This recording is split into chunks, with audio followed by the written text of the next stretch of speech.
It is feature time in Tulsa. Let's go green. He's got the run, but isn't enough. It's a drag race to the finish. Colbert goes from third to first in the last quarter.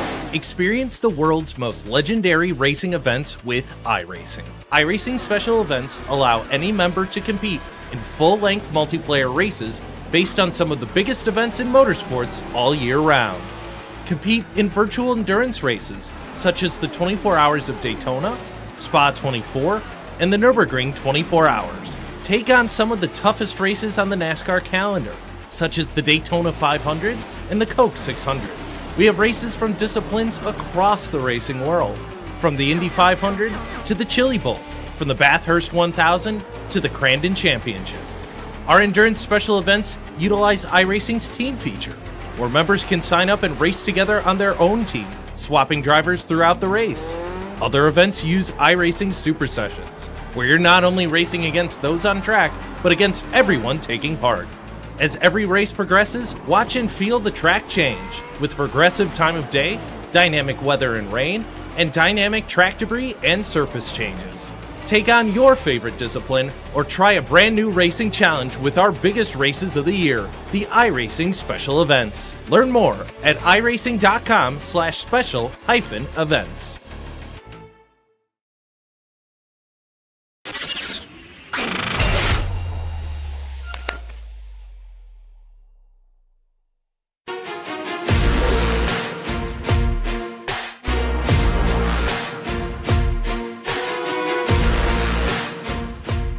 They've been racing in upstate New York since 1948, but carved into the hills in 1953, Watkins Glen International has beckoned racers from around the world, and today, 2025, iRacing 6 Hours of the Glen, powered by VCO, welcomes iRacers from around the globe. Welcome along to iRacing Esports Network and to RaceSpotTV. Our Junior Kenki Party is delighted to be joined alongside by the one, the only Ewan O'Leary, as we get set to dive into what Ewan is one of the craziest special events of the year. Absolutely it is. It's not one of the longest. We've got 24-hour races on the schedule, even to come in 2025, but this is one of the most high-energy, high-intensity multi-class endurance races that we have on the calendar. Not a long circuit by any stretch of the imagination, not a wide circuit either, as you can see in some of these camera shots here. Traffic management, a huge factor in one of these races. Even getting to the end is a challenge, despite the fact this is 4 times as short as some of the races we have in 2025. And I'm quite glad to be able to say that I've just come from Watkins Glen for the very first time, so all of these shots I can very much speak to some of the challenges, let's put it that way, that the circuit will bring to our drivers. Here's a look at the schedule, quite remarkably. Third special event of the month, and third endurance special event too. July is going to see us break out another one of our 24-hour races. They're racing at the Spa 24 this weekend in the real world, and I'm sure lots will be cheering along Chris Lullum as he makes his way out there. We'll have our race in a couple of weeks' time, but bookended either side by the Firecracker 400 and the Brickyard 400, as you and the rest of the year really does start to see us dive into the multi-discipline nature of motorsports available on iRacing. Yeah, exactly. In the last few months, we've had more sort of sports car endurance racing, even since the very start of the year, really. That's what the first half of the year is all about. Thoroughly enjoyed the Nürburgring 24 as well recently, but as you say, we're going to go to so many different disciplines, even in the world of endurance racing, in the second half of 2025. Looking forward to a new event on the calendar. Portimao 1000k is going to be good. Didn't catch any of the Indy 6 Hours, so looking forward to that later on, as well as the Bathurst 1000 as well, which is, of course, in September. And the Indy 6 Hours, we should point out, last time we'll have that running with next year's IMSA schedule, seeing that shift to a 2.4-hour race. BOP, those are 3 letters that I'm sure we'll talk plenty about through the race itself. Not needing to be talked about in the Spec LMP2 class, but a whole raft, a bevy of changes for GTP and GT3. And it's going to be interesting to see which one of the cars is the most favoured and which one of them obviously is the most performant. Ewan, one thing that's quite significant, I was looking through the weather forecast for today's race. Last year we had heavy rain. This year, one of the few iRacing special events where no rain is in the forecast. Yeah, exactly. I remember doing this race with you, getting very excited about the rain because it was very, very changeable. I've got to say, recently when we had rain, relatively new at that time actually, into iRacing, it was so difficult for the drivers and teams to work out what to do because there was a tyre change almost mandated for everybody coming up at some stage onto that wet compound of tyres. But that doesn't look like it's going to be a problem here. In fact, many years ago, I remember this race being searingly hot. And actually, it doesn't really seem like we've got that this year either. Oh boy, can I attest to how hot it was down on pit lane last week, that is for sure. Last week in the real world, we had a bit of rain and then lots of heat. But the race was almost run half of the 6 hours under safety car condition. We don't have to worry about that today, at least I hope so. That was what I was promised, at least, when I agreed to do the broadcast. That's one thing, of course, that we have talked about in recent memory, safety cars, and how that would affect iRacing special events, especially given the rain as well. 3 minutes left to go, but drivers are about to cross the line and set what will be their second and final attempt in qualifying. Apex Racing and Dan Amor have gone to the top. Sean Campbell's gone to second provisionally, but as Diogo Pinto takes BMW M Team Redline to pole position, Redline and Leo to second as well, it was no improvement for Williams Sim Racing, who will only start 5th position with their playseat entry. Here come the LMP2s working their way through the boot.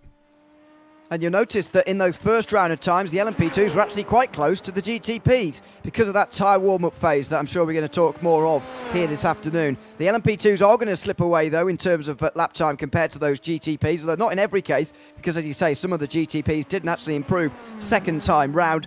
Less of a story as well in GTD in terms of time warm maybe than GTP, but we will see whether that's true or that comment's true or not when we get to the race. This is the IFR Esports team who were first after that first round of times, and they look like Elliot Noren anyway, looks like he's got one more time to go. The two in front have already completed their session. I'm going to open the curtain a little bit. Excuse the poor director today. He's not that experienced, and that is because it's me. Last couple of years I've done a bit of producing and directing, but it's been not as frequent. Elliot Noren does not improve in position, he does improve in time, and I was hoping we were going to get to see more of the GTD machines, but no. We'll see Drago Racing and Manuel Troncoso's 17th position cross the line and jump up to 6th. The fellow Drago Racing car, Taylor Barnard, behind the wheel has put it on provisional pole by 200th of a second. But Ewan, basically, qualifying done and dusted with 90 seconds still left on the clock. There's 2 drivers still left to improve. One of them, David Sobrero, who's about to cross the line and finish up his qualifying session, and Sheza Esports and Norby Kish yet to set a lap time. And that's going to put Sobrero into 12th place. It's an absolutely massive GTD field, by the way. There's 24 of them. Sorry, 34 would be massively. 24 at the back end of the field. There's only 26 prototypes split across LMP2 and GTP. So that gives you an idea, really, of the traffic that they're going to have to negotiate here this afternoon, especially for those GTPs, where in reality they've got 37 cars slower than them, as well as everybody else in their class. Super difficult to navigate. But as you say, Norby Kish is the last driver to set a time. I get the feeling he tactically waited actually to the end of the session just so that he could see what benchmark he had to play with. He's coming through the final corner right now. We'll see where he gets to in this time. He's the only man out there. You can see the track conditions not as sweltering as what they are going to get to in the peak of the afternoon. So Norby Kish crosses the line, and that first time I think very much was just going to be a benchmark. Did seem as though lap 2 quicker for most of the GT3s with their new tyre model, at least for me. First time that I've really had a chance to talk about them, with these drivers still getting to grips. He's not going to get a chance to finish the second lap though, so this is qualifying done and dusted. And it is BMW M Team Redline on pole position, and that's one of the storylines coming into the day for me, Ewan. The fact that BMW M Team Redline have won this race, not just in GTB, but in GT3 as well, on 2 previous occasions. Yeah, and they're 1 and 2 in qualifying here as well. So a brilliant start for them. It has been a good year overall. If they push the Nürburgring 24 to the back of their mind, they have had a good year in terms of winning special events and certainly being competitive anyway in special events. They led a lot of the race at Daytona, although they didn't end up winning it. They were on the podium. They've got a very good chance here today. That's the best possible start for them. Perhaps surprising is Masvano Azuro, the best of the rest, in 3rd. Going to get a look through the full field of starting drivers. Now, if I remember correctly, we will have a full formation lap as well, so that should give us enough time to dive through the various storylines as we get set for this 6-hour event. Remember, winner in GTP and GTD classes headed to the 2025 IMSA Esports Global Championship, and it's all redline on the front row. BMW M Team redline Diogo Pinto, joined by Eduardo Leo. 21 thousandths of a second split the two of them. Pablo Lazar for Movano Azuros alongside Michele Costantini in the Scuderia Ferrari HP Esports team. Williams Sim Racing place at Jeri Lehtinen expected to take the start for them. They've got Dan Amor for company on row 3 for the Apex Racing team. Alexander Spetz lines up inside of Jaden Munoz, and Alexander Spetz has just done some racing in the real world, switches gears from Renault Clio Cup over to the Porsche 963. Apex Racing Academy and BMW M Team BS Plus competition. That's your top 10, and only around 4/10 splitting the field with Drago Racing and SimRaceShop.de by Grid and Go. 12 GTPs joined by Mark Perez as they will do battle through the rest of the class traffic. That class traffic includes the LMP2 Spec Car and Fiercely Forward 135-102, only 18 thousandths quicker than Delatraz Automotive by Majors Garage. And so Benedict Vida will have control of the field. Elliot Noren will be directly behind him in the IFR Esports 717. He'll have Nicholas Laubish in the Fiercely Forward number 12 to his right-hand side, with Sheza Esports a bit better in qualifying in LMP2. Tamas Shimon alongside of Rincon Racing on row number 3. It's Effect VPS Esports alongside of Effect Simulations, so maybe some team action on row 4 as they work down to the opening couple of corners, with Maniti and Kings by TK completing the top 10. Arete Esports and Maradness 11th and 12th positions, with the Radiator Springs Racing team hoping to go ka-chow towards the front of the field, but some work for them to do, to say the very least. Taylor Barnard, Drago Racing in a BMW M4 GT3, has got a Ferrari for company. Not often we see the Apex Racing team in that machine, but Alejandro Sanchez, again, 20 thousandths off of your pole position time. Redline row 2 with Webster inside of Labigra, and then Ricardo Rico and Manuel Troncoso making it 3 Drago Racing cars inside of the front 3 rows. First of the Coanda Porsches, Tristan Iglesias is 7th. He's got Jano Koch in the Grid and Go 005 alongside. Elliot Veyron's behind his sister car, another one of the Coanda machines inside the top 10. Vlad Kimichev rolls to his right-hand side. Simify Esports and Williams Sim Racing Academy 11th and 12th positions, with another Williams Sim Racing machine. This one, the Chill Blast car, alongside the Stealth Black Veloce Thrustmaster entry. GridandGo.com's 003's got Marla Racing team for company. They were winners in the Bathurst 12 Hours, with Williams Gaming Club Mag Performance, and then Veloce Thrustmaster, Falcon Sim Racing, Fiercely Forward, Grid and Go, Sheza Esports, and another Grid and Go entry, rounding out the field of 24 machines. And when you look up and down that running order, qualifying as close as ever.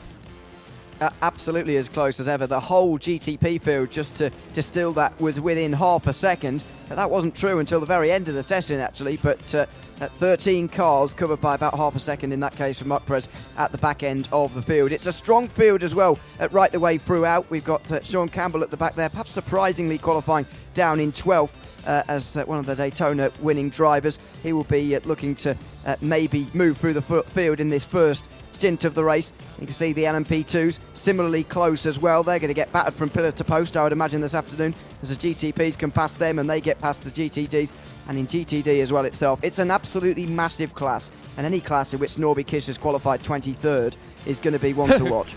Yeah, he's a multi-time FIA European Truck Racing champion in the real world, multi-time DNLS champion in the sim racing world. That's how Ewan and I maybe better know him as.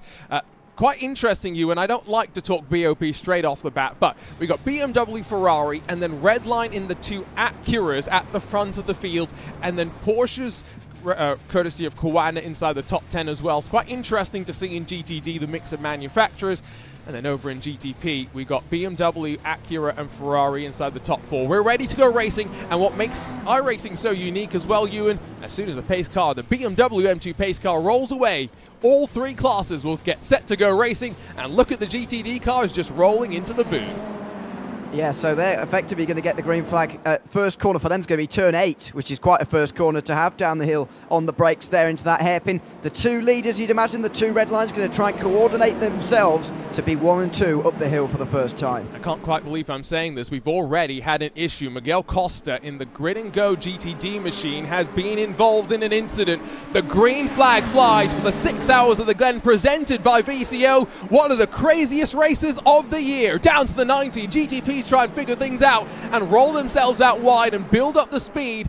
LMP2 and GTD, remember, are already racing, already up to speed before they even cross the line. Apex Racing Team under pressure for second position as Redline go on the charge and Barnard tries to break away, but up to the inner loop, the GTPs rise. Ariel from Leo, from Nicholas Boyd. Ferrari making a great start and up to third position. It's a very clean start as well in GTP, which is the good thing. All 13 get over the top of the hill for the very first time. The LMP2s will now do the same. As you said at the time, the green flag waves for everybody at the same time, so the GTDs are actually already single file by the time they get to turn 1, with the exception of David Sobrero, who goes down the inside of Bjorn Koch down in towards turn 1. About to say turn 10 there, but they have been racing for about 10 turns already. Up the hill they go. Less of a danger for them over the top of the hill because they are already single file. This is, again, like we were saying, a crazy race, especially because 6 hours is going to be a real sprint. Black flag for a couple of drivers. In fact, for both Veloce machines, Cody Deeth and Lasse Back have been, well, caught flagging for something on the start, and they fly themselves down to the pit lane.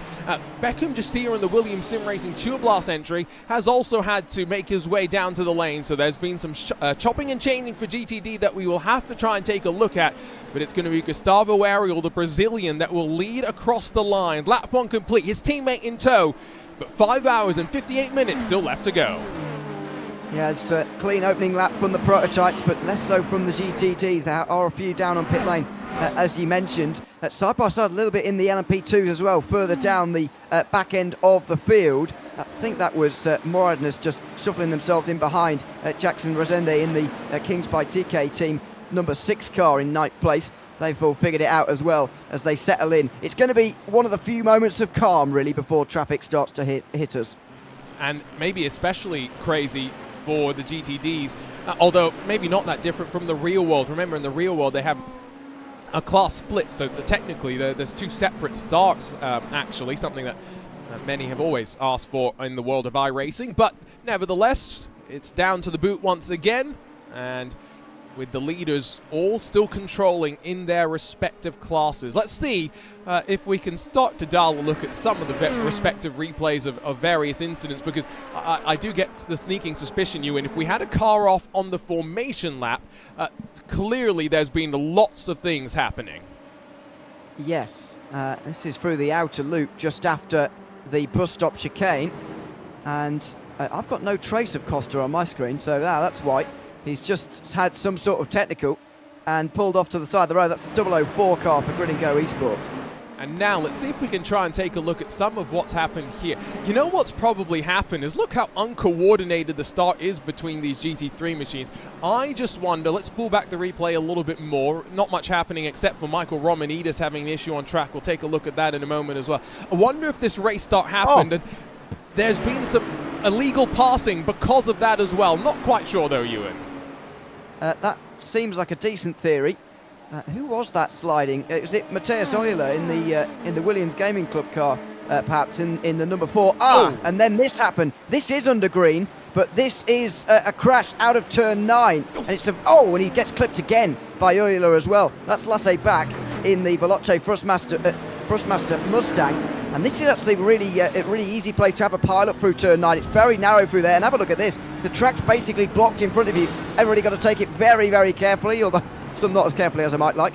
They all get through. Most of them anyway get through. Lasse Back, the one with the big damage. Got a feel for Beckham Jasir there. Doesn't really do much wrong. What happened to, at the time, 2nd place, I think, Michael Romanidis. Ooh, that's a touch. That's not just a touch, that's a shove around.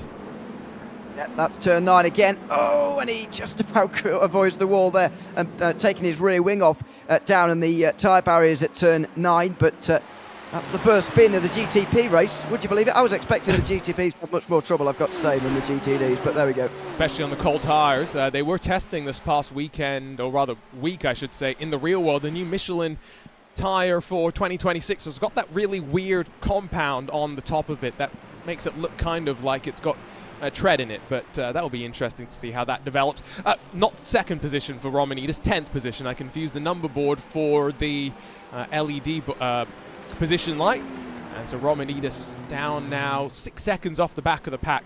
Let's see if he can regain his position as traffic eventually starts to play itself out. Can't really see what class is what there. Let's see if that graphic will change the color. No, but what you can see, Ewan, is still there's some pretty even separation between the three classes.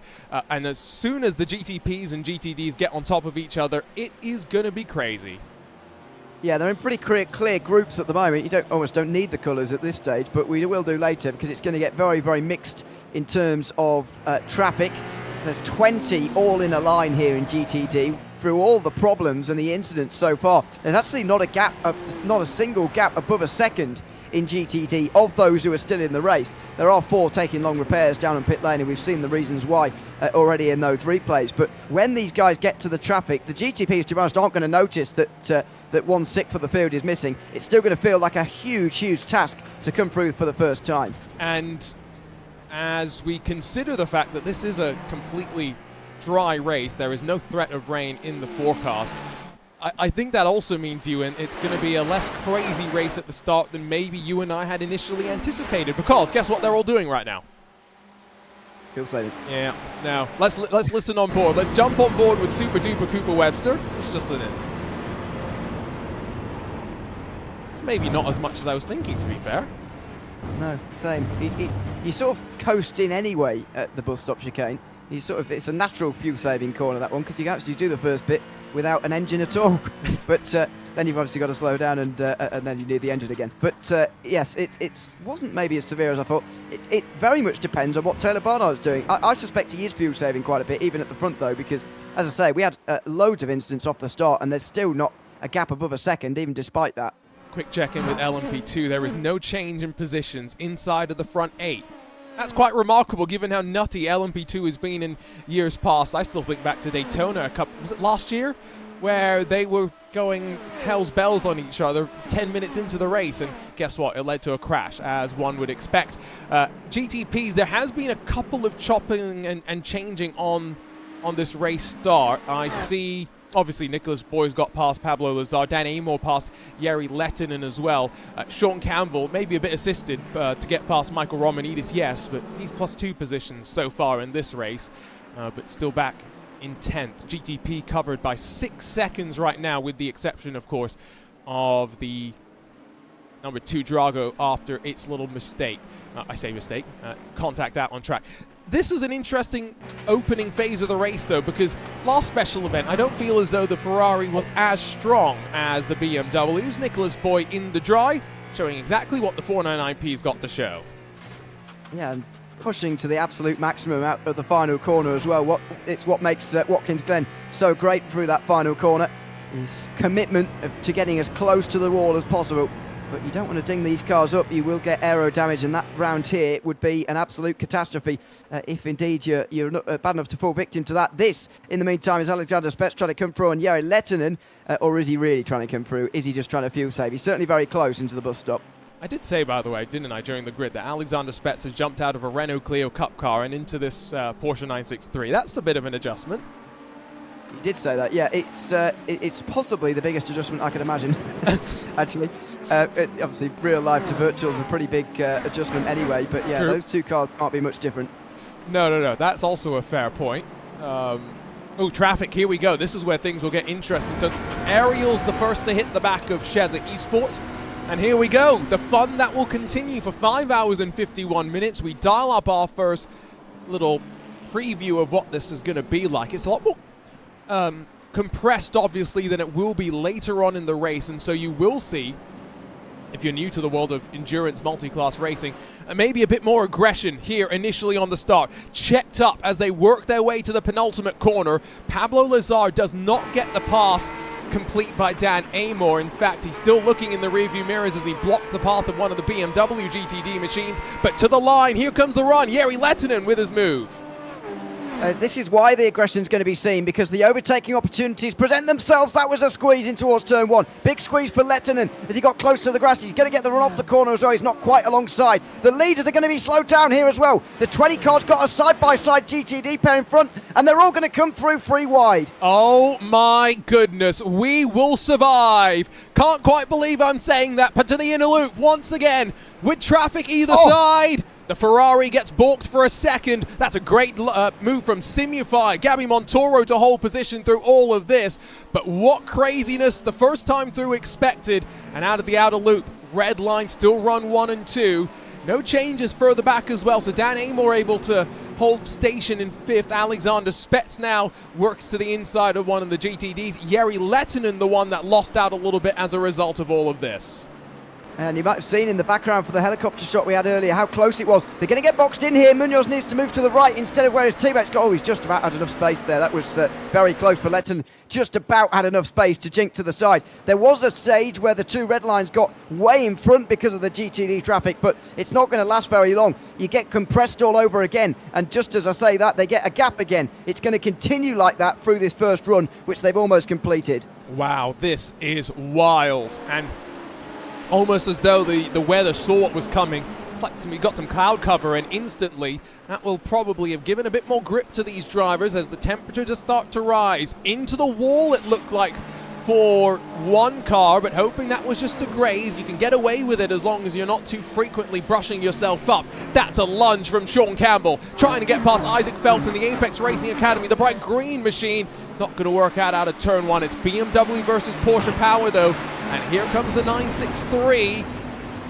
Not so down on BOP as it was in the real world a week ago. Past the red line Acuras, they'll go either side. And a move in front as well as Jaden Munoz tries to get his way past his teammate. This is crazy stuff, Ewan. I would not want to be the teammate watching on from the side of the wall and hoping I get into a clean car.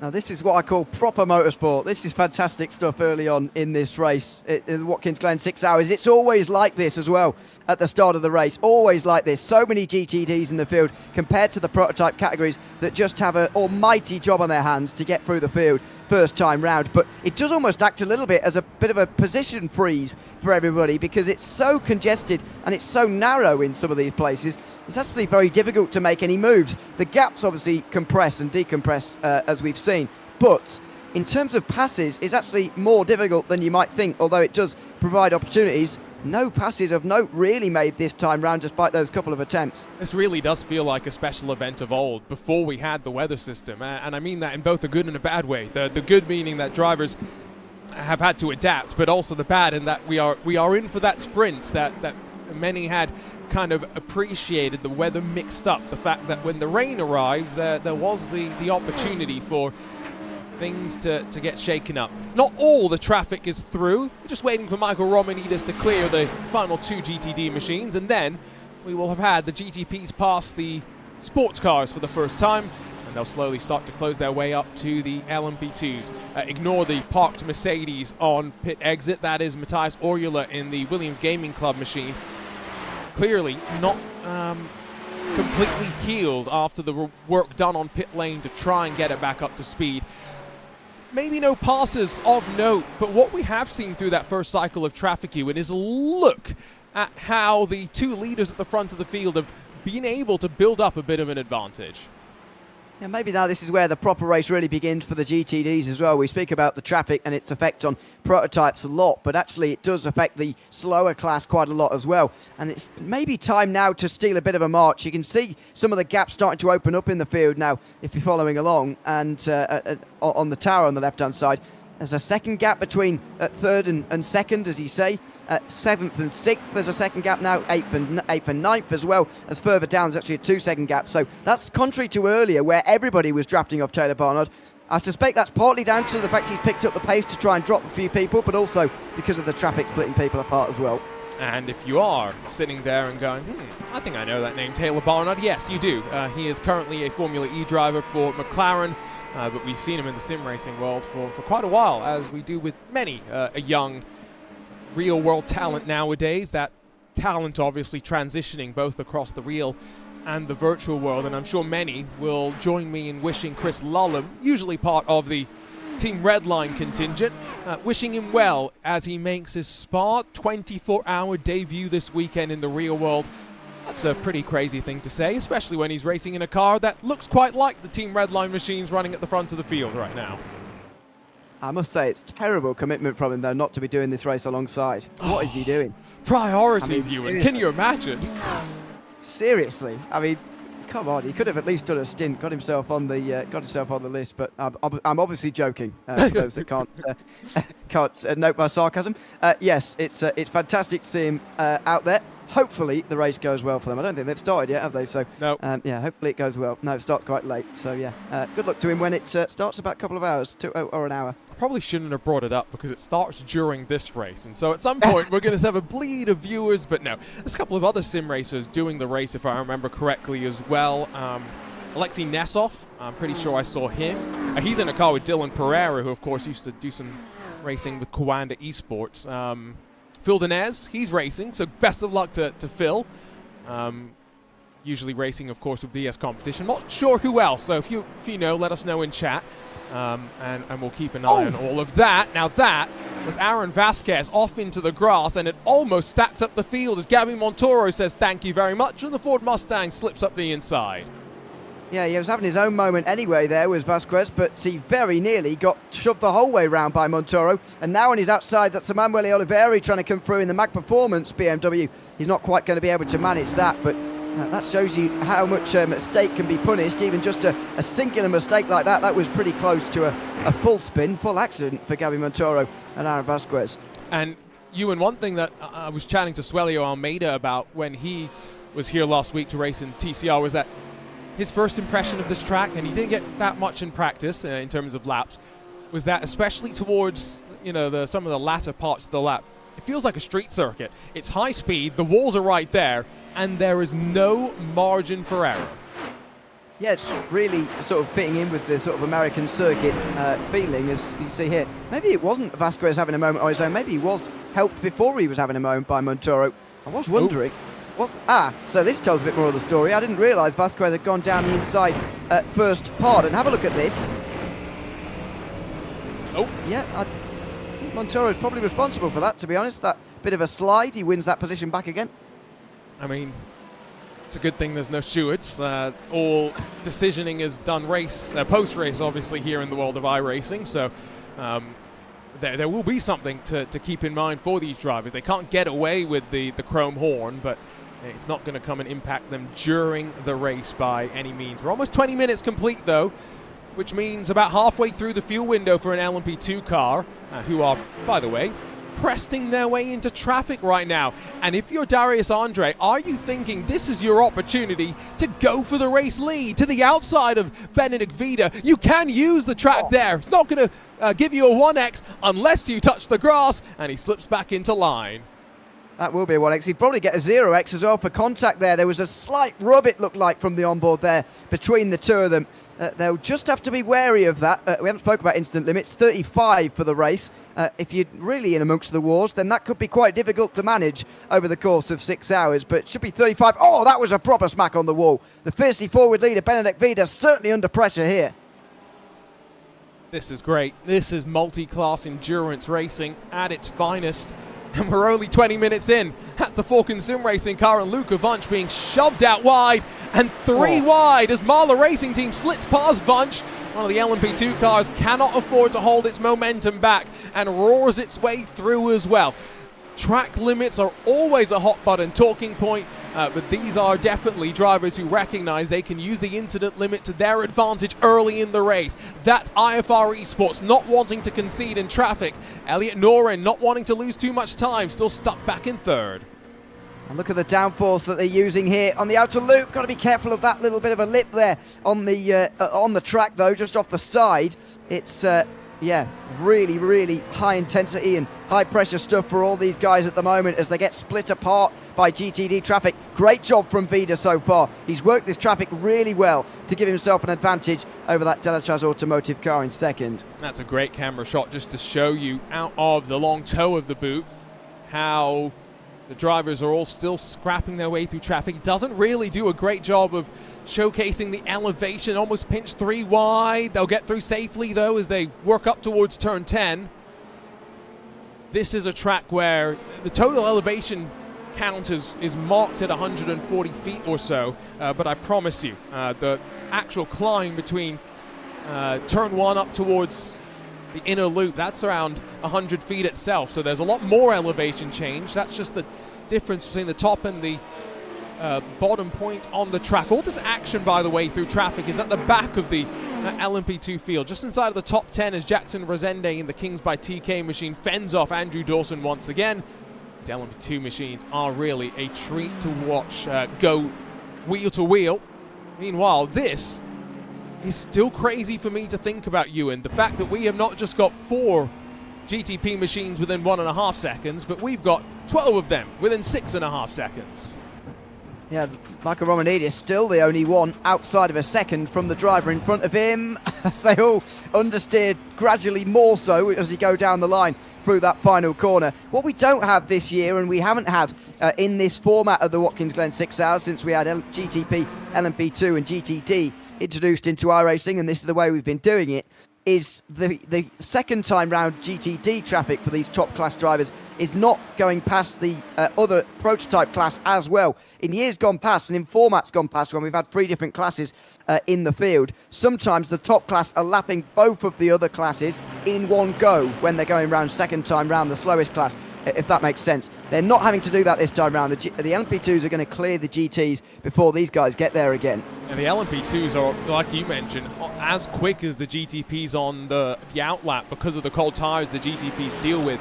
And even in traffic, these LMP2s can be more deceptive with the way they can use their speed. They're lighter, they're more nimble than a GTP machine. And that's why the new LMP2 regulations announced a couple of weeks ago, or was that last week now? It feels like time's been moving in slow motion. The endurance month that is June, with 3 24-hour races in the real world and so much more as well. But new LMP2 car not only going to have center seats steering for the driver, but also be slightly bigger, slightly wider to reflect the nature of prototypes in 2028, I guess, when they eventually go racing. We have completed now 14 laps of racing, 3 retirements, maybe 4, all in the GTD class, so that class is down from 24 to 20 cars still running. All our prototypes still out there and duking it out, but the top 2 in LMP2 now with a 3-second buffer to IFR Esports. And that just as easily could have happened in the top class, but this is what traffic gives you, the real opportunity to gain big advantages in just a couple of laps. That's exactly what's happened here. Elliot Nuren leading the way of the best of the rest, if you like. Nicholas Laubich next involved for Fiercely Forward. Pink, then Thomas Simon, Albert Seneo and Benjamin Frigerio, the next in the group. 5 in one go, battling for third, although Frigerio is probably going to get disconnected from the rest of the group, to be honest, since he's still behind that BMW into turn 9. So, yeah, we've got gaps in LMP2.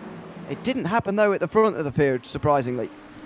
And this is some of the closest long-run sort of nose-to-tail prototype racing that we've seen since the GTPs have come out, as far as my memory serves. And Michael Romanidis, through all of this, is closing. So guess what I'm thinking right now, Ewan?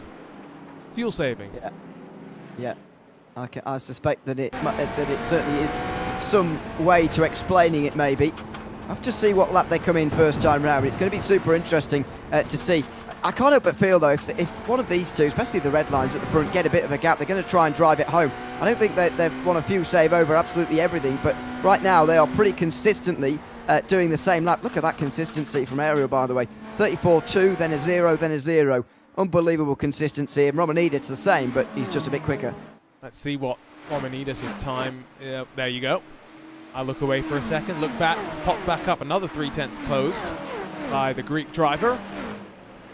Both Romanidis and Gustavo Ariel did race earlier this year in the Prodigy Racing League in Radicals, so they have a bit of experience now in these sort of downforce cars. Very off topic now. just totally being reminded of a conversation with Daniel Mora. You know, they introduced torque sensors for IMSA in the real world this year, and he was saying that the impact of that, Ewan, is actually being that, especially through the bus stop where we saw these drivers flying through. In fact, why don't we go on board with one of the GTDs for a lap or so and get a perspective of the bus stop from their viewpoint. But he was saying because it cuts power if it detects, you know, the overage of torque, which sometimes happens when you go on rumble strips, you adopt slightly different driving styles as a result of that. And so, for example, through the bus stop chicane, you now have to be a bit more patient. You overdrive the entry to the corner, so you can delay your application of the throttle until you're basically past the third of the curves. It's just interesting hearing some of these nuances that, at least for the time being, we don't have to think about in the sim racing world. No, and I think thank goodness for that in some sense, actually. That sounds like, to me, you know, I'm a non-mechanical person, as people probably have realised if they've heard me before. I can't get my head around why this is a problem, why there's not just a cap on torque, and that's just the end of it. But apparently it isn't. And for some reason, bobbling and bouncing over curves mean that you suddenly get more power, which in real life. So I don't understand what that means or how that's even possible. But yes, I've been listening to IMSA this year, and I have been hearing that phrase an awful lot. I've heard it too. It's just until Daniel mentioned it, I didn't really even think about it. Again, something that, at least for the time being, we do not have to think about in the world of iRacing. We're here down at the toe, the lowest point on the track. About to climb up about 90 feet from the toe. All the way here, you can see you're basically almost nose pointed to the sky, and then it crests off as you then descend down into the braking zone of the heel. We'll ignore the liberal usage of track limits for the most part on the left-hand side. You are allowed to do that, both in the real world and here on iRacing as well. Maybe a bit more liberal on iRacing with the extent to which you can get away with it. Through turn 10, track limit here is basically the curve. Don't go too much beyond that. And then the fast-flowing final corner, which we haven't seen any trouble through so far today. Knock on wood as I say that.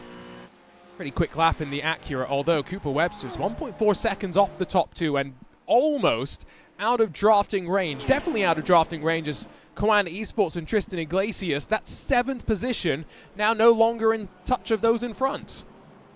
And again, what I mentioned earlier on, the top-level prototypes are obviously affected massively by GTP traffic, but the GTD traffic rather, but the slower drivers also as well. You saw the gap there. The whole of the top 7 in GTP could get fit in between that gap in front of Koanda, as you just saw. And have a look at this in towards the bus stop. They're going to be a little bit of a shaving of the group again here in GTP as the top 4 get away. Ironically, in between the red lines actually as they go through the GTPs. So there will be some gaps, and now they get into the Grand Prix section of this layout. There's going to be even more splitting apart again, but no position changing. So hard to overtake when there's so many GTDs about. I think the fact that the top 2 GTDs have split themselves up as well is kind of helping this GTP battle stay so close together. Sean Campbell tried to go the long way around the toe. Found out that it didn't work. Slightly off camber is that corner. He's up 3 positions so far in this race. Yes, he had a bit of contact, that's the nice way to say it, with Michael Romanidis, but he has still got a clean car for the most part and finding his way forward. Romanidis with this, by the way, this bit of traffic has officially now closed to the back. So it's 13 GTP machines covered by 7 seconds. Yes, 7 seconds. Yeah, there is the potential for some gaps to grow more than a second, sort of individually in these gaps, and you might have just seen one there. Yeah, Jere Littinen is just a second past or behind Jaden Munoz now. But yeah, that is remarkable to see all of the GTPs quite so close. We might, though, see Romanidis pitting earlier, though, because if this is a fuel game, like we suspect that it might be, Romanidis will not have been playing it because he's not been in the draft for a good 20 minutes now. No, I think you're right. And given that we are almost halfway through the first hour of the race, maybe 15 more minutes before the GTPs are expected to be in LMP2. Not ignoring them, by the way, it's just that it really has been a lot less action than some may have expected in the Spectre Lara LMP2s. Although having said that, there has been a bit of action. I'm not seeing the Radiator Springs racing team on my screen anymore, so they have been officially kachowed from the race. It would seem to be, because all their drivers have also withdrawn from the session. So we'll see if we can get word from the team as to what happened there. Yeah, I've got no record of them even being in pit lane. So that suggests something that they were not able to control, some sort of technical problem for Gilles Sieni in the Radiator Springs Racing Team car. So that does not look good for them. When all the drivers in a car all leave, it's never a good sign. And we have already lost 4 GTDs. At least we believe all 4 of those GTDs at the bottom of the field are all retired. Well, yeah, this is bizarre. I can't work out what's going on there. Now, has he lost brakes? That's the only thing I can speculate. Let's see if we can spool back the replay a bit further.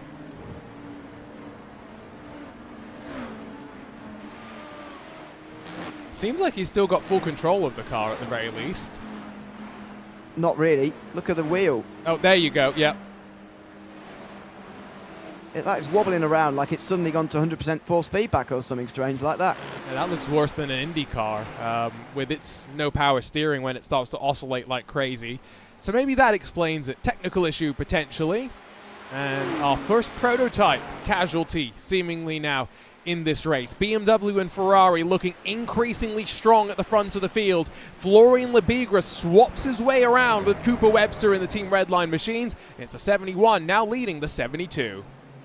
Yeah, and you just wonder whether they're laying the blame at the gap now that is created to that top 2 of 2.5 seconds. Are they laying that at the feet of Webster rather than just natural circumstances with those prototypes coming through? Don't forget, for these GTs, they've just had LMP2s, and just as that finished, the GTPs were right on the back of them again. So that was pretty relentless for those few laps for them. And I thought this gap was just evolving naturally because of all of that, but maybe Redline have thought, you know, Webster's just not quite as quick at the moment. Florian Lebigra might be able to put some inroads into that gap if we put him in front, and that's what they've done. Coordinated swap around as teammates now try and hook back together. It does look as though if Redline want to continue their winning ways in this GTD class, they are going to have to get past both Drago, the Apex Racing Team machine as well. There are 3 Drago entries in the top 6 right now, so they've got strength in numbers as well. It's been a car off the track. That is the Niti Racing 23. Let's see if we can pick up what's happened. Oh, goodness gracious me. Don't tell me he's still going. Yes, he is. Take a bow. That is outrageous. I don't think I've ever seen that happen and there's been no contact with the wall. To be fair, the pull across on the line of GTPs was a bit questionable, if you ask me. There was clearly a line of them queuing up there, and he probably should have been a bit more immediate. He hasn't got away without damage, because that awkward bit of contact on the rear right has given him quite severe damage, but the way he's managed to not hit the wall is extraordinary. So let's watch this. Now, they're all good with track limits. They're keeping one side of their tires on the curb. You know, that's what makes this sort of racing so difficult, because these classes are so close in speed. I know what you're saying about coming across and maybe covering the line, but I can totally see why he does it as well. Yeah, I just think, you know, when there's such a queue like that, it's so obvious to me anyway. Maybe it's obvious because I'm watching it rather than in the car, but it's so obvious that they're just all going to follow each other like that. And there's not because it's a flat-out corner turn 2, there's no disadvantage really to being a car width further to the left. You know, it costs you a few hundredths, but you'll lose way more than that in other types of traffic. See, and by the way, that was super close for one of the Williams, by the way, as well, wasn't it? There was so obviously for me a queue coming through there that I just think he should have given a width maybe. I wonder if this is one of those differences, sim versus reality, because I won't say which Porsche Cup driver I was talking to as Nicholas Boy now tries to go on the offense against Eduardo Leo. But this is great. This is great. Boy's just searching. The car is clearly gripping up now midway through the run. He was saying that it took him a couple of laps to feel confident going flat out through the S's, driving by himself. And just for context, you can't go flat out through the S's in a Porsche Cup car when you're running in traffic. So I just wonder if that's one of those scary things where in the real world, you just go single file. be curious to see onboards from the real prototypes to see what they would do in that sort of a situation versus what we sometimes do in the sim. Meatball flag does mean, though, he's going to be sat in pit lane. Sam Guybers in the Maniti 23 for quite a while. As pulling out a line, they go 3 wide to make their way through some of the traffic. Yeah, this is LMP2, GTD and GTP traffic all on the circuit at the same time for the first time. It's mainly because Cody Deef has had a pit stop already in this race very early on and is slightly disconnected, very disconnected from the rest of the GTD field. And there's some LMP2s that the GTPs are coming through now. In fact, they're going through the whole class rather slowly because, as you say, the gap's not very big. But here's another one of those instances through turn 2. They get away with it this time. Not quite identical, but pretty similar. Yeah, it's going to be one that's argued about between those two teams, certainly that incident through turn 2. Apparently we aren't showing the race. I'm not quite sure which race we are showing, but anyway. Through the inner loop comes the prototype traffic. Look how stiff they're sprung as well. It's quite remarkable given that in an IMSA esports race here at Watkins Glen a couple of years ago, we had 4-5 prototypes binning it through that inside curve. Quite remarkable we haven't hit that. If you're an LMP2 car right now, do you think that it might be worth coming into pit lane in a couple of laps, especially with the GTP starting to run on top of you? Yeah, I was thinking about this earlier on. How do you figure this out in terms of your pit strategy with traffic? Because it might actually be worth doing something like that. I think maybe the point I would go for is the point at which they catch the GTDs again. 15 is quite a few laps from doing that at the moment, as we see an LMP2 come back out onto the circuit again, Rosende. So maybe that is the right call, but I would personally wait, if possible, till you get to the back end of the GTDs for a second time. A couple of drivers fighting their way through traffic. That's the Maradness LMP2, Nathan Olsen behind the wheel. He's going to be sharing that car with Dion Fiallo. So a couple of quick drivers in downforce with the prototype machines. Top 2 in the class, still 2.5 seconds clear of Elliot Naren, who's been able to build a bit of a buffer over the rest of the field. But I think these pit stops are going to be very, very interesting because Darius Andre has probably been sitting there and sipping his fuel. He'll go a couple of laps longer and he'll potentially be able to extend the stint to the point where an overcut might work for him. So a question on GTP lap times and LMP2 lap times. Last time by was a 35.0 for the leader. Last time by for the LMP2 leader was a 37.9. Yeah, obviously traffic affecting those, but the difference in terms of lap speed is not very pronounced anymore in terms of GTP and LMP2. If you think back to the LMP1 days, then forget about it. It's not those kind of days anymore where the gap is really, really large. It is pretty small, as you can see here. It takes them an awful long time to get through. Nicholas Boyd's going to get down the inside here and slips through just about to turn 9, but every pass on an LMP2 is hard work in a way that it just wasn't in a previous era. And maybe some of the GTP drivers who, this generation of GTP drivers in the real world have graduated in many cases, Ewan, from being top car sports car drivers, right? Top class sports car drivers. So they have experience of being the lapped traffic, the drivers always looking in the rearview mirror.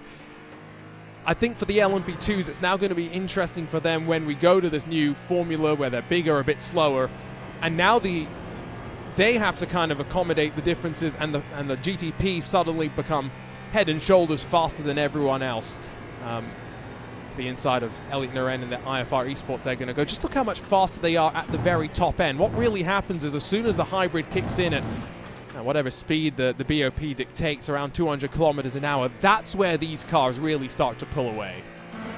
Yeah, it's a really fast straight line speed car, these cars, in terms of top end. But through the corners, as you can see here, you can barely tell the difference between an LMP2 and a GTP car. That is for sure. Yeah, I'm not totally sold on these new regulations, I must admit. It's something we've talked about before. Do cars really need to keep getting bigger? I mean, well, yeah. The only reason I'll say yes is I was talking to Kenton Cook, and he was speculating that he might actually be able to fit into one of the new LMP2 cars. He's too big to fit into the current LMP2 machinery. In which dimension? Ooh, height. Yes, good question. But for him, much like it would be for me, it is height. Yes. Okay, vertical, not horizontal. Fine. That might not solve any problems, actually, if it's the other way around, but yeah. Oh, that was close. Oh, dear. How many times are we going to see that this afternoon? And he's going to lose a place because of it as well. Nicholas Boy's going to be down to 4th place here, surely. Pablo Lazar squeaks his way on through. Can the speed be carried around the outside? He stays on the track as well. There's space given. Neither one wants to lift as over the top of the S's they will climb. Which one emerges to the camera shot first? Both of them. Lazar's on the inside though. Preferred line up to the inner loop. Alexander Spetz has got the best view in the house here, but he doesn't make it 3 wide. Look at the straight line speed of the Ferrari. Spetz is going to try and follow round the outside into the bus stop. He's gone. Oh, he's spun around at the bus stop chicane. He's going to hit the wall here, surely. Oh, he's taken his rear wing off as well. Alexander Spetz from 5th place. Oh, he's out of this race. Surely he's out the running in that number 1 car. Well, maybe a slightly unfamiliar rig for Alexander Spetz, but I think that one is down to the choice, the decision to go the long way around, and it all ends in tears. There was contact, but it's after the car's already bobbled over the curb, and Pablo Lazar is very lucky he does not get tangled up as well. Very, very lucky. I said Spetz had the best view in the house. That's because I thought he was just going to wait and watch, but he didn't. Lazar, I think, was trying to let Bo back through again, but he, in the end, had Spetz alongside him. Oh, they might well get the blame for that, Movano. I don't know whether the contact actually causes that or not, having seen that onboard. If anyone tries to blame Movano from that, even from that onboard, I'm not going to sit here and be okay with it. Because look, when you put yourself in this position that Alexander Spetz has done, bouncing over the curb, that car's already out of control. He's expecting Lazar to give him space. I know what you're saying, Ewan. There could be people that put the blame on him. I just don't think I could agree with them. That offboard, for me, certainly sells it as, you know, Spetz. But when you're on board, obviously, when you're on board, you can't really see everything, which is probably why you get that clouded vision. But yeah, off board, there's no doubt that that's Spetz' fault, going too fast into the corner. In the meantime, we've seen the LMP2s in while we've been watching that incident. Yeah, no, wow. I was hoping we were going to get a chance to talk about LMP2 pit stops, but apparently not. Spetz with a meatball. Pablo Lazar is down on pit lane now as well. I wonder if they're just assessing the damage onto that car. Darius Andre did not get the advantage through the pit stop sequence that I was expecting, and I now think there's a bit of damage on his right front as well. Not sure if I can put the 2 and 2 together just yet, but Fiercely Forward, out of the pit stop sequence, have got a 3-second lead. Yeah, that gap didn't exist before, did it? So we'll need to do some figuring out there, because, look at as the right you say, side.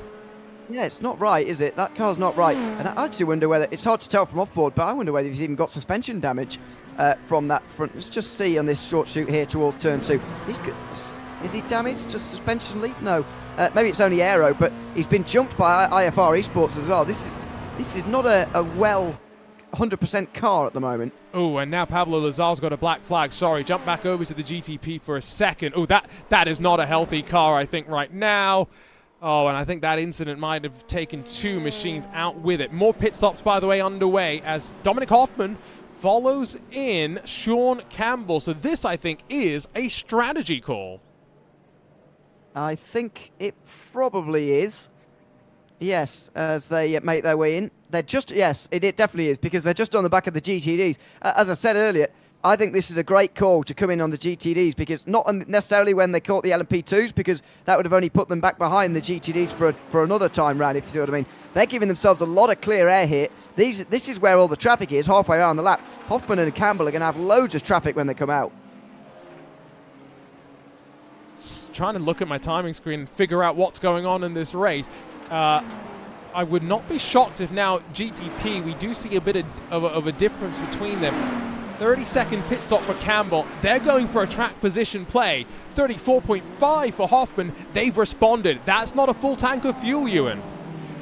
No, but he wouldn't be able to fit it in because he's not done a full stint yet. True. So I wonder whether they've actually brimmed that, but they've got 6 seconds worth of fuel still in the car when they pitted. Obviously, I don't know that. I'm just guessing. But that would be my only theory for the moment. As you say, though, that's definitely a track position ploy from Campbell. And I think it's a good idea as well. But people say that qualifying doesn't matter in endurance racing, but I think it's really cost Campbell the way he's qualified for this event. it puts you back into the thick of the action. It also means you aren't the first to get to the traffic when it does cycle its way around. There are always consequences to poor qualifying, even in 24-hour races. IFR Esports back into third. I'm not sure if that is cold tire related, but Elliot Naren back to the task. No driver changes from what we can see in LMP2. So we still wait then for the leaders in the GTP class to make their way down onto pit lane. We're back on board with Nicholas Boy, shaped to the inside of Eduardo Leo, who chops the nose off. That was audacious. And again, he's looking, but there's traffic in the way when they get down to the outer loop as well. So this race is starting to split apart now. Not only traffic, but the fact we're getting deeper into the run means that drivers have probably figured out they've probably saved all they can now. The amount of laps they've got left in the cars now is probably what they're going to be able to continue on with all the way to the end. And so everybody's put the fuel saving to the back of their mind just for 10 minutes or so while they start to race again. And I think that's why you can see, at least part of the story, why you can see Gustavo Ariel now leading by 1.5 seconds. Redline, who found themselves working a lot with high downforce machinery at the end of last year, albeit in the IndyCar, as they made their attempt at the IndyCar Buttkicker iRacing Pro Series. Diogo Pinto, of course, going on to become the champion. They do have a ability to get the cars dialed in for these sort of high-speed tracks. There's not many low-speed corners here at Watkins Glen. It's mostly medium and high-speed. So it's a slightly different setup, compromise, I guess, than what you would potentially have at some other tracks. And that's maybe why we sometimes see the issues at the bus stop with the stiffly sprung nature of the cars. Here comes Simufy Esports, Mark Perez. So they're not finished the full tank of fuel either, and they've also managed to put the number on the front of the car slightly in the wrong place. Well done. Well, I won't mock them too much because I don't know where to start with making a delivery, so I'm not going to make fun of them too much. But there they go on the jacks. 4 tyres, as will be taken every time. Fuel and tyres still taken at the same time as we go back to GTD, where the red lines are apart for the first time. Yeah, Cooper's been passed now by Ricardo Rico. Manuel Troncoso's thinking about trying to make his way through as well. Immediately up the inside as we see Drago now move to 4th and 5th. The choice of Acura is maybe not benefiting the red line machine. Has Webster lost the rear end? Yeah. How? Well, I can't answer that, but he certainly has lost the rear end. The Acura looks so much like that normally, nobody noticed. Well, I didn't notice. Pablo Lazar's also back into pit lane. That, I think, is his penalty being served for, we believe, speeding. I'll see if I can figure out why he's lost the rear end, Ewan. Give me a bit. Okay. It's, as I say, such a visual a visual non-thing that, I didn't notice, I must say. But Cooper Webster's certainly been struggling in this stint. There's no doubt about that. He was running in 3rd place, giving chase to the 2 leaders. But as soon as Taylor Barnard and Alejandro Sanchez got a bit of an advantage, Webster couldn't really keep his position ahead of Florian Labigra. And so he gave it up to his teammate. How did this rear end come off? So is the question we're trying to solve. There was some contact with the GTP that's just made its way past, and then eventually it works its way loose. And just keep watching, Ewan. Watch the oversteer he has here. Okay, so he knows about it pretty quickly. Yeah, that was one of the most realistic bits of bodywork setting I've ever seen on iRacing. That was great. I'm amazed that little bit of contact ended with as much consequence as it did. Here's the look from the BMW behind. I mean, it looks like a nothing burger. It does a bit, but he kind of deserved it. If he's defending like that towards turn 9, so I like him, but that's probably his fault there. Ewan has no chill today. Sorry, that was fine. I hope he still respects me afterwards. Maybe he didn't before. But anyway, he's certainly struggling with that rear end damage, as you say. And we saw it actually live a few moments ago at the bus stop when the Dragos were coming through. He was really out sideways. Yes. Ewan, by the way, is going to step aside in about 11 minutes' time. He'll be back for the middle of the race and then back at the end of the race as well. So you'll get your share of Ewan, you'll get your share of me, you'll get your share of Cam Roger, who will be joining us in 10 minutes, and Paul Smith, who joins us in a few hours as well. First taker from the front of pit lane, and boy, we've got a couple following in. Nicholas Boy, Jere Lehtinen and Isaac Phelps. That was not intended, sorry. I was really hoping it was. That was a great joke, but but you didn't mean it, so fine. Onto the pit lane. That's 32 laps complete, by the way, for the leaders. So note that down in your heads. Who was it? Sean Campbell, sorry. Only for grid and go, only did 28. Sorry, Lehtinen and Phelps both rolled through the box and had to reverse, Ewan.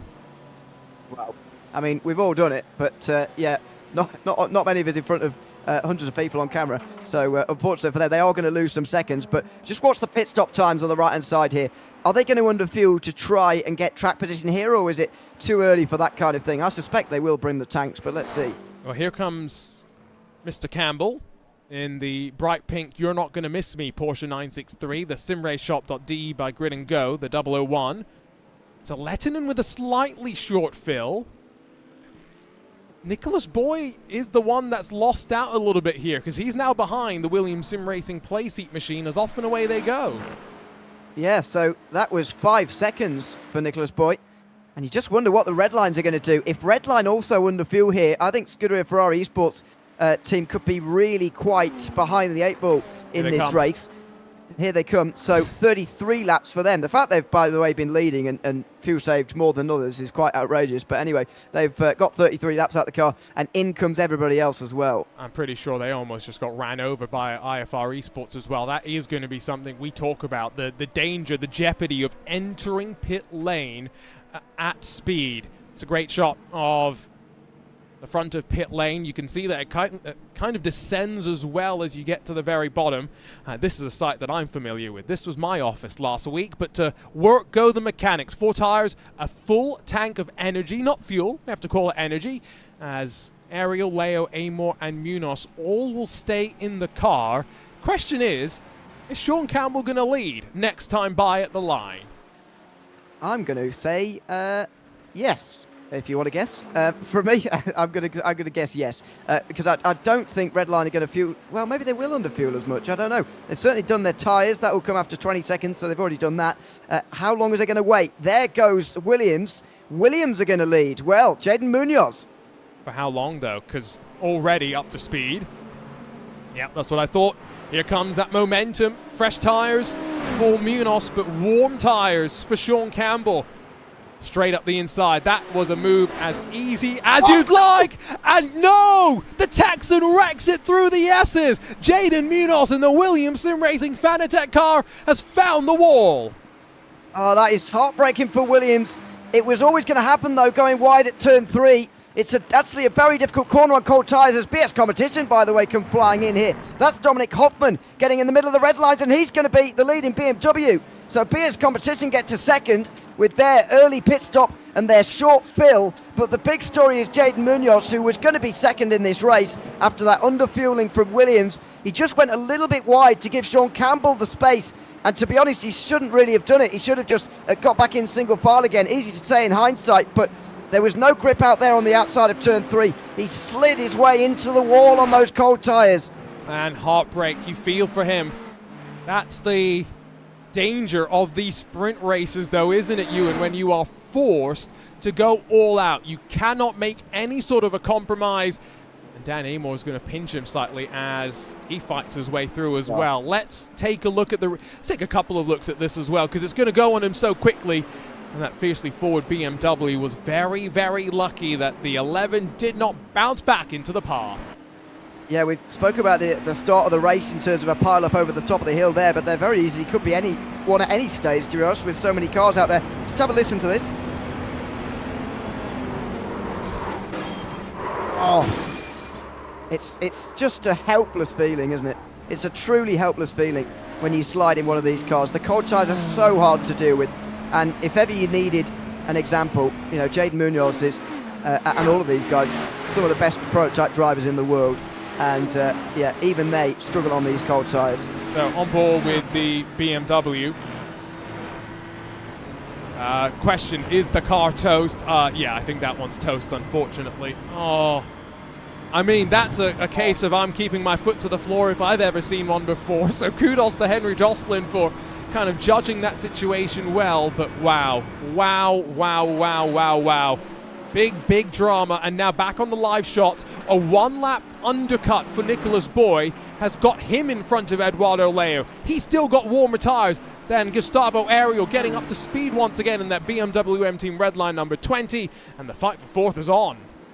It's absolutely fascinating the way that these cold tyres actually work, with the amount of time it actually takes you to get up to speed. That's why the undercut is so powerful, and one of the reasons why Sean Campbell went for it in the end. He's got a massive lead at the moment, 6 seconds. Obviously, he's going to need to take some longer stops later, and he's already done 10 seconds shorter stops this afternoon than Team Redline, for example. But it's such an advantage pitting in early, and he might well have secured himself that for the rest of the day. Here they go around the outside of some of the GTDs. Nicholas Boy just about gets away with it, and thankfully the Marla racing team gave them room.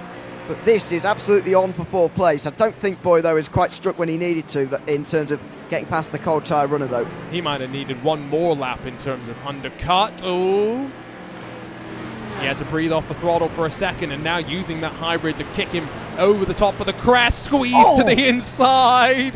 Oh, that was ballsy. That's one word for it. It's like squeezing down a corridor there, wasn't it? That was ever closing for Nicholas Boy. That was, well, that made we wince, as you heard. That was very, very close over the top of the hill. And we're going to see that again and again and again. I can't stress enough what a danger point turn 3 is for such a flat-out corner on your own. It's such a dangerous corner. It's quite crazy. The run out of turn 1, by the way, it's about 1.5 kilometers by the time from the time you put your foot on the gas to lifting it to get onto the brake as well. It's not a short run by any means, and you just sit there and you wait. At least you hope you wait if you're not balked up behind traffic. Ewan, 4 minutes, then we're going to kick you out of the booth for a break. I say kick you out nicely, ask you to go and rest yourself up for rejoining in the middle of the race. And what do you think we're going to see midway through the race as well? We haven't touched on weather too much, but it's climbed about 10 degrees Celsius in the last 60 minutes. Yeah, and it was 35 in qualifying. So, yeah, that's it's about 10 degrees, isn't it? So, yeah, 46 on the circuit at the moment. That's going to be a bit of a thing to deal with. It's just so sad that we don't have the option of double stinting or whatever, and the tyre changes at different times, because that would have made today a strategic headache. Instead, it's just going to be having to manage it for an hour if you're a GTD, about 50 minutes if you're a GTP, and 45 if you're an LMP2. Apart from that, you're not going to have too much to worry about, despite the pretty warm temperatures. See now, Ewan, this is where, before I let you go, we can have a quick chat, and we'll talk about this in the final hour as well. But obviously now, being down on pit lane with IMSA, I have the chance to talk to teams with their slightly different perspective in the real world. Don't tell me you've changed. No. What I will say is that at least because iRacing simulates IMSA, where you can change tires and the fuel at the same time, for the most part, at least in the 2 races that I've done so far, Laguna and Watkins, and I'll be doing the rest of the season as well, so I'm expecting Petit Le Mans to be a little different. But every stop, for the most part, is fuel and tires. Yeah, I know, but it's not the same, because we don't have safety car. No, it's not. You're right there. But what I think the difference is, and this is where, if iRacing is going to continue evolving this tire limit system, I think the next evolution, right, is being able to put the tires back on. And that's what the difference is, right? Because in the real world, what you often do is you put a scrub set on, whereas we don't have the option to do that here. So I'm agreeing with you. Ideally, I'd prefer the option of fuel and tires being done separately. But if you're going to do it the same, we're not that different from the real world. It's just that right now what we have is you get a set of sticker tires every time. Before we let you go, by the way, the GTD machines did want you to get a bit of action at the very least. It's pit stops and Coanda Esports in their Porsche, so I'm wondering if they've got a bit of a fuel disadvantage with the way the BOP's lined up. Yeah, maybe, because that is a definite note in a manufacturer there that the Coanda cars have both had to come in, although they are being joined by some others, as BMW for Mag Performance and BMW for Falcon and for Grid & Go as well. So David Sobrero, the only Mercedes in the background in the pit lane. So yeah, that's definitely a manufacturer note being made there. I really thought you were going to come back and tell me, though, that you've changed after, what was it, two or three weekends in the pit lane. I was going to be furious. But I'm glad we still agree on that. And I agree, by the way, we do need the ability to put the same tyres back on. I would accept fuel and tyres at the same time with a tyre limit. There you go. There's my compromise. There's the compromise. And you are right.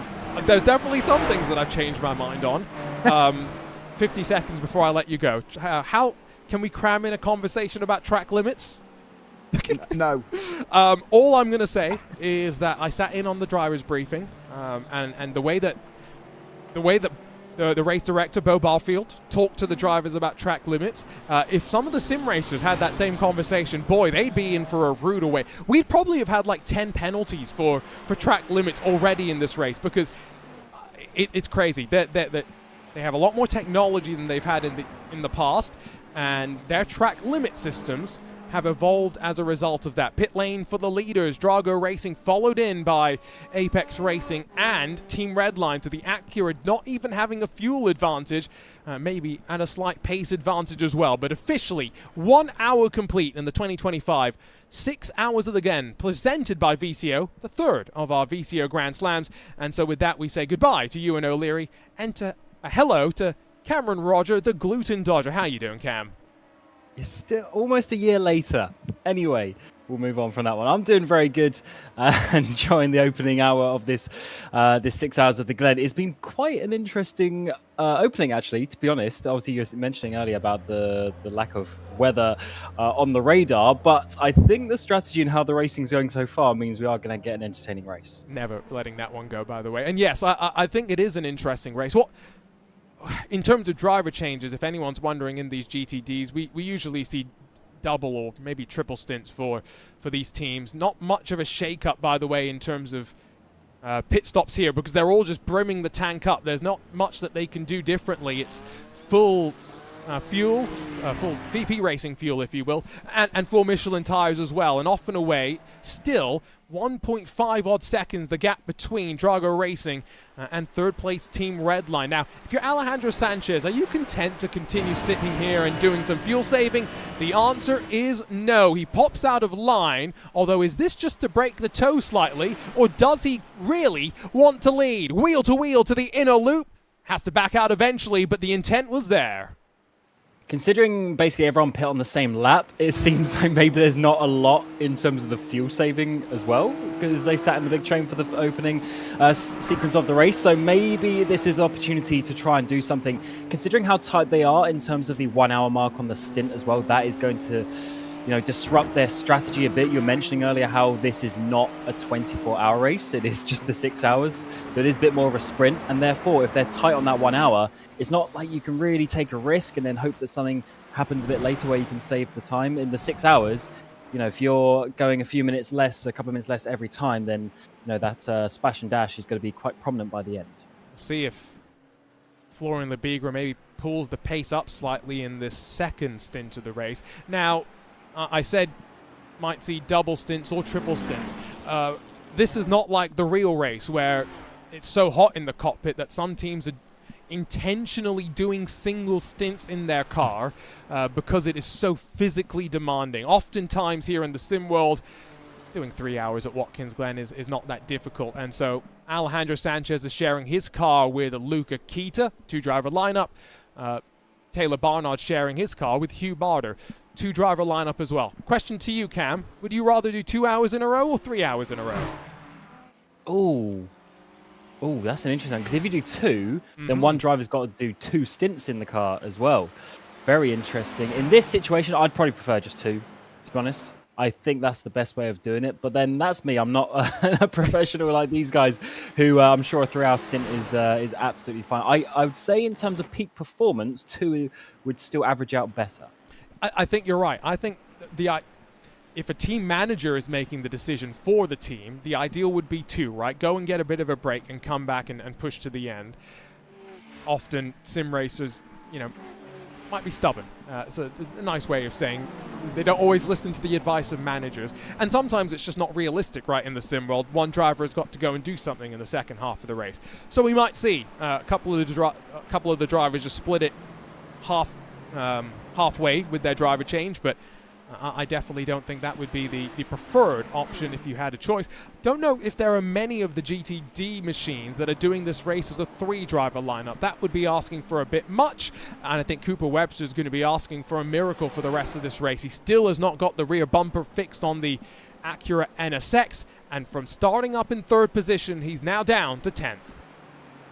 Yeah, that's really an awkward situation, because we saw the lack of downforce he's going to have on that rear end. That is also not going to help the tyres as the race progresses, or even trying to make some overtakes. You know, if you're trying to go around the outside of someone, the rear moving around a little bit more. But it's obviously not enough that he's losing loads of time, but that will accumulate a lot over the course of the race. But then I'm sure they look to the repair times, and if you're going to go, you know, even 30 seconds behind from some repairs, I'm sure the repair may be a bit more than that, but even if it's 30 seconds, you're already out the race. So you might as well stay in the train and try and do something.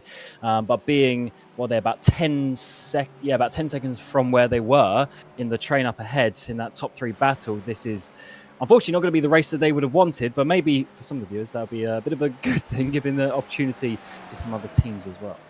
Especially given the domination relative in the GTD class for Redline in recent years, and even going back to the years where we had prototype GTLM, the old GTE cars, and GT3, there was a year where they won all 3 of those classes in the very same year. So it's been a happy hunting ground, to say the least.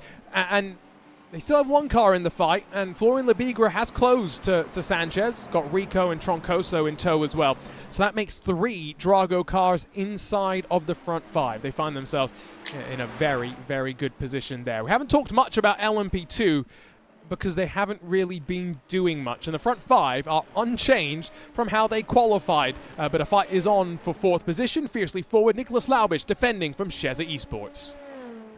Yeah, the front couple have spread out just a little bit, but not necessarily too much to worry about just yet. But it is over a 3-second gap, and then there's a couple of seconds between each of the next cars. But as you say, this is the close battle. Sheza and the number 26 car getting closer and closer to the fiercely forward pink car, which is seemingly not very pink today, but they are getting closer and closer in that battle.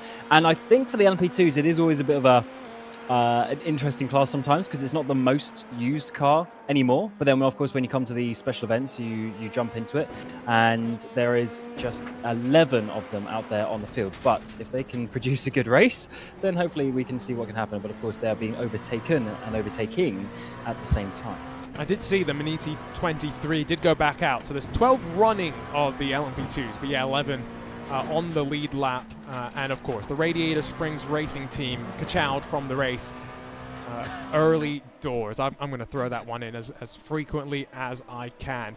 So we are very much, though, kind of settling into that middle part of the race where fuel saving, I think, for the GTDs is going to be paramount. And GTPs, we've now got what is a quite wide range of strategies to kind of look at. So that is a very nice thing to see. We're in a busy month, though, in terms of endurance racing in the real world, Cam. 3 consecutive weekends of 24-hour racing. How much racing have you watched in the real world over the last couple of weeks? I'm a busy boy now, to say the least. But no, I've tried to watch as much as I can. The issue is a 24-hour race is long. I can't just sit down and watch hours and hours of it. But it is always good to put it on, of course, for a period of time that you have available. But the fact that it's 3 in a row, I'm not surprised. I saw the list. Isn't it only something like 7 drivers are actually doing all 3? Because that is, I mean, that's a feat. Because, okay, I guess you have the days to recover in between, but it's not like you're sitting around on the beach. They've got a lot of work to do in the days leading up to the Saturday start of the race. I'm going to have to go and double check. I think you're right. I know I've got my IMSA book, my preparation from last week. So this has got a whole bunch of stats. Let me break it up. There were 62 drivers that competed at Watkins Glen who also raced at Le Mans. There are 19 drivers that are doing 24 hours of Le Mans, the Watkins Glen 6 hours, and Spa 24. And while on iRacing you can do all of those and it doesn't take you much time to travel between them, not the case in the real world. Back to the live pictures. Sanchez turns the leader. Here will come Lebigra to the race lead. Redline back on top. BMW and Ferrari in the wall. So needless at this point of the race. He was barely alongside coming up to that. They've been sat behind each other for ages. The run wasn't really there. I don't know why he tried to keep his nose up the inside there. That was always going to be an accident, and unfortunately that has just killed the race for 2 cars out there and opens a door to actually the Drago teammates now, 2 of them inside the top 3, but for Apex, I mean, the outside is always a risky one. And I mean, you see the BMW is miles ahead. He's almost a full car length ahead. He hit the rear bumper, not even the rear wheel. Definitely a bit, well, not even a bit, a lot of misjudgment there from Sanchez. I'm going to speculate that maybe Taylor Barnard also has done some racing for Apex in the past. There was maybe also a little bit of wanting to get past. That just looks like a misjudgment the more you watch it, right? Just thought that he was going to be able to cut back into line, but didn't get it quite right. Yeah, absolutely not. This is going to be a good shot from the onboard. So he actually does get quite a bit of a long slide, but of course in the braking zone, I guess there's a big chunk of the curve from the BMW, but even then, you just can't be that near to someone on the outside of that corner. It's not even one line. Like the fact that you use the curbs, there's not even a whole width of the car in terms of the amount of tarmac that is available. It's a very difficult one in that situation to judge, but I definitely think that's a very costly error, and 100% on the Apex car. But what I don't understand is why he was really going for that. They've sat behind each other for so long. Nothing's really changed. They weren't really under pressure from behind. I just don't quite understand it. I mean, that's a great camera shot. I don't think it really tells us much more than what we knew before. But yeah. I mean, Barnard does go over the curb, but right. It was his corner at that point already. So Sanchez, I guess, just didn't get the car out of the way enough. No, exactly. Again, I think that it's full blame on the Apex car, I think, or incident responsibility, to give it the correct term, as IMSA would do in the real world. But it's not a move that Alexander Spetz went for the move, right, around the outside. This one, it looked like Sanchez was backing off. Unfortunately, it's a similar sort of result in terms of contact, and Taylor Barnard needed the tow back to pit lane, by the way, so that car was so badly damaged it couldn't even limp back around. Yeah, that was a big hit, and yeah, of course, the more replays we saw, that was definitely more of a misjudgment. Initially, my reaction was I thought he was actually trying to keep around the outside, but yeah, I think he was definitely backing out of that one, but so tight, and I mean, it's a impossible corner really to get 100% correct every lap of the race. But the fact that they were P1 and 2, they had it fairly sorted as well. They had just enough of a gap to the 71 car that they weren't really under any pressure at that point. So they were looking good. But that's changed the order at the front of this GTD field. And this top 3, well, it's really top 2 now, just sort of breaking away a little bit from the remaining cars in the class. It's a good thing if you've got 3 cars in the top 5 at one point in the race, because if you lose one, still got 2 left. And now both of the Drago cars are on the podium. Ricardo Rico 2nd, Manuel Troncoso 3rd. David Sobrero is not too far behind with, guess what? A 3rd, one of the Drago racing cars still in the top 5. Strength in numbers. That's what often can be very, very beneficial. Coanda find themselves then a couple of seconds further back. It's 6 seconds down the road for them. Got a couple of blue highlights on the side of their car to try and differentiate it from the 18 with Elliot Veyron behind the wheel, but some work to be done. So expecting Sean Campbell then into pit lane, probably inside of the next 5-7 laps, I would think, given that he came in probably lap 23 in stint number 1. Yes, and we are on to 18 this time around, so that would be correct. But of course, he's not going to underfuel every stop, is he? Maybe that's just for the track position. We'll see what they want to do this time around, because he gained anywhere between 4 and even up to 10 seconds on some of the other cars in the class that time around. So surely he's not going to do that every time, but we'll have to certainly see what they decide to do. He's got such a big advantage though, 8 odd seconds. He can now just continue on as long as they do the maths right in terms of the upcoming stints and make sure that they don't have to do an extra pit stop therefore, then I don't think this strategy is working out too bad. It's definitely a net positive for them. Question will be for those behind, for the likes of BS Competition.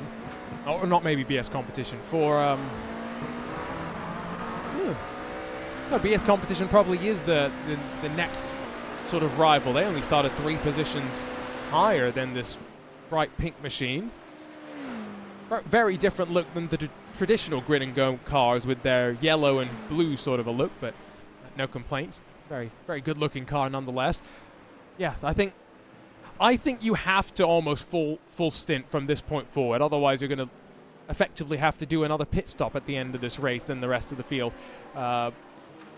It would be good if any of the teams are listening. Come and have a chat with me and Cam. We're sitting in Discord. Come and tell us what you know. Yes, so obviously when it's the 45-minute stints, like the LMP2s, you sort of do 3 stints every 2 hours, so it's going to be about 9 for the race. But of course, the GTPs can go a bit longer, and that obviously eats into that final stint, which means there is some wiggle room. But it's kind of like a joker card. You can only really play it once. You can't do it every stint because, as you said, at some point you're just going to have, you're taking less fuel. So at some point you're going to have either an extra stop or a longer stop. So you can't do it all the time, but they've done it to get their position, and I think they just need to kind of continue on with that and just keep going. The thing is, of course, BS Competition and the Williams play seat cars in behind, they also underfueled, but not quite as much as that Porsche, as you see some GTD stops as well with the Williams Academy car. And that car was running 4th. Give me a sec. That car was one of the underfuelers in the first stint, I believe, but this is still way too early for that. They've only done 8 laps. Yeah, I think you can probably figure out what I'm about to try and find and what I have been able to find in the replay machine. Oh, no. Yeah, turn 10. Ooh, did he save it? He does save it, but just that contact alone is going to be enough to kill that car for them to come into the pit lane. Looks like one of the LMP2s up the inside. He'd already turned in before that contact was made, so a little bit late there from the LMP2. And unfortunately, that Williams car is going to be sat there for quite a few minutes. Yeah, you can't really see it from the camera angle, but you can see there's a little bit of right hand down to the steering relative. So I'm surprised he didn't try and do an additional lap just to see if it was okay to continue, but maybe just got the sense even in that short, it's only about 300 meters from turn 10 to 11, felt enough to know the car was not okay to continue. So that means Drago now runs 2nd, 3rd, and 4th position. So if Redline were to falter, Florian Lebigra was to have any sort of issue, Drago would be the ones to take over the lead. The other Redline car is in a brawl, still missing the rear end of the car. Cooper Webster's now 3 wide as Dominic Hoffman slices up the inside. And Jarno Koch takes off the track but holds on to the position. An LMP2 car splits the middle. My goodness, what are we doing? Whoa. And in the background, there we go. No. One of the Williams GTPs into the wall. Further contact is made. 3-4 cars involved. And there we go with one of the BMWs. That's a huge wreck on the exit of the final corner. And some cars have missed the pit entry, so they're going to have to tow back to pit lane. That was Jari Lehtinen. Not quite sure how he went around, but that's what triggered it. Andrew Dawson also tangled up in the Effect Simulations 909. We've seen them as a staple of these VCO Grand Slam LMP2 events. Let's see. Straight away with the replay. It all happens in front of Dawson, but what does he see? Smoke at the back of a BMW. That, I mean, as soon as he turned in there was nothing, absolutely nothing that he could have done. I think one of the GTPs there managed to avoid all of that carnage going straight hard to the right-hand side. Might have been carnage. Gustavo Ariel, who I can tell you has now got a black flag, which I would assume, given that we are this early in the race, might be for an unsafe pit entry or something. But nevertheless, here we go. So middle goes one of the LMP2 cars, and then it's GTP on LMP2 that sets it off. It's the Arete Esports 79, Pedro Valencia behind the wheel, and then there goes the bedlam. Yeah, I think you're right in terms of Ariel. Is it just because he went effectively into the pit lane to avoid the carnage? That would be a very harsh penalty. Look at the LMP2 there trying to go in the middle. Someone goes down the inside. I mean, this is already crazy. Then the LMP2 finally gets through down the middle. Williams are just trying to keep it calm, but unfortunately it is that LMP2 who dives it on the inside of the final corner. you always say the drivers should have a little bit of caution, and that's exactly what Lehtinen was doing. But unfortunately, LMP2 not so much. Yeah, no, that wow was me going, I don't know what the LMP2 was really thinking there, seeing the situation in front of him and full sending it on board with the number 79. So that the LMP2 in front got so impatient as well that he forced the issue, but that's not the cause of this. I mean, it's just careless. It's clumsy, unfortunately. Yeah, I mean, what are you going to gain? I mean, it's tiniest bit unlucky, but also just he was the one taking the risk, basically.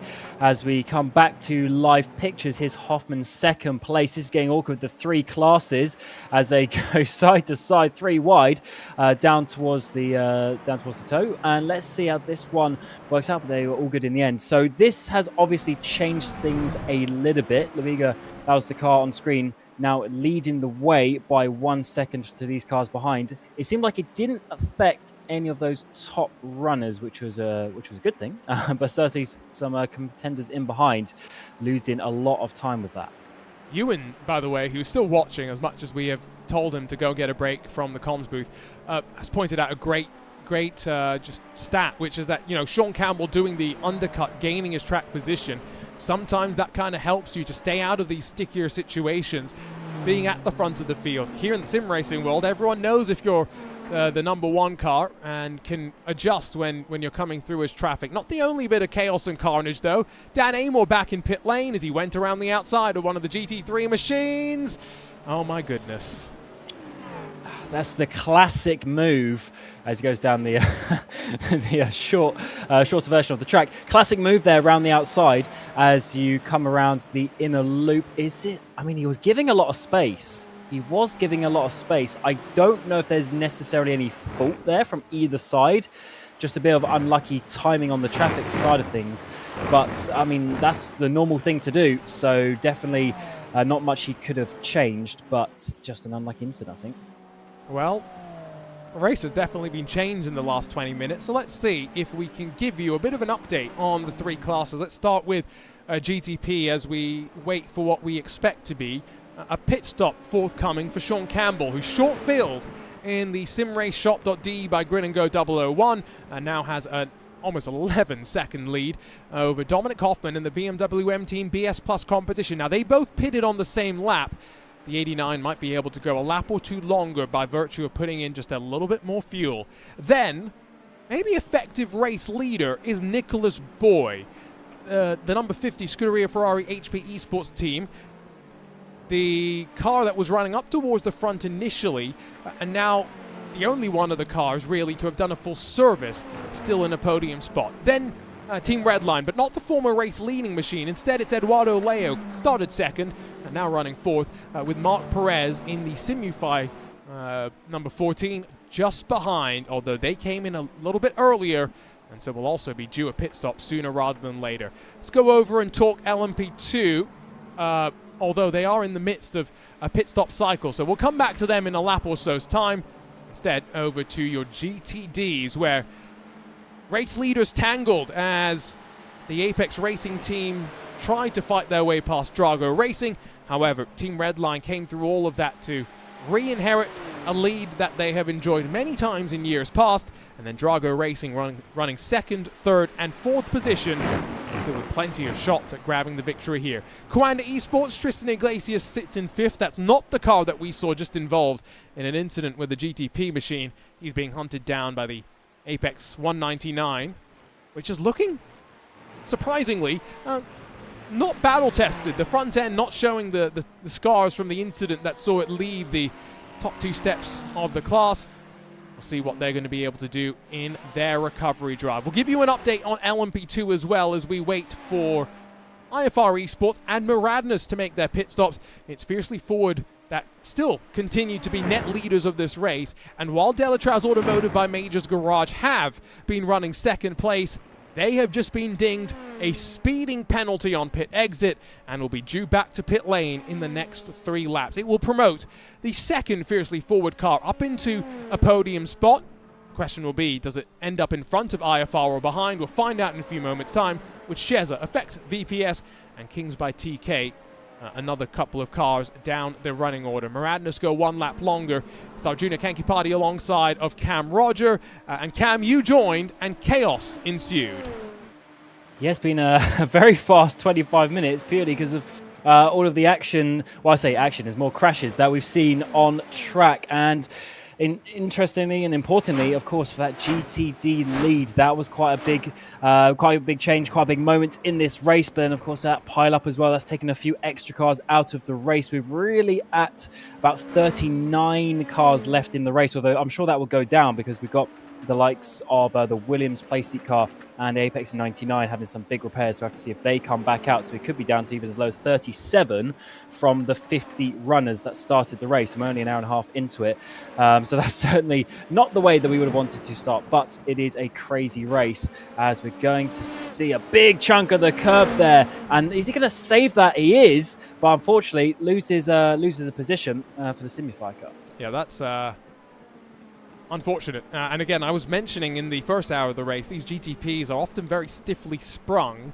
I'm surprised that we don't see that more often in 2025. We've seen it plenty in previous years in this iRacing special event. This layout, though, for the most part, campaigned since 1971. The only adjustment to the layout was made back in 1992 when the inner loop was added. Track repaved about 10 years ago now, so it's a good racing surface. It's seen a little bit of use over the years, of course. It's not paper smooth, it's not super bumpy either as well. It's that nice little mixture of the two. That's exactly what you want to see. Here comes Maradness down to pit lane. Is Dion Fiallo going to jump in? No.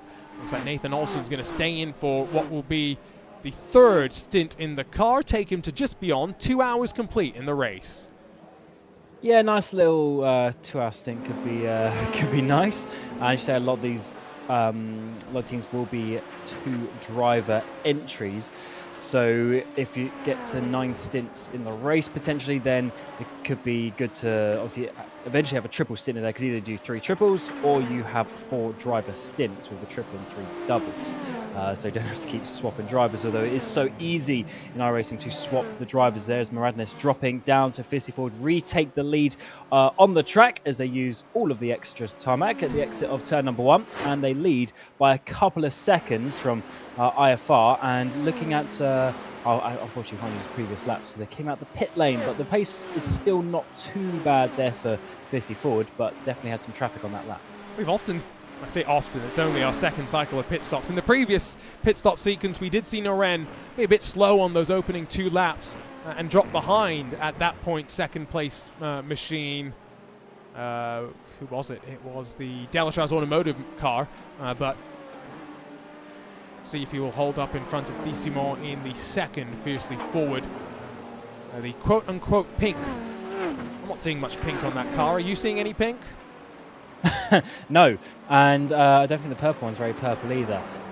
So maybe that's just for indication of the names. But sometimes Team Redline have 5 Team Redline cars, so I am glad that they at least have a different indication to which car it is. Yeah, but do you remember the days when... oh, no. Oh, no. Nathan Olsen down at the chute. Has had a big one, and the rear wing has become dislodged. Do you not think that was a bit of a weird place for him to be? It was quite early in the corner. There must have been some contact or something. No. Cold tires, you never know. Let's see how it played out. Oh. Ooh, yeah. Lost the rear end. Yeah, you're right about the cold tires, I think. It's just the tiniest wiggle. Did you see that? The tiniest wiggle. And unfortunately, just enough to lose the rear end on that car. I mean, this is all going swimmingly. Even a quarter of the way into just that little correction. And then that down to second gear probably didn't help. Okay, maybe this is me seeing things. Does he lose it on the... He goes from third to second. Has he already lost the car at this point? Or does that help induce... No, I think he's already lost the car. It happened. I think he downshifts in reaction to losing the rear end, and that almost makes it worse. It certainly does. It just sort of locks the rear end a little bit, or decelerates it, let's say. So definitely not helping that situation. If he kept in third, might have been okay. But just the tiniest bit. That just shows you how on the limit these cars are as well. They are dancing on the edge of that tyre grip. And as you say, when the tyres are cold, even more difficult. And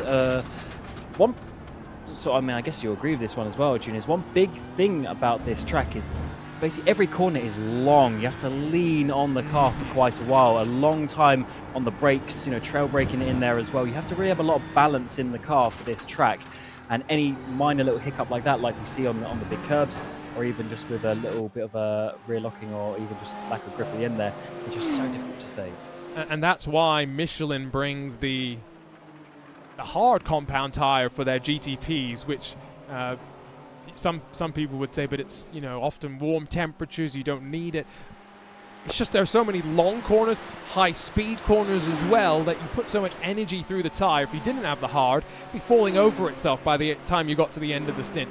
What it does mean, and it's not something that's necessarily pertinent for today or necessarily maybe in the sim, I'm not quite sure if it's replicated so much, but that hard compound of tire is also more difficult to warm up when you're in the cooler conditions, which often you'll have when it's drying on track. So last week was quite difficult in the real world for some of the competitors. Here comes Dominic Hoffman. Already seen Sean Campbell in and out. It was a full service. What's Hoffman going to do? Yeah, of course, these were the teams that stopped earlier. So Sean Campbell was the earliest of the early stops. As she said, it was a full service on his second stop. So he just wanted to basically get the track position in that first one. And I wouldn't be surprised if it's, who was the other car? It's the Ferrari car who now leads. They had a slightly shorter stop as well. So I have to see if they do so. Very interesting strategy to do that, because underfueling is such a weird thing to do early on in the race, because normally you don't know what's going to happen. So you just want to go long every single stop and then see what happens at the end. But they have so much control of the races nowadays. Everything's so pre-planned that they obviously wanted to try something different. So don't be worried. This car being down in 8th place for now, they'll jump back up later. 31.3. Short fill. Dominic Hoffman back out in what could be the net race lead. I mean, Leary did say that there's potential for another one. We'll have to see. We'll have to see what happens. But they are definitely going aggressive, and I like it. They're going to have the track position once everyone has stopped, and they're going to be, by the looks of it, about 6 seconds ahead. So they were a good 10 seconds behind, weren't they? Now they're going to be 6 seconds ahead. That's a huge jump. And I think Ewan's just put in our chat what I was going to say as well. I think they have accepted that they are not going to be able to cut out an extra stop. They have committed to one more stop than the rest of the field. Get back to that in a moment, because the fight is on at the front of the LMP2s. Patrick Hingston in the fiercely forward 15 is now seeing his mirrors filled with Elliot Naren and that IFR Esports machine through the bus stop, through the inner loop. They will fly over the curbs. And last lap, a 1.4 seconds close, Hingston got the worst of the traffic. And sometimes it's actually easier to hit it first, but you never know. It depends exactly what corner you meet it in, and this is very intense at this moment of the race. You thought things calmed down, but then you have a lead battle in class close up together. You've got the other fiercely forward car 3 odd seconds behind, so nothing to worry about. It's just these two on track, and they've seemingly got a clear part of the track as well. So can IFR work their way through, or they're going to have to wait for some GT traffic to potentially hinder the 15? Now, we did see Patrick Hingston last year at the end of 2024 in, what was that, Production Car Challenge special event, and my memory is apparently so weird that this is what it remembers. Patrick Hingston ran in what was called the Jenna Ortega Fan Club car. That car had a livery that was basically, someone took BS Competition's livery, drew it in MS Paint, and then put a pink instead of a blue on it, Cam. That's what I remember about Patrick Hingston. Look how far he's come since then. Leading top split LMP2. Yeah, that's a bit of a jump. What team name as well. I mean, the serious nature of that team. We'll have to see. But can he hold on though? Because the IFR car is getting closer and closer. A long old straight here up towards the inner loop. He's getting closer behind the trees. No, backs off this time around, but it's definitely putting on a lot of pressure. And there's some big curbs around this track that you don't want to be hitting. And when you see a car in your mirrors, you definitely spend a little less focus on those curbs.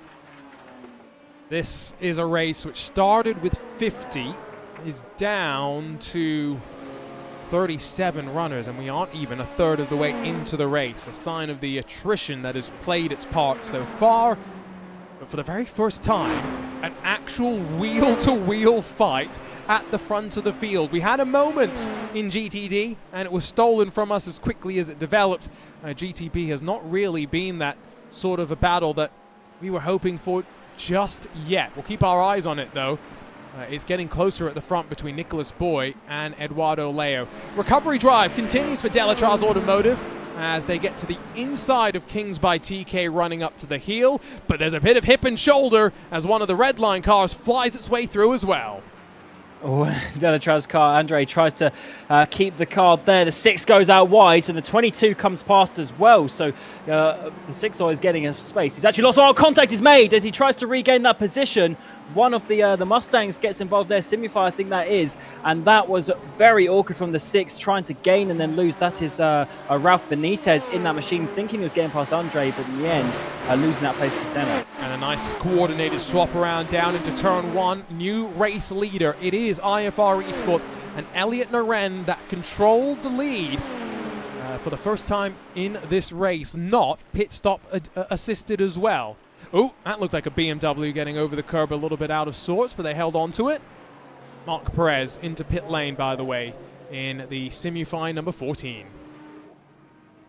Yes, is this a little bit early? No, they've done 30 laps on this stint, so they must have been one of the slightly earlier stops last time around as well. We still have Ferrari leading on 28 lap stint, and then Redline only on 27 as they went so long. Almost a 3-wide situation. Redline chooses to go to the outside to avoid that as we come back to this LMP2 battle. This is a crazy one. It's a big dive to the inside there from the 22 as they're trying to regain that. That's the Rencon Racing entry, as this is getting a little bit heated. Even though it's for 7th place in class, they want every position that they can get.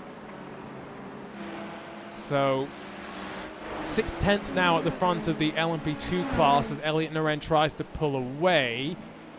We are just waiting for the next cycle through of GTP pit stops. And will we see driver changes? That's kind of what I'm wondering as well. Nicholas Boy is paired up with Michele Costantini, who is at the ready.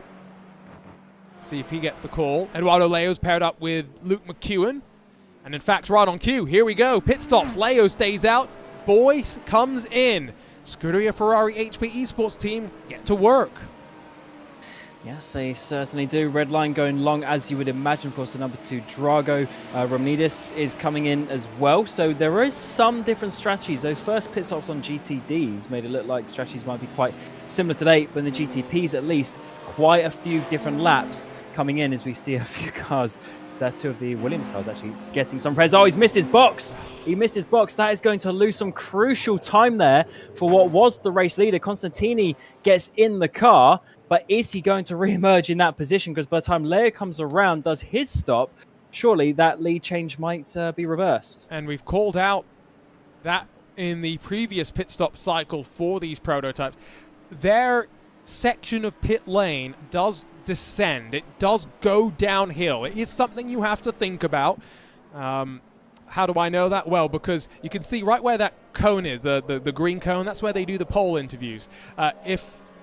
If there wasn't someone stopping the car from rolling off, it would have hit me last Saturday. Here goes Costantini. It is a slightly short fill compared to Michael Romanidis, maybe recognizing that they might not have needed all the fuel, but also gives them a bit more buffer in regard to the mistake on the entry.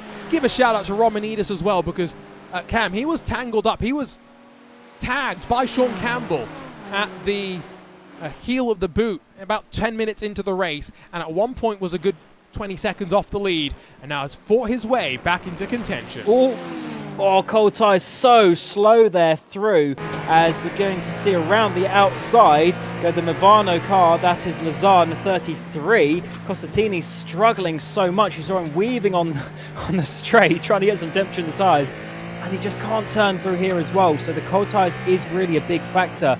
And going on to that as well, the BS competition car came out 5 seconds ahead of the sim race shot by G&G car, Sean Campbell, and thought, oh, that's a good one. He's getting 15, 16 seconds, but that went down to basically 0 and now stabilized to 1 second, just because of those cold tires.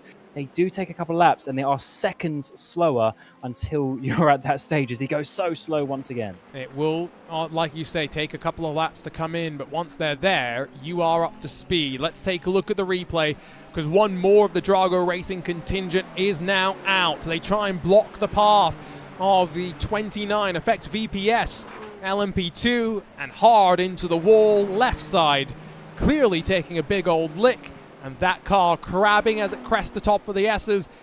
It's done.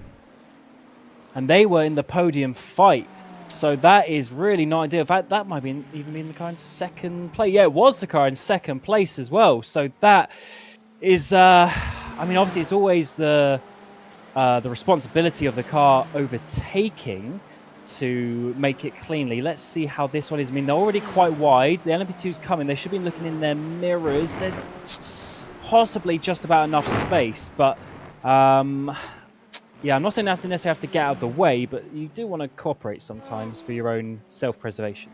I think it's what Ewan and I were talking about with the other incident that we had up through the S's. You don't want to go offline. Yes, you can, but ideally you would be on the racing line, and so Ricardo Rico, not having that overlap that he thought with the LMP2 car, thought he was good to try and come across. But when you leave the door open like that, you leave the window of invitation, and the window of invitation is what's ended up seeing him in the wall. So Costantini will get a good benchmark lap time for him this time by, and compare him to Sean Campbell, who has been on track for 9 laps and counting. Campbell did a 1:34.465 at the line. Car is looking very, very good right now as they have rejoined the regular strategy window for the most part. Here comes the Ferrari out of the final corner.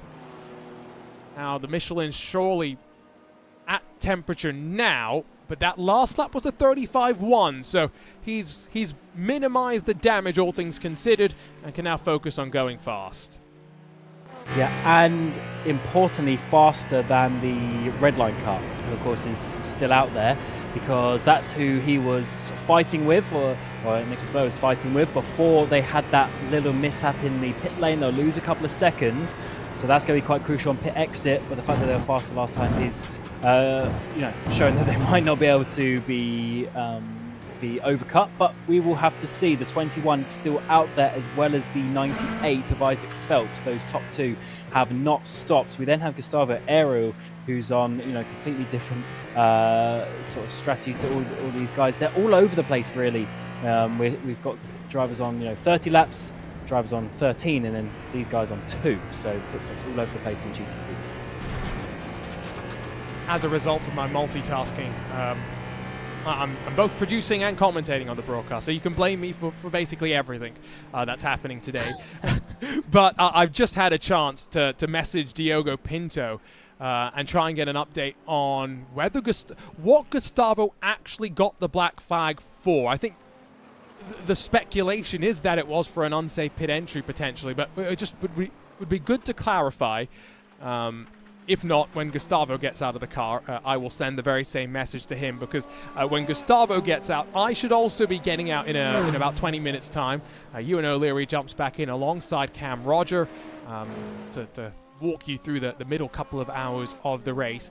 We're on lap 64 of an estimated about 220-ish laps. By the time I come back, I don't know how many cars are really going to be left if we're down to 36 right now. Yeah, that's a funny way to put it. What you're off for? Is it middle 2? So 2 whole hours. I mean, a lot can change in that. I mean, we've already lost, was it 13, 14 cars? As we do see Leo come down the pit lane now. So this is the 21, your race leader as it stands. They were behind the Ferrari car in about 4th position before all of these pit stops started. In the background, there you see the 98 Apex car, Isaac Phelps, also coming down pit lane. They are on the same strategy, 32 laps apiece.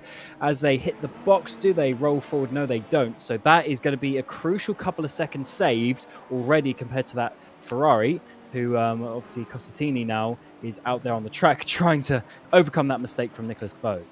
Is Gustavo Aero going to do a driver change? Leo and Phelps both look like they are staying behind the wheel of the car. Scratch that. Phelps out. Augustin Bernier is going to jump in. That was a bit of a delayed driver change compared to when I would have expected the swap to happen. The fact that Gustavo is still in the car indicates to me he's staying in the car as well. So Dominic Hoffman, Sean Campbell back to the point of the field. 1.2 seconds between them. Campbell has closed 6/10 that last lap. Leo is going to leave and be just in front of Costantini as well. Cold tires. Here comes the Italian trying to fight his way past the 21. Yeah, this will surely swap around at some point because even though he looks quite far back now... Oh, no! Oh, what's gone on? That's a technical problem, surely. He went straight as his wheel disconnected or something. The 50 car that was going for that overtake is now in the wall. That is heartbreaking, and we have just been robbed of what could have been a great fight as Leo tried to hold on cold tires. Whatever technical issue it was, it's reset itself quick enough that Costantini is still going. Can he turn? Is he going to turn this time? He is. He's got no steering now, that's the problem.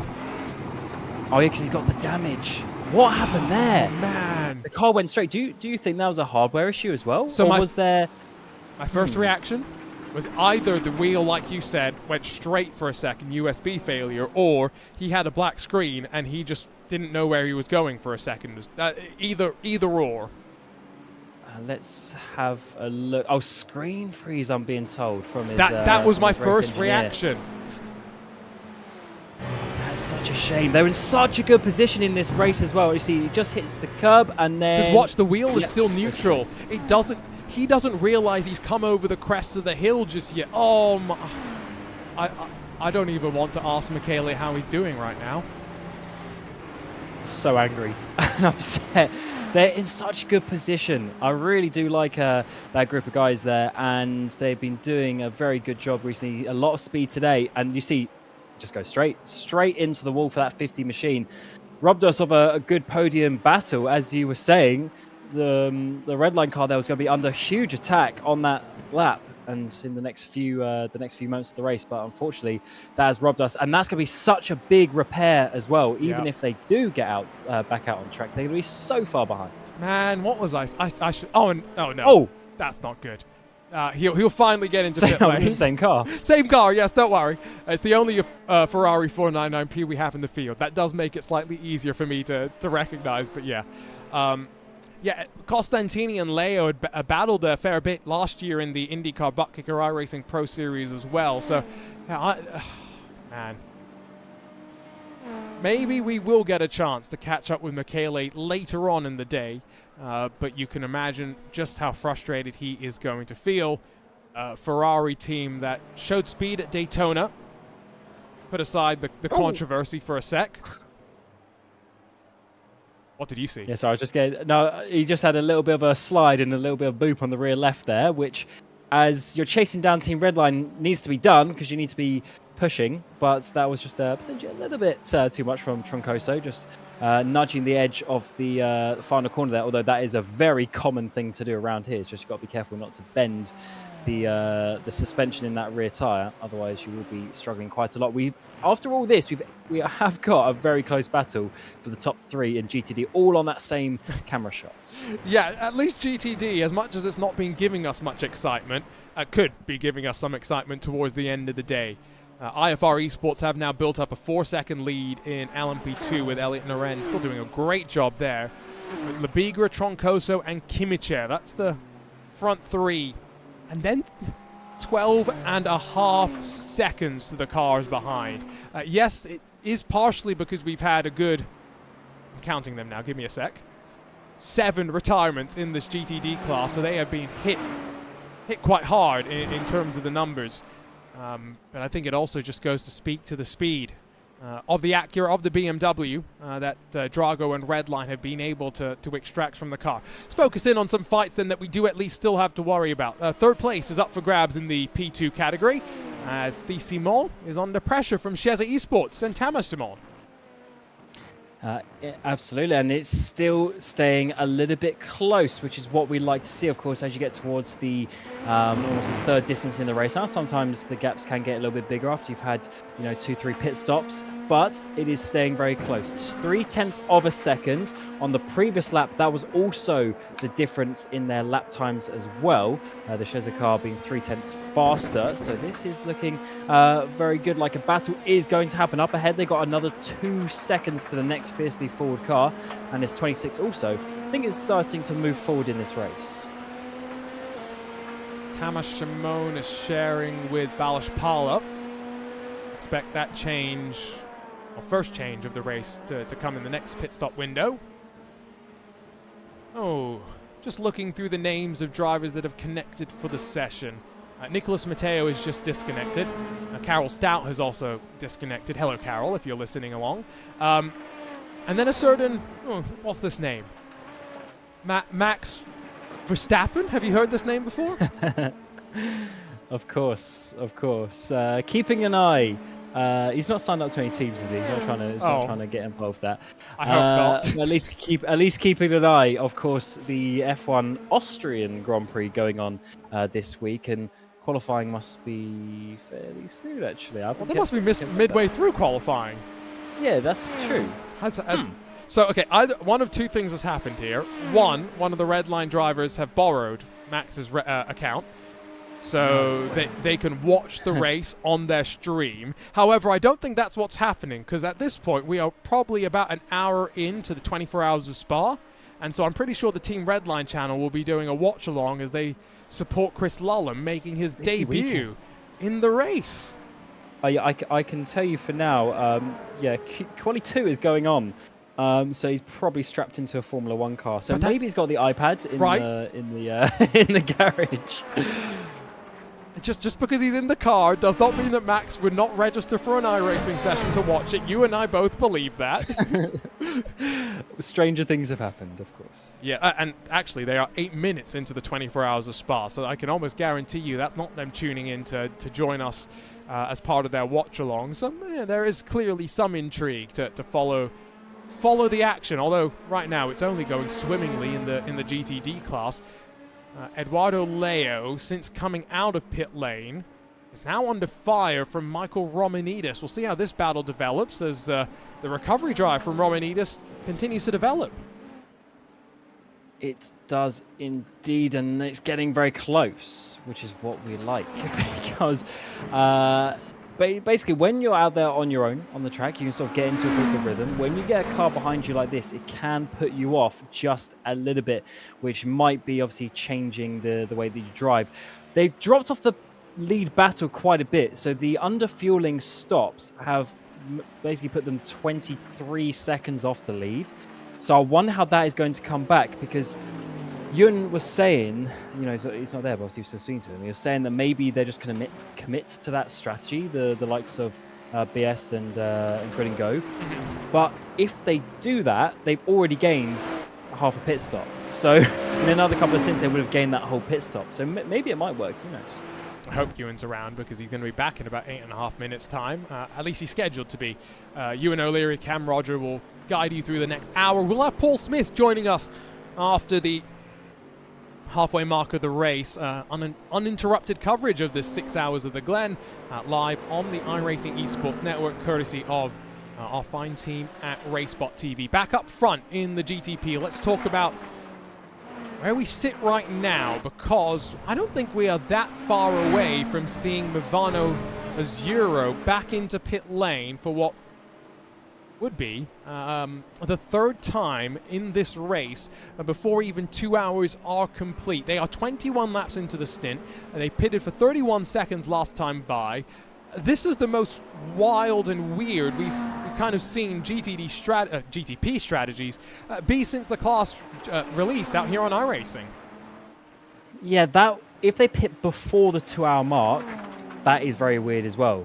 Because I was mentioning, if you do 3 and 2, then you do 9 stints throughout the race. It makes sense. If you're picking before the 2 hour mark, then you're potentially going into a 10th stint. That is pretty crazy. Maybe it will work out. I mean, they are sat there in third place at the moment, so they're gaining on some teams. How that's going to accumulate over the race, we will certainly have to find out. But yeah, there's the pit stop that you're showing on the tower. There's a big difference between, you know, a 41 or a 40 and a 31-second stop. 10 seconds is a long, long way.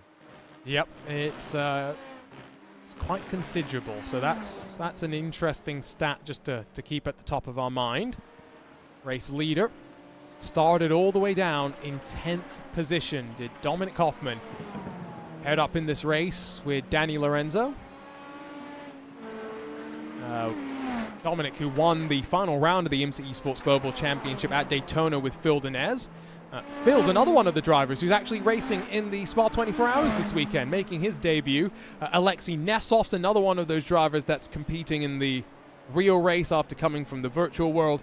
It's great to see the number of drivers making that transition and stepping out of their sims, I should say, I guess, into the real world. Also stepping out of pit lane, Michele Costantini is back out on track. Which is great to see. The number 50, he's got a front end on it. He's weaving like he did last time. When he did this, he slightly missed the chicane. The inner loop, let's see. No, he does a bit of a better job that time round, although he's very slow on the exit once again. And hopefully they can continue on. They are technically, certainly 9th place in class, but 5 laps down. That's a long, long way to come back from. Yeah, I think at this point they are just out there to... In the real world, you'd call it a data session, wouldn't you? You'd go out, just check the car. But yeah, I think this is basically just them going out there and getting some laps under their belt. Did you watch last week's 6 Hours of the Glen, the real race, Cam? Unfortunately not. No. I wanted to try and see you out there on the TV, but I didn't get a chance to find the coverage. Again, it's a busy time in motorsports. I never expect everyone to have watched everything. Oh my days! How have you lost the rear bodywork on the engine cover? Sheza Esports, back on pit lane now. But not the rear wing. Not the rear wing, no. That is an interesting sight. I'm definitely looking forward to see what the replay is. This car was the battle for about third and fourth place. They were in, chasing down fiercely forward, and that obviously hasn't ended well. How has they lost just the engine? They must have clipped the corner of something, but it's weird that the rear didn't get involved in that one, because normally you see that in real life if the clips fail or something like that, air gets underneath it. But in terms of a crash, always the rear wing comes off short. So... Oh, okay, so that's their teammate. That's the sister car. Oh no. Oh, no. Oh, that is... Oh, teammate on teammate. That is... The team managers there will be going absolutely, crazy. Oh, no. It's Norby Kish as well, who Ewan and I have done our fair share of singing his praises. That is not his finest moment, unfortunately. That is one of those situations where you kind of... Oh, yeah, so he's wiggled. He's gone wide. Oh, no. I mean, he's not even... He's almost touching the grass. Like, he's so far to the right. He must have been distracted or something. And then further contact with the fiercely forward LMP2 as well, the number 12 there. So almost a double kill. But fortunately, the 12 was continuing on, still in that second place. In LMP2. Wow, taking out your teammate in that manner, obviously not intentional, but big mistake. Mm-hmm. Yeah, no, not intentional. We should be clear. That was definitely not intentional. But that was a bit clumsy from Norby. And so, yeah, that would be an interesting debrief. 3 minutes to the top of the hour. We have completed 73 laps of racing, and our field of 50 is now officially down to 30... I'm assuming 35 cars. I'm not sure if Thomas Shimon is going to be able to roll that LMP2 car back out onto track. And we are officially now at that phase of the race where not much is happening out on track, for lack of a better word. Drago Racing are about 1.3 behind of Redline. Formerly second place, Delatraz Automotive are 1.2 off the back of a podium spot. GTD leaders are all kind of pacing each other out, 1.52 seconds apart. But outside of that, it's a very, very quiet day on track, Cam, as we wait for the GTDs to return to pit lane. It's funny how things spread out. After that first round of stops, everyone was basically nose to tail, I should say, in basically all of the categories.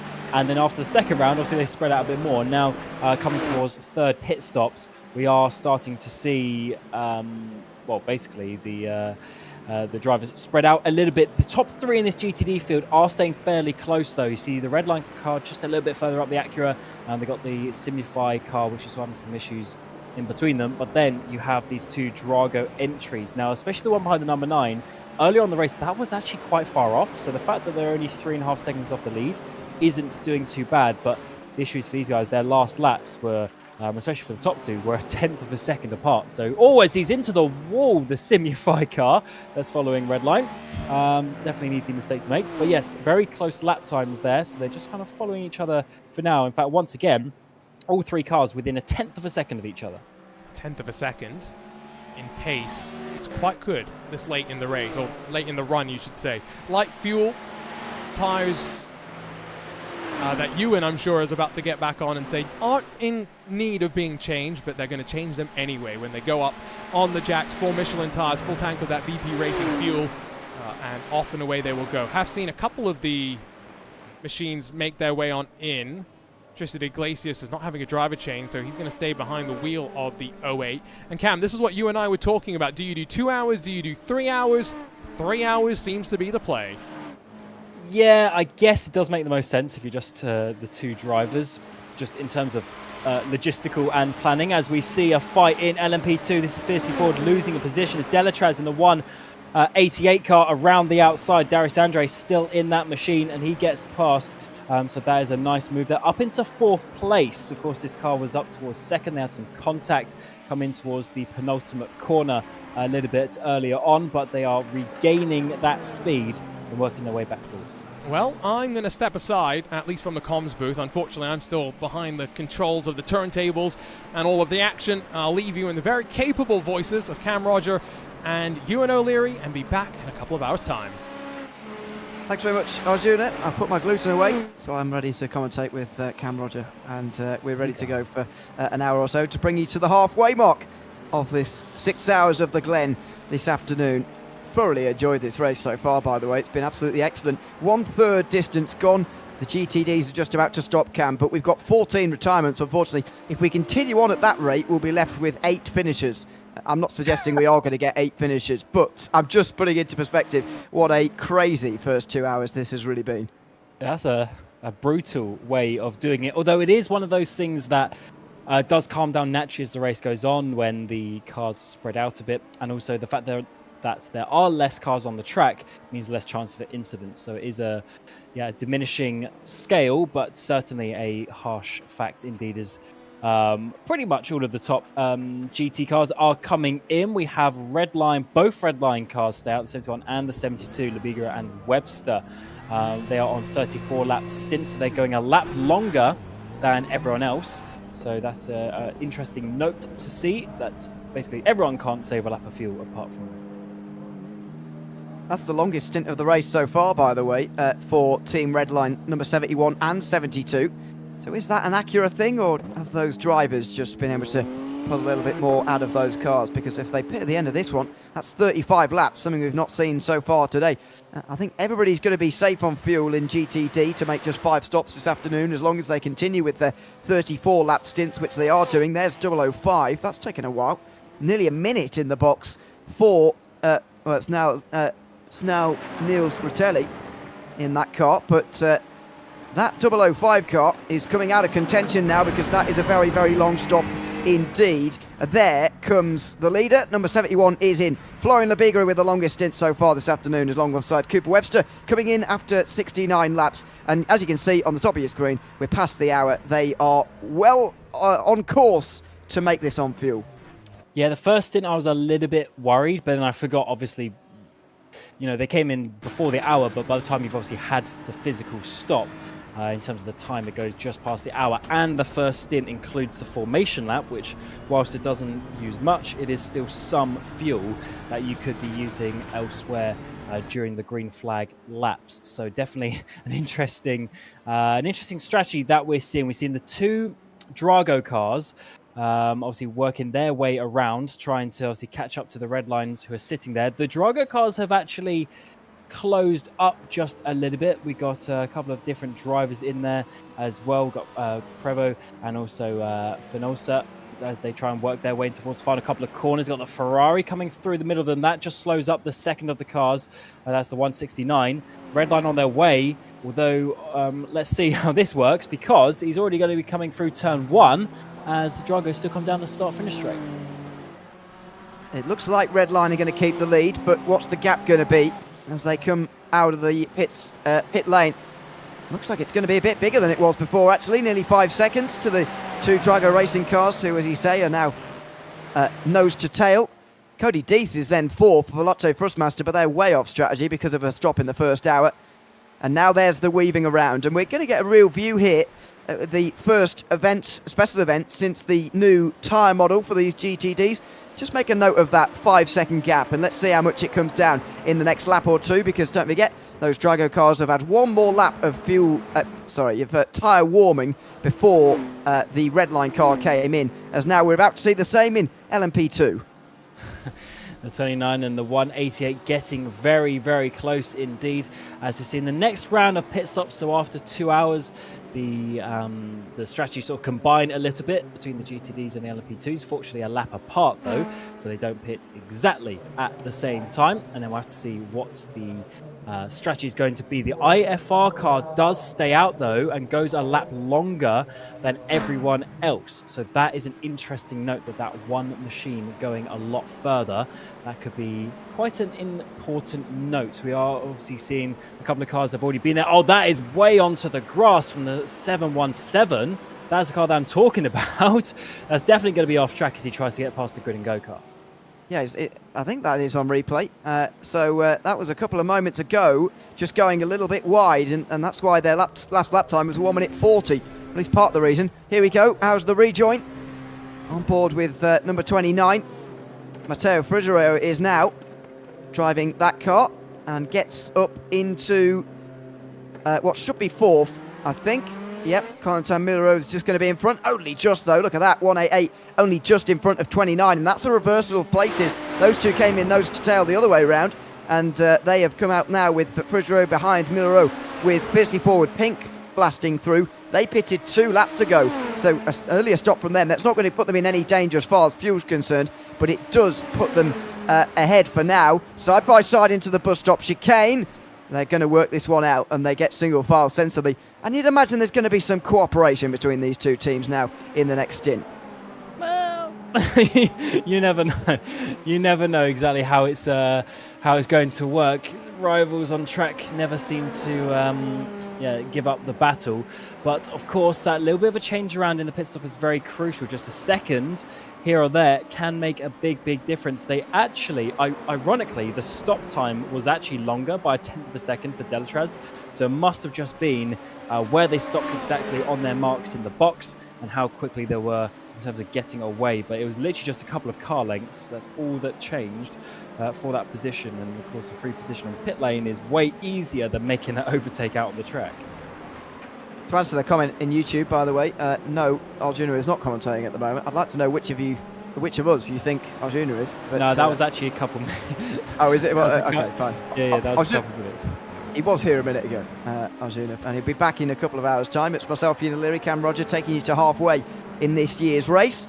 And we've thoroughly enjoyed it so far. The first couple of hours been absolutely excellent entertainment.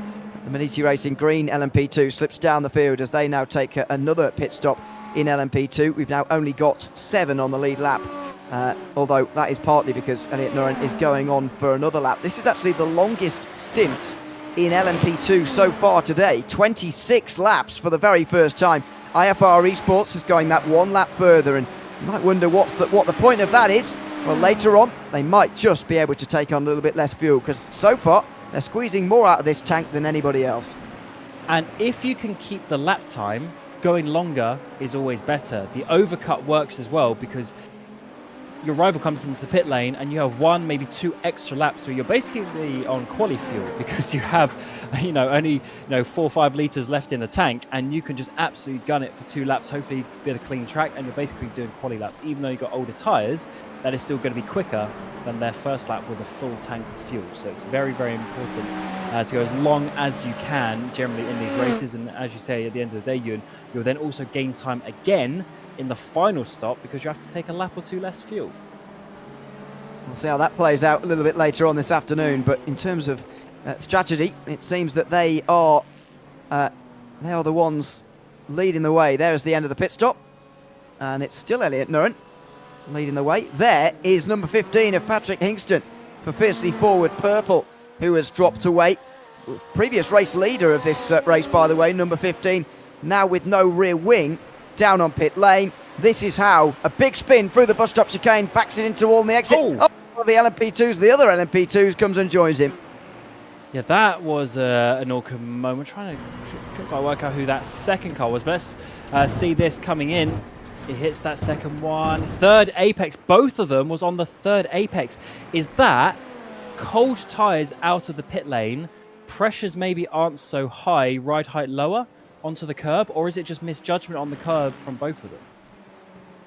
We spoke about this in the past, and I was going to mention it a couple of times. The stiffness of these cars, you'd think, would be more of a problem through the bus stop than it is. I remember last year's race was absolutely, deathly through the bus stop chicane. It was really hard to go through there, especially in the GTP class, without going off the road. We saw countless incidents there, so maybe that is playing a role. Maybe it was cold tyres. It was Carlos Puya out onto the circuit. That may have even been his first lap, certainly one of his first laps anyway, in this race this afternoon. And that was very, very notable, the way that car was thrown across the circuit. Hingston, though, with the bigger contact, and he's still down on pit lane repairing that car now after taking his rear wing off. This is on board with number 29 again. Said these two would work together. Not sure that they really are at the moment, but just up in front of them is the 001 car, Sean Campbell, who will be very soon into the pit lane. At maximum this afternoon, we've seen 33 laps in the opening stints of the day. We so far have had 28 from, or 29 from Campbell. We've now got the race leader, Dominic Hoffman, in. We're about to see a lead change. So Hoffman's coming in, of course, they short fueled. So once again, there's 24 laps on this stint. And I wonder what they're going to do this time around. Do they continue with that short stint? Are they going to commit to that? Or are they going to now finally do the full-length stint as they have that track position? Of course, later on in the race, though, they will have basically a full stop at the end when everyone has a splash. So that might change things just a little bit. So it looks like he's staying in the car, I believe. So that's a very interesting one. So he's obviously doing a good job, and they want him to just continue on with what he's doing. And they certainly do. It was about 31 seconds in the box last time round. Let's see if it's similar this time. No. Well, it's still a short field, but it's not quite as short as last time. 33.7. Long stop for them. You know, they've taken 2 seconds too much there, I think. Way too long. Half a minute. What are they doing? Goodness me. Out of the circuit. Hoffman, as you say, does stay in the car. He's now 7th. 3/4 of a minute behind the race leader, new race leader Sean Campbell. That's actually a 25 lap stint for the first time from Hoffman. So it's 28 to start the race, then 24, then 25, as far as I've got in my notes anyway. So a slightly longer one from Hoffman, and you'd imagine a little bit longer this time as well. I just can't see the vision for them really this time. They seem to be willingly making an extra stop compared to the others without much of a benefit in terms of doing that as well. So I'm not entirely sure I'm sold on their strategy just yet, but we'll see how it pans out later. But in the first 2 hours, they made almost half a stop. So if that continues, times it by 3, then they might make up enough to save the extra stop. Well, we'll have to see if that one works out, as here comes Sean Campbell in the 001. Yeah, that is true, but I could lead the London Marathon in the first 200 metres as well. It's not. You've got to win at the end. It's not the first 200 metres. Anyway, what a statement, Ewan O'Leary. Also, not entirely sure I could. Johan Royer is the new driver in 1. Sean Campbell gets out for the first time and hands over to a teammate who wasn't with the 001 team who won the Daytona 24 Hours. Sean Campbell was one of those drivers, really spearheading that effort actually in January, but he's not partnered with only teammates from that car. He's got Johan Royer this time round. How long is this stop going to be for him? 40 seconds more than 41.7. That's a full fill for 001. So, you know, I can see their strategy panning out a lot better, a lot easier. But I'm not sure I can for number 89 at the moment. We'll, again, have to see later. But this is big for Johan Royer. Got to get up to speed as quickly as possible now in the 001. Yes, certainly has. So, PS competition, another short stop. Easily going to have the net race lead. Of course, they will lose a couple of extra seconds. So it's 11 seconds at the moment, the gap to G&G. But we'll have to see when it comes out. Probably come down by a few seconds. So it might be about 6 or so that they lead. So it's working out quite well from this VS car. You see, they gained 4 positions, but that's not including the fact that they're actually 5 places down to where they should be as well. So they've gained so many places from the start with this strategy. And I mean, who knows? They've already won a special event this year. Let's see if it continues on. As Azuni was saying just before the 4-hour mark, we do not have too many battles actually out on the circuit at the moment. Although, having said that, Gustavo Ariel is continuing his run back through the field again by trying to overtake Augustin Bernier at the moment, the Apex Racing Academy driver. These guys are just completing only lap 19 of their stint at the moment for the Team Redline car, so they could be a little while yet. Another 10 laps, maybe more, for Gustavo Ariel before he comes in. But he's 25 seconds behind his teammate. What you were speculating earlier did indeed turn out to be the case. He got a penalty for avoiding the crash by going onto the pit entry lane there on the right-hand side. You're not allowed to cross over, either come in from outside or go out from inside when you're in that zone. And he got a drive-through penalty for that, which feels kind of harsh because he was avoiding an accident. But those are the rules, and iRacing has picked up on that. That's why he's got a drive-through penalty. And that's obviously automated. And yes, if we were in a league race with human stewards as well, there's that 001 car slicing his way through the traffic. If that was with a human steward, maybe some discretion would be taken into it. But rules are rules. A cone is a cone. And there's always a limit to where you can put your car, so it's very harsh. Don't necessarily agree with it, but the car was still in that position, and that's just how racing goes sometimes. But this is a huge battle. A little bit lower down in your GTDs, of course, 4 cars basically within a second, close enough. That's not so bad for 2¼ hours into the race. No, absolutely. These guys seem to have formed the group almost in protest of me saying there were no battles out there on the circuit. For 9th position at the moment, 2 of the Grid and Go teams. There's loads of Grid and Go teams across the field here once again today, by the way. Not only that one that's competing at the front of the field for the overall race victory, but 4 GTD entries as well. These are the best placed of them in 9th and 10th as things stand. Not maybe their best afternoon, but certainly another great showing from them to be so well representative. I think we were talking about this together on Sunday morning at Daytona Camp. Grid and Go are becoming a huge team in the world of iRacing these days and representing themselves in special events especially on a huge scale. I mean, having more than even like 2-3 cars, you're already a big team. When you get up to like 6 in multiple classes, that is just ridiculous. The amount of prep work and organisation, I mean, their Discord must be filled with people with information, with setups, with strategies. There's a lot going on there, and there must be some sort of, important, no, that's the wrong word, like extensive managerial structure as well to keep calm over all that. I'd be so surprised if it's just a group of drivers just chilling, doing their own thing, because that's a lot to keep a hold of. It certainly is. There's a lot to keep an eye on with that. I mean, we had enough of a nightmare organising our schedule. I know it's only a 6-hour race, but for a 24-hour race, it's a real nightmare to figure out all of these schedules.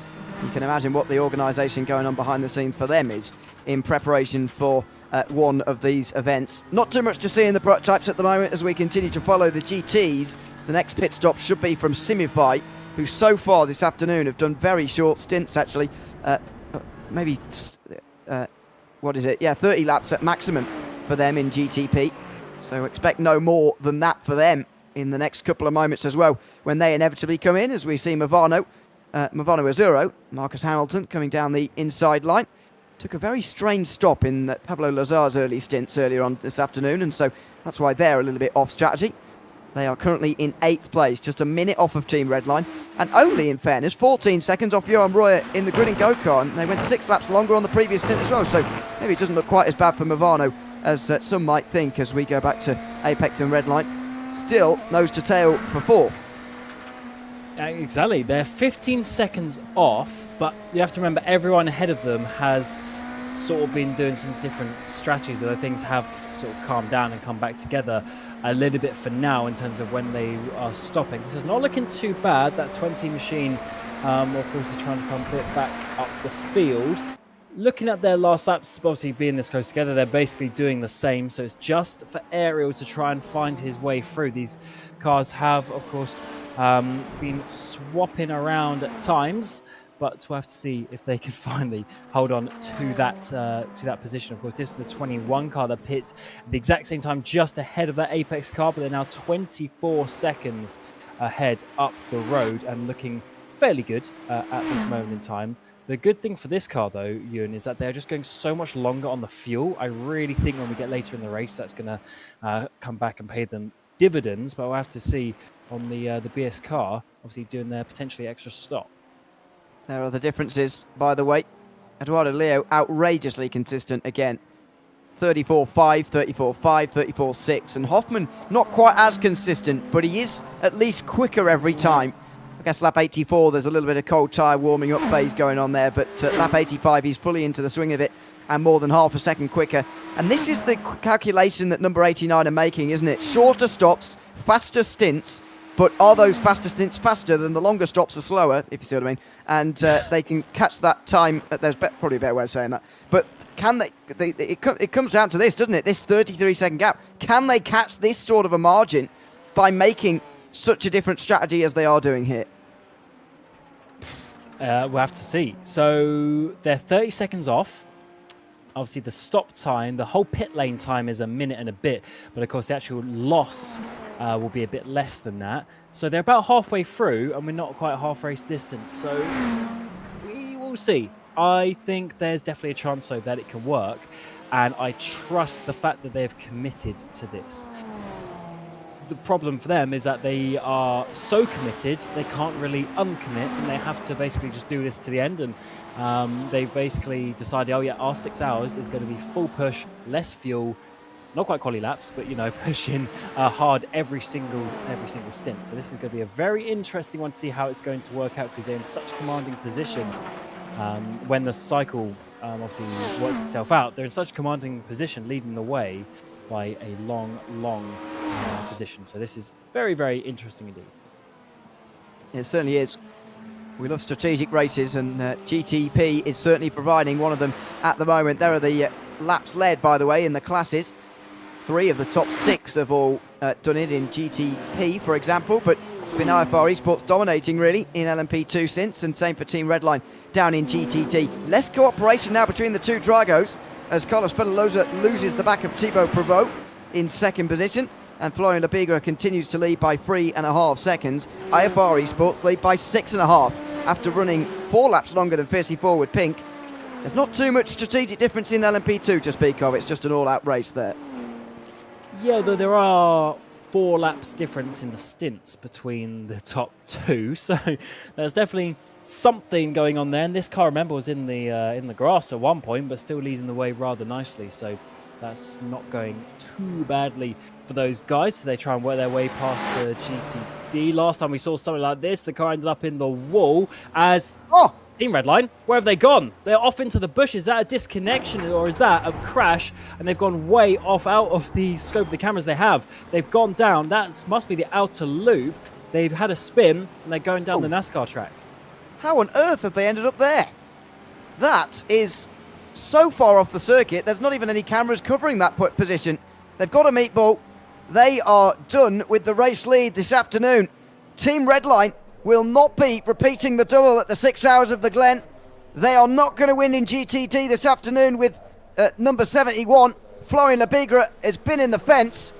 We'll find out how on earth he managed to get to that stage in the circuit, because that's the cut through between the Grand Prix layout and the shorter layout that's used in NASCAR racing here. And it's Sean Campbell who's alongside him, or rather Johan Royer I should say, and it's the 001 that makes contact.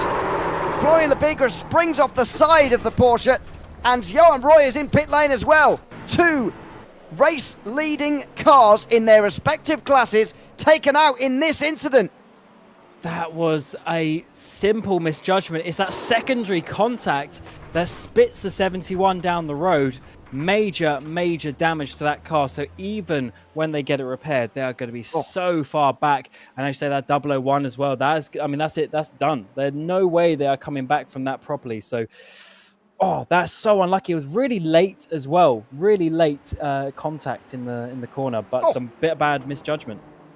And there goes Gustavo Ario down the inside of Augustin Bernier to move up to 4th place. So at Redline have seen one of their cars slip down in GTD, but their GTP chance is actually increasing with the demise of the 001 on pit lane for Johan Royer. Marc Perez, meanwhile, gets back into the Simify car. That is another 30-lap stint from them. They seem absolutely adamant that they're going to do 30 laps all the way. But, I mean, who are you putting the blame on there most in particular? Is it the GTP for searching around the outside like that, or is it the inside, the GTD not for giving the room? It's such a shame. It's similar to was it Dan and Moore about an hour ago did a very similar thing. The reason why it's a hard one is because that is the only place for the GTP to go at that point in the track. You get the momentum coming out of the loop. You have to go around the outside there. Looking at it, there was plenty of space on the outside, and he was trying to cut in a little bit. So potentially, and it's always the fault on the faster car trying to get past. But it's unlucky at the same time as well. I definitely think there's some luck that came into that, and sometimes the timing of it just doesn't work. But the fact that we've seen a few of these things today maybe questions the quality of the racing in the top split. I think it's. I would be leaning towards the GT car as well a little bit more, I've got to say, in terms of, as you say, you know that prototype's going to go around the outside there. You know it's going to be searching for it like that, and so that's ended up with an incident, unfortunately. But it is unfortunate for both. Sean Campbell says in YouTube, it is what it is, I suppose. And I suppose, but doesn't seem to be too aggrieved about that, I must say, as Michael Romanidis comes in to do a 31 lap stint. It's the first time he's done that since the first stint of the race, where he spun, of course. They are doing rather well now, though, in the number 2 Drago Racing car. And in fact, Nicolas Mateo now is going to take that car back out again. The 2 red lines are now 1 and 2 again. Arjuna says that incident helps BS more than anything else, more than red line. I actually thought 001 stood better chance of winning than BS, to be honest with you, but you might be right. This does give more space on the circuit, certainly less to overtake for 89 when they're going fast, and makes it harder to save fuel with less people about as well. It's just all good points made, but it's hard to know at this stage who it really benefits. Yes, especially as we're not quite halfway. We're not quite halfway into the race. Oh, it definitely benefits BS though, because that was a car that was on a similar strategy, and as you say, they're just they're not there. They've got clean margin. Where are BS at this moment in time? So they're P4. They are they're 8 seconds off Apex, even though they've already made an extra stop comparatively. So that is looking pretty good, and they're working their way up the order very nicely indeed. I believe we just saw a change of positions. Movano getting Drago as well for P5, P6. In class, of course, Drago on the cold tyres just after coming out the pit lane. Yeah, it didn't stand a chance. Trying to keep that place in the end, as the battle for 8th continues on in GTD. 005 Grid and Go is starting to get away just a little bit here, but as you can see, David Toff has got past Jan Sammer now in 006. This is becoming a bit of a battle for 9th place, really, as they've all been promoted one with the demise of Team Redline as well. Still a very long way to go in this stint for the GTDs, but Drago Racing are now leading 1 and 2, and even 3rd place is 15 seconds off the lead. It's started just very much spread out in this class now. And that car is a Porsche of Coanda Esports. So from what we saw earlier on the fuel numbers, maybe not going to be able to challenge as well. So Drago looking very good at this moment in time. Tristan Iglesias sitting in 3rd place. He was actually faster than the class leader last time, so I'm not putting them down completely. We'll have to see if 15 seconds is something that they can do. Has actual blue highlights? Is that a real comment there from Arjuna? Which it does. I guess he means a bit below the door. Yeah, but, I mean, it doesn't really, does it? It's not very obvious as I'd like, I must say. What's the highlight supposed to be here then? The number 18. It's the same actual blue highlight. Exactly. There's no difference. They could at least do I don't know, the wing mirrors or something. Oh yeah, but wing mirrors they're barely noticeable. Yeah, Lewis McGlade hates the wing mirror accent. Hates it. What if you're looking at the car from behind? You can't see the paint on the wing mirrors anyway. It's pointless. Just do a whole different livery.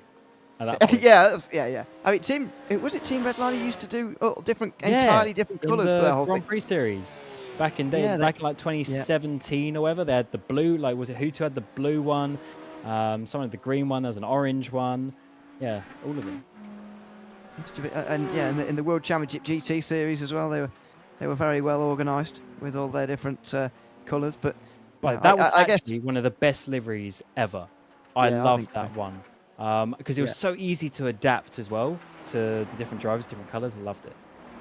Yeah, I agree. But, also harder to build a team identity if you've got 5 different cars looking different on the circuit. So that does make it a little bit more difficult. But yeah, if you make them similar but noticeably different on colours, then it's worth it. As you can see here, Drago Racing, we haven't got a clue in terms of who's who here, other than the number, which you can't always see around. They are absolutely identical. I can't see anything different about these two. Who? The classic Eminem clip. Yes, they do have the wing mirror color, but as you say, it basically looks the same, and you have to look out for the numbers. But they're leading the way, and I don't think they really care what color their wing mirrors are 2.5 hours into this race.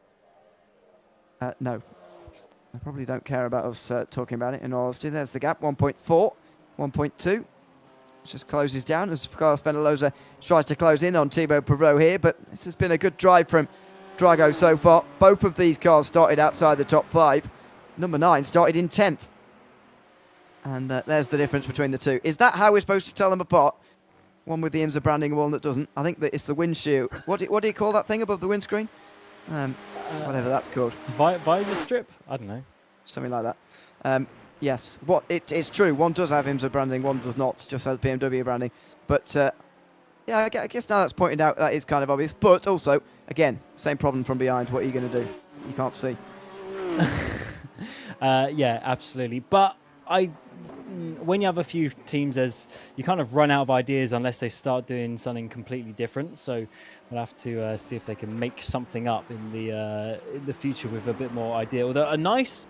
I don't know, because they sort of have red and black thing. But if they just had some nice yellow stripes on, how in the 24-hour races, some of the teams put like those LED strips over basically around the door, like on the A pillar down to the B pillar on the door. Over that, maybe on that section, they could put some like yellow branding or something. Maybe, I don't know. It seems so far-fetched to get these teams to cooperate with us, to be honest, on our livery thing. So we'll have to park that for now. But there you go.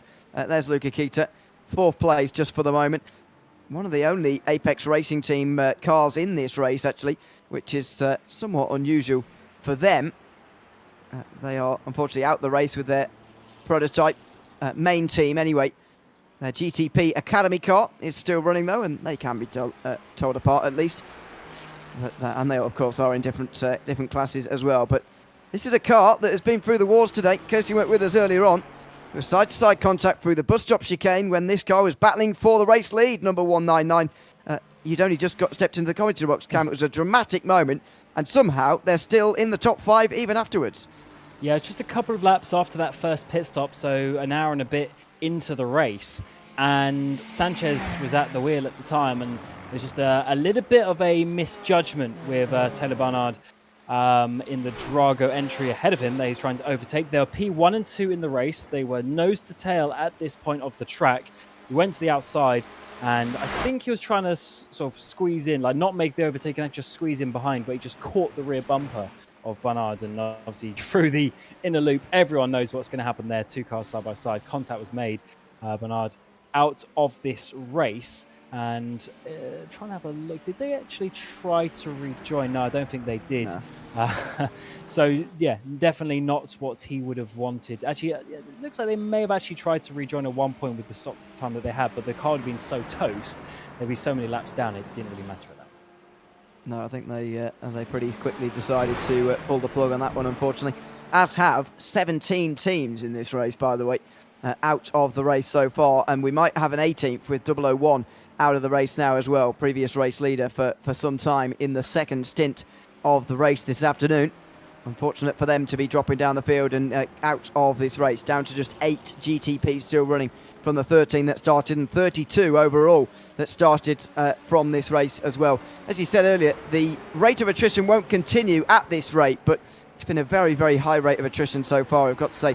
Just feel in the last few moments as if this circuit has reached a number of cars on the circuit where it feels a bit more comfortable now for everybody. Certainly, that every car has space out there. That doesn't mean to say that there aren't battles on track. Of course, we're looking at this one with Apex. That car, the Marla car, number 10, right behind them. Both these cars 18 laps into their stint. And Marla way faster, 7/10 quicker on that previous lap. They were basically one of the fastest cars in this class as well. So that team doing a good job, of course, being ran by BS Competition, and they are trying to get that run up towards the inner loop, but of course they lift off and save some fuel for the moment in time. However, that won't stay the way forever, as they do need to look back, because Cooper Webster, the 72 car, is only 3 seconds behind them as well, so they've got to be thinking about that. And he was actually very fast. Oh my word, he's into the 43s on that previous lap, was Cooper Webster. Cooper Webster was very, very quick indeed as number 21 Team Redline car comes into pit lane. I'll just get back to 72 a little bit later because, yeah, it looks to me as if they've got their damage repaired. Here comes number 20. Is that car coming in as well? Yes. Gustavo Ariel into the pit lane after 97 laps this time round. So that's a bit more like it from these two. 33 laps on that stint for both of the Team Redline cars. And that is, as I say, much more like it for them. They can continue to do that again and again, then maybe they will do this race on just 4 more stints where BS Competition will be using a whole lot more. But let's see as the number 89 does go past. That's no surprise to see Hoffman now leading the race. Yeah, absolutely not. So the double undercut, I guess you could call it, was certainly making its way into an effect. So his stop time, 33.7 seconds for this car, the 89. Let's see what it's going to be for those guys. It looks like it's, yeah, about 41 seconds again. So Luke McEwen jumps in there for Team Redline in the number 21. Pinto has got in for the 20. So yeah, 41 seconds. So that's a lot longer full stint as they continue on, going longer and longer into this into each of these races. They will have to make an extra pit stop. Sorry. BS will have to make an extra pit stop compared to Redline, though. So we're going to have to obviously see what that gap is. At the moment, it seems to be about 31 seconds. Yep. It will stabilise at a little bit less than that as well. And while the cold tyres really take their effect. So we'll keep an eye on that. Marcus Hamilton's actually going to try and get past McEwen as well, actually, as they continue on here. The track temperature has now stabilised, as you can see, 43 degrees Celsius down on the circuit. That is in Fahrenheit land, in case anybody's watching using the wrong units. 115 Fahrenheit on the circuit at the moment. Pretty toasty out there on the circuit. Here comes Marcus Hamilton then. Cold tyres for Luke McEwen. He knows this is not a fight to be having with 3 hours 23 to go and just lets him go. Yeah, beyond knowing it's not a fight, because this Hamilton car actually is going to be pitting in the next few laps. But also, I don't think McEwen could fight so much if he wanted to. You're going to see over the next couple of corners, already getting a bit of a wiggle there through the penultimate corner and into the final one. It is going to take, as we know now, a good 2 laps or so to get some proper temperature in them. But until then, you are seconds slower. It is pretty crazy. I mean, in that middle sector alone, obviously you can't see sector 1 because he was going out pit lane. Sector 2, he was almost 3 seconds off. He's taken an off track there, that's for sure, Luke McEwen. just runs a bit wide there through turn number 1. Trying to get used to these cold tyres. By the way, only 35 incident points you can garner before you get a drive-through penalty. And that will be one of those towards 35 for McEwen, who, don't forget, is a relatively new Team Redline driver. Left Apex Racing Team earlier on this year and is now an Apex... is now a Team Redline driver, I should say. And has been since about May or so, the end of May. About 2 weeks after he left the Apex Racing Team. So this is one of his targets. So speaking to him actually not longer after just before he was announced he was signed. A bit of inside information there. He told me a little bit about his early plans, and this was certainly one of the early plans. Special events like the Nürburgring 24 last weekend, the Watkins Glen 6 Hour this weekend, and the Spa 24 to come next month. These are big targets for Luke McEwen in his early Redline career. What a signing, by the way, as well. Very fast driver, very committed driver, and certainly an exciting prospect for that team. Great pickup indeed, as he's now, as we say, into the 21 machine, out there on the track and trying to chase down these guys ahead of him. Let's see what his lap time is this time around as he comes across a 36.1. So he still is a little bit off the pace, so give him another lap, and then the tyres should be up there. There's Nicholas Matteo, who's only 1.6 seconds back. Yeah, and that is a car on the same strategy as far as I can work out. Well, roughly. Not really. They pitted 6 laps earlier, I suppose, but they are doing slightly shorter stops. But it seems to me that is largely down to what they can actually get out of the tank at the moment for Drago Racing. So that could be a battle to watch in the next few moments. Couple of drivers, people asking in YouTube what's happened to various teams today. Effect Simulations have indeed crashed out of the race in number 909 when Andrew Dawson was driving the car about an hour and a half ago from memory. I think that's about the time. And indeed, Redline have unfortunately already fallen by the wayside in GTD in number 71. We saw that not so long ago for Florian Labigra. Their 2 GTPs are still running, as far as I'm aware, without any damage problems. Number 20 did have a drive-through penalty earlier on, though, for crossing the pit lane entry line and then not going in pit lane a little bit earlier on when they were avoiding a crash. So, yes, it's set them back a little bit, and all of their eggs are in the number 21 basket, you would say, this afternoon for Team Redline. But there's still over half of the 6 hours of the Glen to go this afternoon. This race very much hangs in the balance. The strategy in GTP especially means that we can't even really tell you who's properly leading this race. Yes, what you mentioned about the Redline in GTPs, they're actually not in a bad position. The 21, he's third, but he's leading that strategy, let's say. The 2 in front are on the sort of the under fueling strategy, so yeah, can't really complain too much about that. And then, as you say, the 20 is a bit further back, but with that strategy, with the penalty, so I reckon they'll be able to get maybe a position back. It's only 10 seconds to simulify. You'd reckon over 3 hours 20 minutes they might be faster by 10 seconds. So it isn't actually looking too bad. It's just how close it is in GTP nowadays with the different strategies and with the different teams, and that is including the fact that we've lost teams such as a Ferrari from this battle. We lost the 001 as well, the sim race shot by G&G car. You know, a lot of fast cars. Even the 99 Apex team that was looking really fast earlier. So yeah, definitely a really competitive GTP field. Oh, and we even forgot about the Williams cars. Both Williams losing out earlier on in the race as well. I mean, we have such a stacked field in GTP nowadays in these iRacing special events. Yeah, unfortunately, nearly half of them have fallen by the wayside this afternoon in the earlier stages of this race. On your screen at the moment, still Luca Keita and Felix Kruenbach as we jump up to those GTPs, because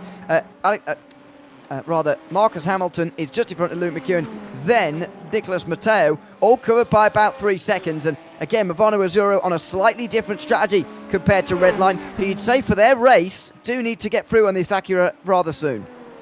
Yes, of course, they lost position due to the cold tyres situation. He's on 24 laps though, Movano, so the pit stop is going to be coming imminently for this 33 machine. and it depends how much Luke wants to risk that. He obviously has a couple of seconds. You can just see the red car in the background of the Drago number 2. So he has got a little bit of time, but it depends how patient he wants to be. Does he just wait for the Movano car to go through the pit lane, or is he going to have to send it down the inside side? Yeah, with this being lap 25, you could suggest that, I mean, we've seen 33 lap stints on a couple of occasions this afternoon. If they do end up doing that, although I don't think they will, Movano, if they do end up doing that, it could be quite a long time spent behind the number 33 car here. So I think McEwen will want to get on with this in the next couple of moments and try and get through, but he's not going to risk the whole car and his whole race doing it here, which is the sensible position to take, I think, with still more than half of the race remaining as they now make their way up the hill towards turn 9. Scene of quite an incident off the start, unfortunately, for GTD cars.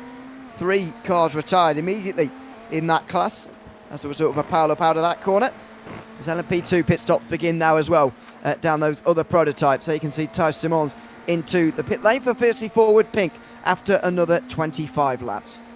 Yeah, actually, you are correct, because I was in my head, obviously, had the Movano were going to be under fueling, but their last stop time was 41 seconds, a full tank. So actually, you are correct. It could be a good 8 laps or so before they come in. So McEwen definitely will be going through, as there's number 12, as you say, coming down pit lane, and obviously enjoying their battle up there towards the podium places, but not quite race leading in the way that they would have wanted just now. Let's see what they do in terms of pit stop time, if they're going to do a full stint. Looks like all the LMP2s are doing that though, so no worries on that. Nicholas Laubish gets into number 12. Imagine that this will be his last time in the car today for the next 2 stints or so. As these LMP2s continue on, they are a little bit off from where I would expect them to be coming in. Actually, in terms of actual time in the race, we'll try and calculate that across the day. Bad news though for number 12. I think that's a speeding out of the pit lane rather than on the way in. And number 12, Fiercely Forward, is no longer going to really be in fierce contention for this race, unfortunately. It's a black flag for speeding for number 12. And that is going to set them back a long way. As we saw with Gustavo Ariel, cost them about 20 seconds or so, and Laubis is going to have to come down pit lane again. That's such a shame. That is such a shame there for the number 12. They're in such a good position, and especially if it's on pit exit, the only thing you can imagine is that's just a little bit too much eagerness to get that pit lane limiter off. But the gain and loss is so minimal, really, in the grand scheme of things at that point. But I guess you got to run the limits if you want to win the race. So I do understand it, but a big mistake, because to go all the way for a drive-through for that, yeah, it's going to cost them a lot of time, and actually they're going to be completely out of contention. So that puts Teletraz back up into 2nd place in LMP2 after the issues that they've had dropping down. But they're coming back, and that car that was started by Darius Andre is looking very good with Milaru at the wheel right now. Absolutely. 2nd place as things stand, as Carlos Poya comes in now in number 22 after 24 laps only this time round, so maybe a little bit early by a lap or 2 compared to previous. I think McEwen still has not been able to find his way past Marcus Hamilton. We followed these guys for a couple of laps, and so far just not being able to manage it. Felix Kronbach has, though. He's up to 4th place now at the expense of Luca Kita, who's just beginning to slip and slide through the field, and Cooper Webster is catching now as well. And it looks like I have to go 3 wide there, up onto the back straight with the 3 different classes. Yeah, looks like these teams are staying, the battles are reigniting. They're staying pretty close at this point in the race. We have half a second for the lead as well in GTD. This battle in GTP is looking very close to, of course, and that one in GTD that we're just looking at with Marla as well. So very, very interesting point of the race. We've come up towards half race distance. Here is McEwen still behind Hamilton. He's been there for a little while. Now that he's got up to speed, Hamilton, now that he's on such less fuel, is also getting faster and faster since McEwen has been behind. So we're now into the mid-high 34s, but he's got 20 laps less fuel, does the Movano car. So that is helping them stay ahead. Yep. It certainly is. As we're in a stage now in GTP of pretty much constant pit stops, the next of which will be Movano. Or maybe even BS Competition, because they've only been doing 24, 25 laps a time. They're on lap 23 as things stand in this stint of the race. Number 188 is into pit lane in the meantime in LMP2. So is Benjamin Frigerio and Aidan Mates as well. Nicholas Laubish comes in for a second time to serve his drive-through penalty. He will not still be in second place as a result. In fact, he'll drop off the podium. Millero and Frigerio will get onto that podium at his expense. Yes, it is ever-changing here at the Glen. And it seems like, I don't know about what you think of this, Ewan, but it almost seems like this track seems to just bring in a few more difficulties for some teams compared to some other special events, some other tracks. Even though it's not tight and twisty in some ways, it is, a bit more, fast and flowing. But there are some tricky points about it that seem to be catching some teams out, and also the strategy today seems to be a bit of a question, as Laubish is going to come out so far back in this LMP2 field. He's going to have a long way to go when he gets to pit exit in a few seconds' time. Yeah, he has come to a stop in pit lane, and that might be the end of that. He's gone into the box for a long time now. And that might be a pulling of the plug for Fiercely Forward Pink as they came into pit lane. It doesn't seem to me as if they're clearing the black flag quite as they're meant to. They're instead a minute on pit lane. So now they have gone in pit lane just to change tyres, serve the penalty. So yes, they have now done it. They have now served the penalty. I thought they'd come in to retire actually, but no. They come in and back out again after a minute. That is going to properly put an end to their challenge here this afternoon in 7th position now in the LMP2 race. A real shame for Nicholas Laubish, who I was looking forward to seeing a bit more prototype racing from him. Don't often see him in a prototype, I've got to say. I haven't, at least personally.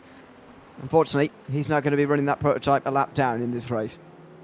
Yes, really not the ideal situation, because it's so much time to get back. I mean, we were speaking the whole race really about the fact that this is so short compared to some other special events. We had the 12 hours of Sebring, of course, the Bathurst 12 hours. I've got all the 24-hour races.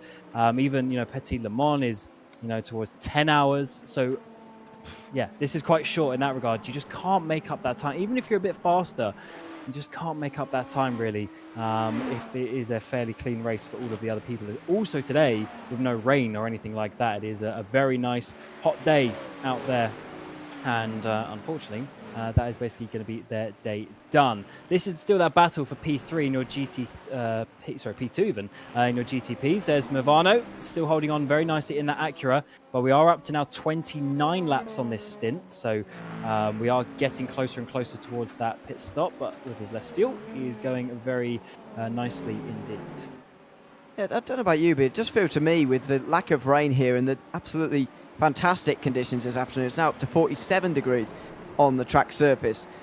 Feels to me like the old days of iRacing really, when there was never any prospect of rain, there was never any prospect of nighttime running either, although there never is at this race anyway. And there's nothing to get in the way of the strategies. This is the kind of thing that this is the argument from some about why it's a great thing in iRacing that we didn't have any of the rain or any of that, and it's a pure race in a sense, no safety cars as well, because it is a pure race in terms of strategy. We're seeing that open up with number 89, which is now into pit lane once again. Yeah, that's true. I do like the fact. So basically, this strategy from BS in the 89, they've made the strategy for 6 hours. So they've committed to this shorter stop strategy, 3 hours ago when they were getting towards the formation lap, and they're like, right, this is how we're going to do it. They know at some points they're going to be behind on the track. They know some points they're going to be ahead. And they've worked out that over 6 hours, they're going to make up X amount of time and they're going to win the race. But if you have all these different stop-start strategies with, the safety cars coming or some rain, it does take away those longer strategies. So there's pros and cons to both. And at least we have the opportunity for the nighttime and the rain nowadays. Even if we don't get it every single race, sometimes that's good, because then that it's still unpredictable. And it's just the fact that we got the nicer side, the nicer turnout this time. Yeah, it was a real feature of last year's race. This time round, though, less so, as Hoffman makes his way out on cold tyres again. Absolutely critical, these laps in the race, to get right, as Matthew Bassett makes his way out of pit lane in the IFR Esports LMP2 now as well. Went longer than everybody else, all the way to lap 102. It's another 26 laps from them. They are stretching this race out by going longer on fuel each and every time and giving themselves a great opportunity later on to take a very, very short pit stop in the very end of this race. And this is giving IFR Esports a very, very big lead in LMP2, both in terms of speed and strategically as well. They seem to have control of this race so far. Yeah, they've not really been challenged much in the last hour or so. So they're looking really good in that 717 machine, aren't they? They've got a decent lead now, considering they've just made the stop as well. So they're faster and going longer, which is literally just win-win. I mean, how are the other people going to gain anything on them if they are winning on track and also in the pit lane? So that's certainly very good. We see this battle in the GTDs. We've still got the two Dragos leading the way, and I believe, they are in the same order. So the number 9 with the green wing mirrors, that is leading the way, as it has for quite a long time now. Tristan Iglesias in the Coanda is still 15 seconds behind, as he was about half hour, 45 minutes ago when we did another update on this battle. So they're going very similar speed and not catching up. I should have reminded us that without the drive-through, number 188 would lead at the moment. Well, maybe they do still have a chance in this race. I mean, the gap will come down a little bit from where it is right now because of the cold tyres. But 14 seconds. I guess that is true at this stage in the race, and there's still a long time to make up time from here as the two Dragos come over the line again to complete another lap. This is the end of lap 30, by the way. Beforehand in GTD, 34 has been the benchmark.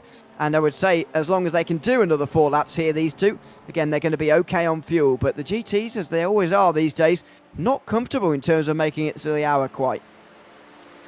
Yeah, it's tight. It's tight. It seems like with the pit stop time, they should be okay, and they may be doing a lap of fuel save here and there. But it is that final pit stop. They possibly will still take a full tank just to be sure, especially depending on where they are in terms of the race leader finishing as well in terms of GTPs. If they are literally just ahead and then they effectively have to do another lap, then of course that adds quite a bit of jeopardy if you're getting tight on fuel. But they should just be, they should just be okay in that regard. Everyone seems to be keeping calm and basically doing the fuel numbers that they need in this GTD battle. We are 5 minutes away from the next hour, and they've done 30 laps on the stint currently. That is normal in these GTDs, as I say.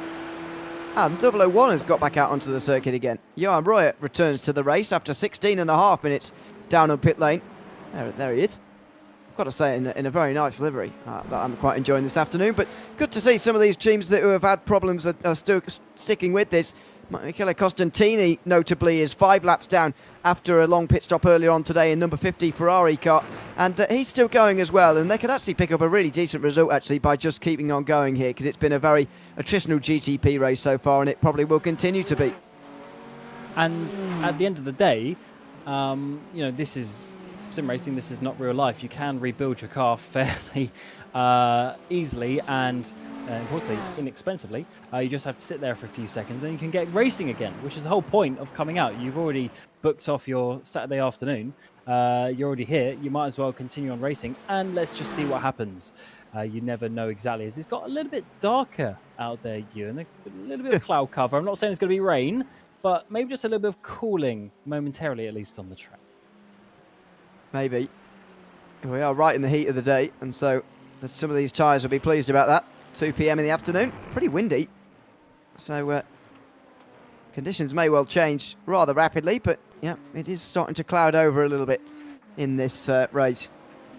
Felt like the only thing we were talking about last year, really, the rain and the weather, but it's not happened this time round. Now then, this is pretty telling, actually. Dominic Hoffman out of the pit lane.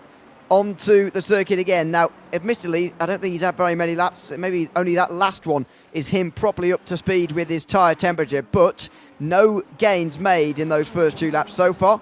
He's got to start turning that round this time round, start gaining some time again, you'd say. Yeah, I think this is just the temperature happening, and also it's fuel load now. So he's now got the higher fuel, and for instance, like McEwen, Matteo out there, and also who is it? Simufy as well, Torres at the wheel.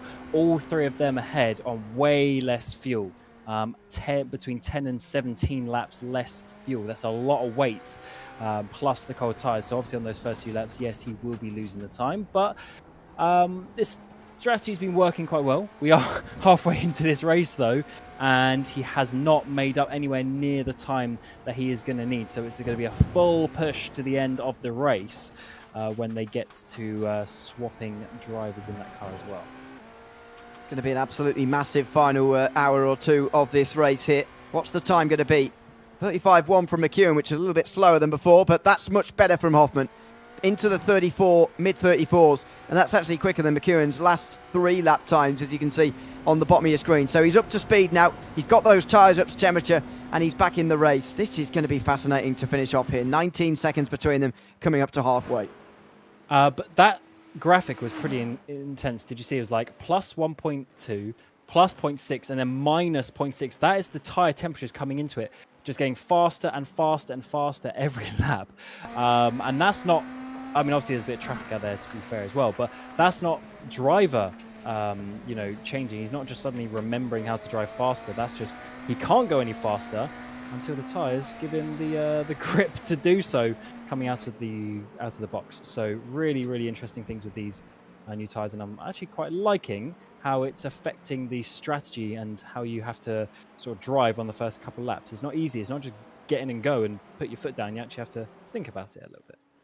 I've got to say, yeah, I'm thoroughly enjoying it as well, watching these guys come out on the warm tyres, because, you know, it puts these guys in a bit of an uncomfortable situation on the early part of this stint, for sure. Your stint, Cam, is about to come to an end in the commentary box as we approach half distance in the iRacing 6 Hours of the Glen. Give us your thoughts on the first 3 hours of this race and what might happen a bit later on this afternoon. Yeah, I'm loving this. I've got to keep an eye on what's going to happen between Redline 21 and the BS Competition 89 for the overall win. But yeah, I missed this race last year and I was a bit sad about it because it's definitely a fun one. And it's been pretty crazy. I mean, already we had that crash with Bernard and Sanchez just as I got in an hour into the race. So the drivers know how to push the limits around here, and it's turning into a bit of a strategic battle. And I'm absolutely loving that. Of course, Drago looking so strong in your GTDs as well as the 717 in LMP2. So I don't know if they're going to change so much, but in GTPs is going to be a big one. Is the extra stop going to work for BS Competition? We'll have to wait and find out. And that's the voice of Cam Roger, who's been alongside me for the last hour of the iRacing 6 Hours of the Game. Myself, Ewan O'Leary, will now be joined by Paul Smith up here in the commentary booth, live on iRacing and RaceSpotTV this afternoon with another iRacing special event. Good afternoon to you, Paul. Good to be alongside you. I'm thoroughly enjoying this race. Hope you are as well. It's absolutely fascinating, and with 3 hours to go, 3 hours gone, we are no closer, no wiser as to who's going to win this race. It's almost been as chaotic as the real world Watkins Glen 6 Hours just last weekend. So yes, good afternoon, good evening, good morning, wherever you are. Yeah, it's been an intriguing race. I'm liking seeing how split strategies are working, how there's 2 different strategies at play right at the very front of a GTP field. Certainly, it's going to give us an interesting race as to whether it works or not. I'd like to see it work because I've been here long enough now with these special events of going through the years before we had rain and before we even had day and night cycles, where it was literally brim the car, run it to the end of the tank, brim it, and just had copy and paste strategies all along. So I like somebody doing something a bit different to give us a bit of variety. Yeah, exactly, and it's provided them with advantages all day long, actually, in number 89, as we've spoken about. This is Michael Gianni we're just on board with, by the way. Yeah, Porsche Commander Esports, rather. Porsche Commander Esports driver these days in the world of sim racing and the world of iRacing. Joined in last year, actually. Feels like it wasn't very long ago, but it actually was at this point. Previous Apex Racing team driver, you may remember from years gone past, as GTD pit stops really do ramp up here. Carlos Fenalosa brings 169 out of the pit lane, and that's after 34 laps, meaning Thibaut Perrault had actually done the first 35-lap stint of this race, although I think Redline actually did it early on, so maybe not the first 35, but certainly one of the few. As Fenalosa makes his way out. Interesting, actually, that one of the Drago racing cars was able to do one lap further than the other, where I thought they'd be working together throughout that hour. But not in terms of fuel, they're not synced up anymore. Maybe one of the drivers just with a bit more of a deft right foot and not quite as harsh on the throttle, and just getting that little bit of extra fuel save over the other teammate. Yeah, possibly that is the case. But here you've got this interesting fight now. The Simify eSports car, the BMW M Team BS competition car, and the BMW M Team Redline cars pretty much close together. And as we say, it's that split of strategies. The Simify car, lap 25 of its stint right now, so this one will go another 8 or 9 laps or so. The BS competition car, lap 8 of its stint, so that's gone quite a while now, and lap 18, Diogo Pinto in that red line car in 5th place in class. So move to the inside, and nicely done into P3. The flash of the lights there suggested, I'm going to come through on the inside line of turn 7, whether you like it or not. So stay out the way or don't. And in the end, he did stay out of the way on the way down the brakes, into that hairpin. That is Dominic Hoffman now back onto the podium.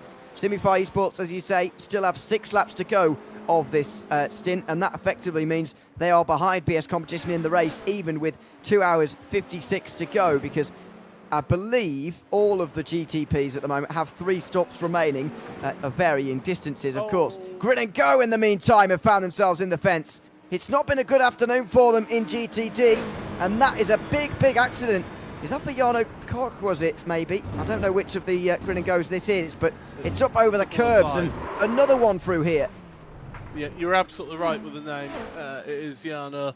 And that is on its out lap as well, so it's got caught out by the cold tyres there to a degree, although the bounce of that curb then really did just kick the rear end up and sent it around. I personally, I know it's a safety measure having that bus stop chicane there. I really don't like this bus stop chicane. I just think it's a bit clunky.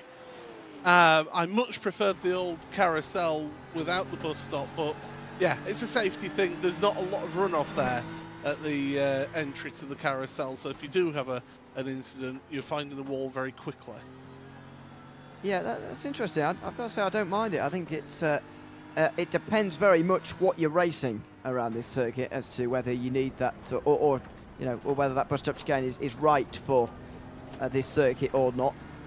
I think it works well for these multi-class cars, but I can certainly see in some cars as well it's needed. Of course, in real life, as you say, it is a safety measure. Effectively, after a fatality in the early 90s, the bus stop chicane was added. But as far as car slowing artificial chicanes go, I think it's not the worst. We could do worse. Yeah, no, I could. It just feels like it's placed at a part where you've got cars that can get alongside after a slipstream, but you can't. But it's not a slow enough chicane to then be able to outbrake somebody properly, and you're both having to compromise your run through the chicane if indeed one car does compromise its way through and you have a massive accident. So it's one of those chicanes where, personally, if I was designing it, I'd be making it a little bit tighter just to encourage a harder braking into that chicane. But I can see why they've designed it like that, to try and keep the flow of the track there. Yeah, it's a very difficult balance to strike, because as you say, this circuit does have a real flow to it that you wouldn't want to disrupt in the same way. This is the best overtaking opportunity on the lap, and it doesn't really have a braking zone. at the very back end of that straight. We're on board with the Acura of Cooper Webster. Well, it was Cooper Webster's. It's now Josh Thompson's. Number 72, Team Redline Acura. And that's Luca Kita trying to come through on the way down the inside here in the Apex Racing Team Ferrari. Fresh out the pit lane in number 72. He's not going to be able to do much on cold tyres. There is Josh Thompson. And that is Luca Kita back into the top 5 again. He's been struggling in the last hour or so. Lost out to Felix Quirnbach in the Marla Racing Team number 10 car. Now being driven by Ascari Rene in that BMW. But Luca Kita, for a brief moment there, was outside the top 5 for the first time in some time this afternoon. Yeah, it was a decisive move. I think Luca had the call from the team, from his engineer, to say, look, he's fresh out the pits, he's going to be slower than you. Make the move now and try and run away as much as possible before Josh gets a chance to get those temperatures and pressures up in those tyres. By the way, just to finish off the discussion about the chicane, do you know what the worst chicane in the history of motorsport is? Go on. It was the 1994 Spa chicane at the bottom of Rouge Radion. Worst chicane ever. I was only recently reminded that ever happened. I'd forgotten. Yes, that's not something to be repeated. But, you know, it's difficult sometimes not to overreact to events in the world, and you try and help. But, yeah, thankfully, Rouge and Radion has been restored to a safer corner than it used to be, but also still a challenging one all at the same time, used this weekend, of course, as we all know. Yeah, you're probably right. I can't think of much worse in the world of chicanes than that, although there are some other bad ones as well. I mean, if we're going to, we can say temporary chicanes, that's the worst. The temporary tyre stack chicane that they put in at Barcelona immediately following the incident which happened with Ayrton Senna. That was an awful one because it was literally just 2 tyre stacks dumped in the middle of the track. Simone Maria Marciano says, worst chicane ever was Pergusa Schumacher S. Don't know what that is. I know what Pergusa is, but I don't know the circuit very well. Do you have any ideas? Just give me a second whilst I get my racecircuits.info up. It's been a long time since I've seen anything at Pergusa, so I need reminding. Have to cheat and get on Google for that one. Good racing motorsport knowledge from Marciano there, I've got to say, who's listening to us this afternoon. Not seeing him out on the circuit today, unless I've missed him in this. Watkins Glen yes, no, that is a particularly bad one. Yes, okay. I will say that. Yeah. Okay, I'll take your word for that. That was on board with Matthew Bassett, by the way, the last couple of moments. Gaps coming down here in LMP2. Corentin Millerot only 12 seconds behind the race leader now. Pitted 3 laps earlier, so they'll have some figuring out to do in terms of the pit stop time a little bit later on. It's going to be a longer pit stop time for Delechat Automotive. However, it's only a 12-second gap, and Delechat Automotive are very much getting themselves back into this race. 2 hours 50 to go. 12 seconds is a very crossable margin, and Millerot at the moment is doing some good job to try and close it. 38.9 last time round from Bassett. What's the new time going to be for Millerot? I think it's a 38.1. That is a very decent lap and a very good gain indeed for the car in second place. Yeah, not bad going at all. Yeah, 38.1. You're absolutely spot on there, Ewan, as always. And Delatraz are giving chase then. But they are, 3 laps longer into their stint, so they'll be pitting sooner. So they are, you've got that little bit of that offset of a little bit of fuel load difference, although it won't be worth 0.8 of a second, that fuel load difference. That's going to be traffic and things like that are coming across, will not be helping matters. And that grid and go car, just catching that traffic in the wrong place around here can be a little bit frustrating, and I think that's why we have seen a few of those crossover incidents with different lines and different speeds happening earlier on in this race. We could turn this whole chicane thing into a whole feature. This is great. Somebody else suggesting the front straight chicane at the Charlotte Roval. I actually quite like that chicane. That's not the worst. No. That's not, no. Marciano is Sicilian, which is why he knows about Pegusa. Yes, I didn't know. Absolutely. Yeah, I will say that random thoughts commentary seems to be the key for myself here on the special events, because the last special event, the Nürburgring 24 Hours, we went and discussed how many bratwursts long is the Nürburgring. What did he get to? I think it was about 156,000. I thought you were going to stop at 156. Yes, okay, fine. I can How believe long that. are your bratwursts? Yeah, Good grief, I was you. going to say. It's about a 40-kilometre circuit or something, isn't it? Or is that, no, not quite that long, but yes. 25.4. There you go. kilometres. Yeah, sorry, I thought it was 25.4 miles. It's not a marathon. Anyway, yes, it's a very long way in sausages. That is for sure. These are the things that happen in endurance races, especially when things just quieten down a little bit, as they have done in this race.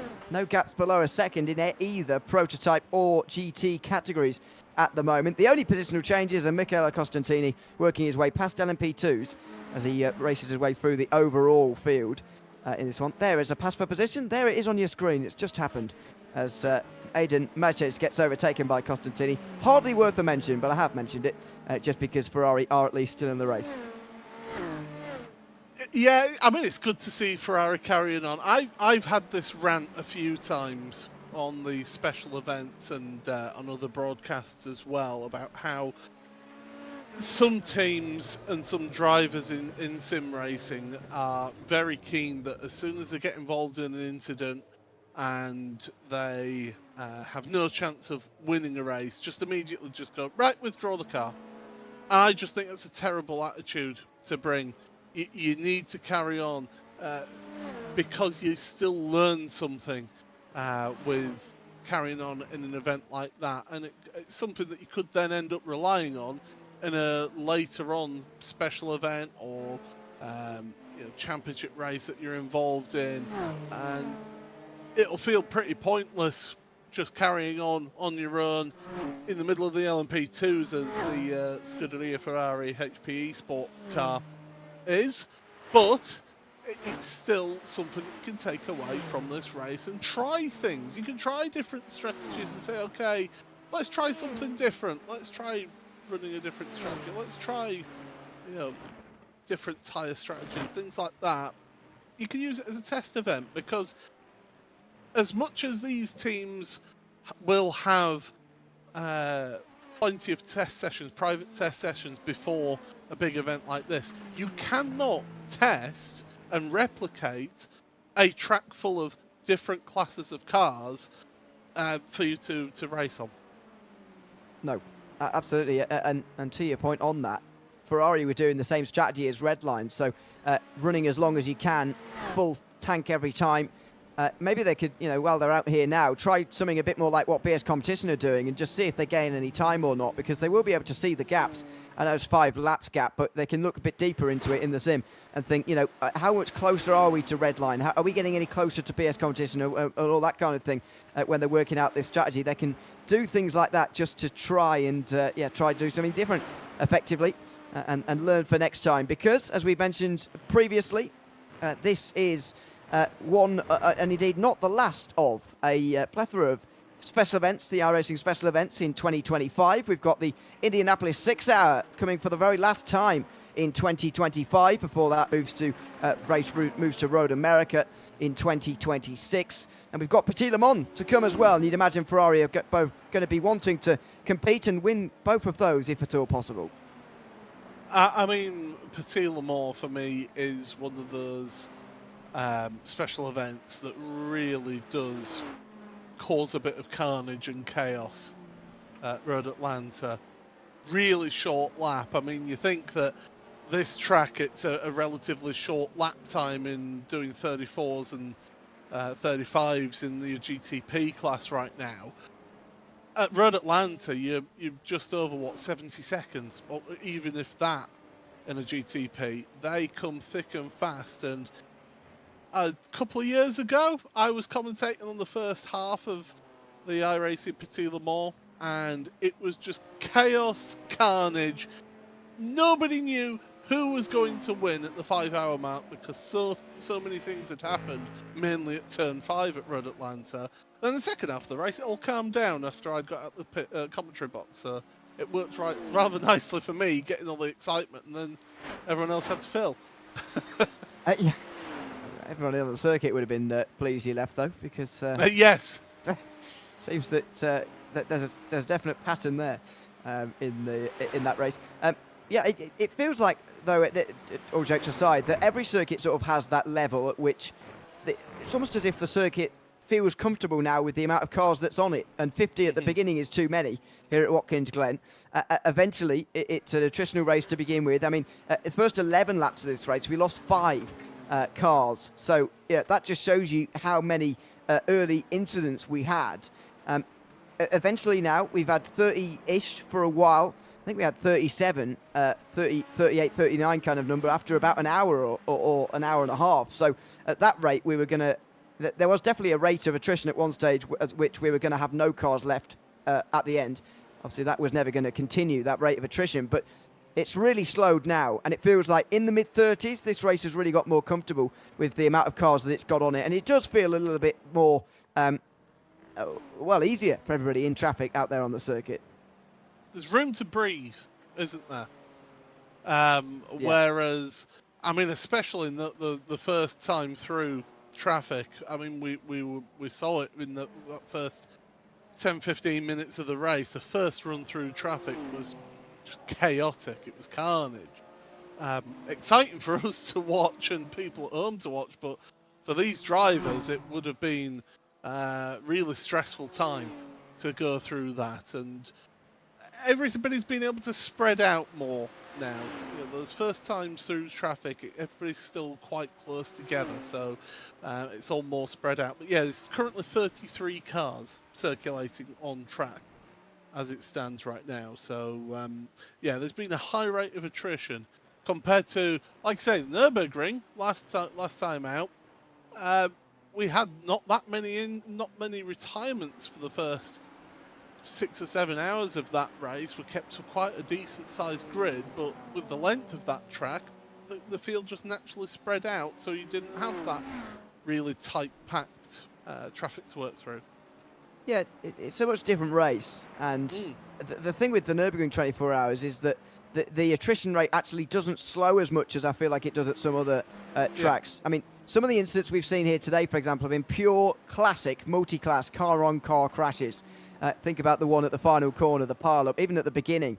That wouldn't happen at certain other circuits. The thing with the Nürburgring is that you're racing the circuit almost more than you're racing everybody else out there on the circuit, and so you can crash and retire at literally any stage in the race because it's so punishing in that sense. And it's a little bit true at other places in the world. This is not a circuit with much room for error either, but it is not the Nürburgring, and nowhere is. So yeah, I was very impressed with the last special event as well in terms of attrition. I hope that's sort of a mentality everybody can carry forward into previous years, or future years rather, because in previous years we have seen some very, very quiet final halves of the race at the Nürburgring, that's for sure.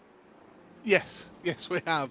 I think it just goes to show, especially at this level as well in particular. I mean, I was looking at the average I rating of the different classes, so the strength of field for those in the know. Anybody new to iRacing and wondering what the heck I'm talking about, each driver has a rating that they have earned through their time here on the iRacing service, and it all is based on performance in races. And the average for the GTPs was 9,603. For the P2s, 8,489. And for the GT3s was 10,027. Average. Outrageous. I can remember when there was one driver with 10,000 I rating. Same, yeah. Oh, I remember how we were all celebrating Max Benneker for his achievement of reaching 10,000k on iRacing on the 10,000k, 10k iRacing on the road side of things. How he was the first driver to achieve it, and look at that now. It's an average. It's unbelievable, isn't it? 10,000k also is hilarious. I wonder what day we're going to get up to that stage. But anyway, we're a bit of a way off there. Yeah. Also, back when we all used to pronounce his name wrong, it used to be 10k Beneke. There you go. I want to throw it out there. I didn't pronounce his name wrong, by the way. I did. Yeah. Although I didn't. I never said that because I wasn't around when he reached 10k. Certainly, some people did. I'm not going to throw anyone under the bus, but yeah, I pronounced his name wrong for ages. Also, 10k Beneke just sounds good, doesn't it? So yes, it does sound good, but yeah. He's no longer on his own in that category. Unfortunately, as you say, it is an average now for some of these guys, which is outrageous. But that's the skill level on iRacing now. The way it's gone up and got more professional over the years. Because back in those days, I'm not even sure there was a single sim racer professional yet. Back when he reached 10,000, maybe. No, there was a handful. Maybe, yeah. I've got my time scale wrong a bit there. Yeah. Yeah, there was a handful of pro sim racers at that point, but it wasn't to the extent that we have now. There wasn't the amount of money in sim racing then as there is now. And if you're in the broadcast side of things, there still isn't the money in sim racing. But no, it's I'm just here to cause chaos today, I think. You are going to. But it's the level of professionalism in top line sim racing has increased. The level of competition has increased incredibly, and it's amazing how certain teams are just always there loitering around. Redline, Coanda, Apex. They've been consistent teams throughout the years of my time in sim racing. I've been commentating in sim racing since 2015. So 10 years I've been commentating on sim racing. And those are three names. I know some other teams will say, well, hang on a second, we were around before then, you know. But they have been consistently there at the top of the game. It's just that now more and more other organisations have got involved. BS Competition, Drago Racing in recent years, they've really come on well. There are Williams Esports. Yeah, well, I know they've changed the name about 3 times in the last year. Williams Sim Racing. Yeah, but those teams have sort of stepped up over the years as well. But there's just been that consistency of those 3 big teams at the top of the sim racing world in all of my time in sim racing. But I know there's others that have been around a lot longer who will go, well, actually. Yeah.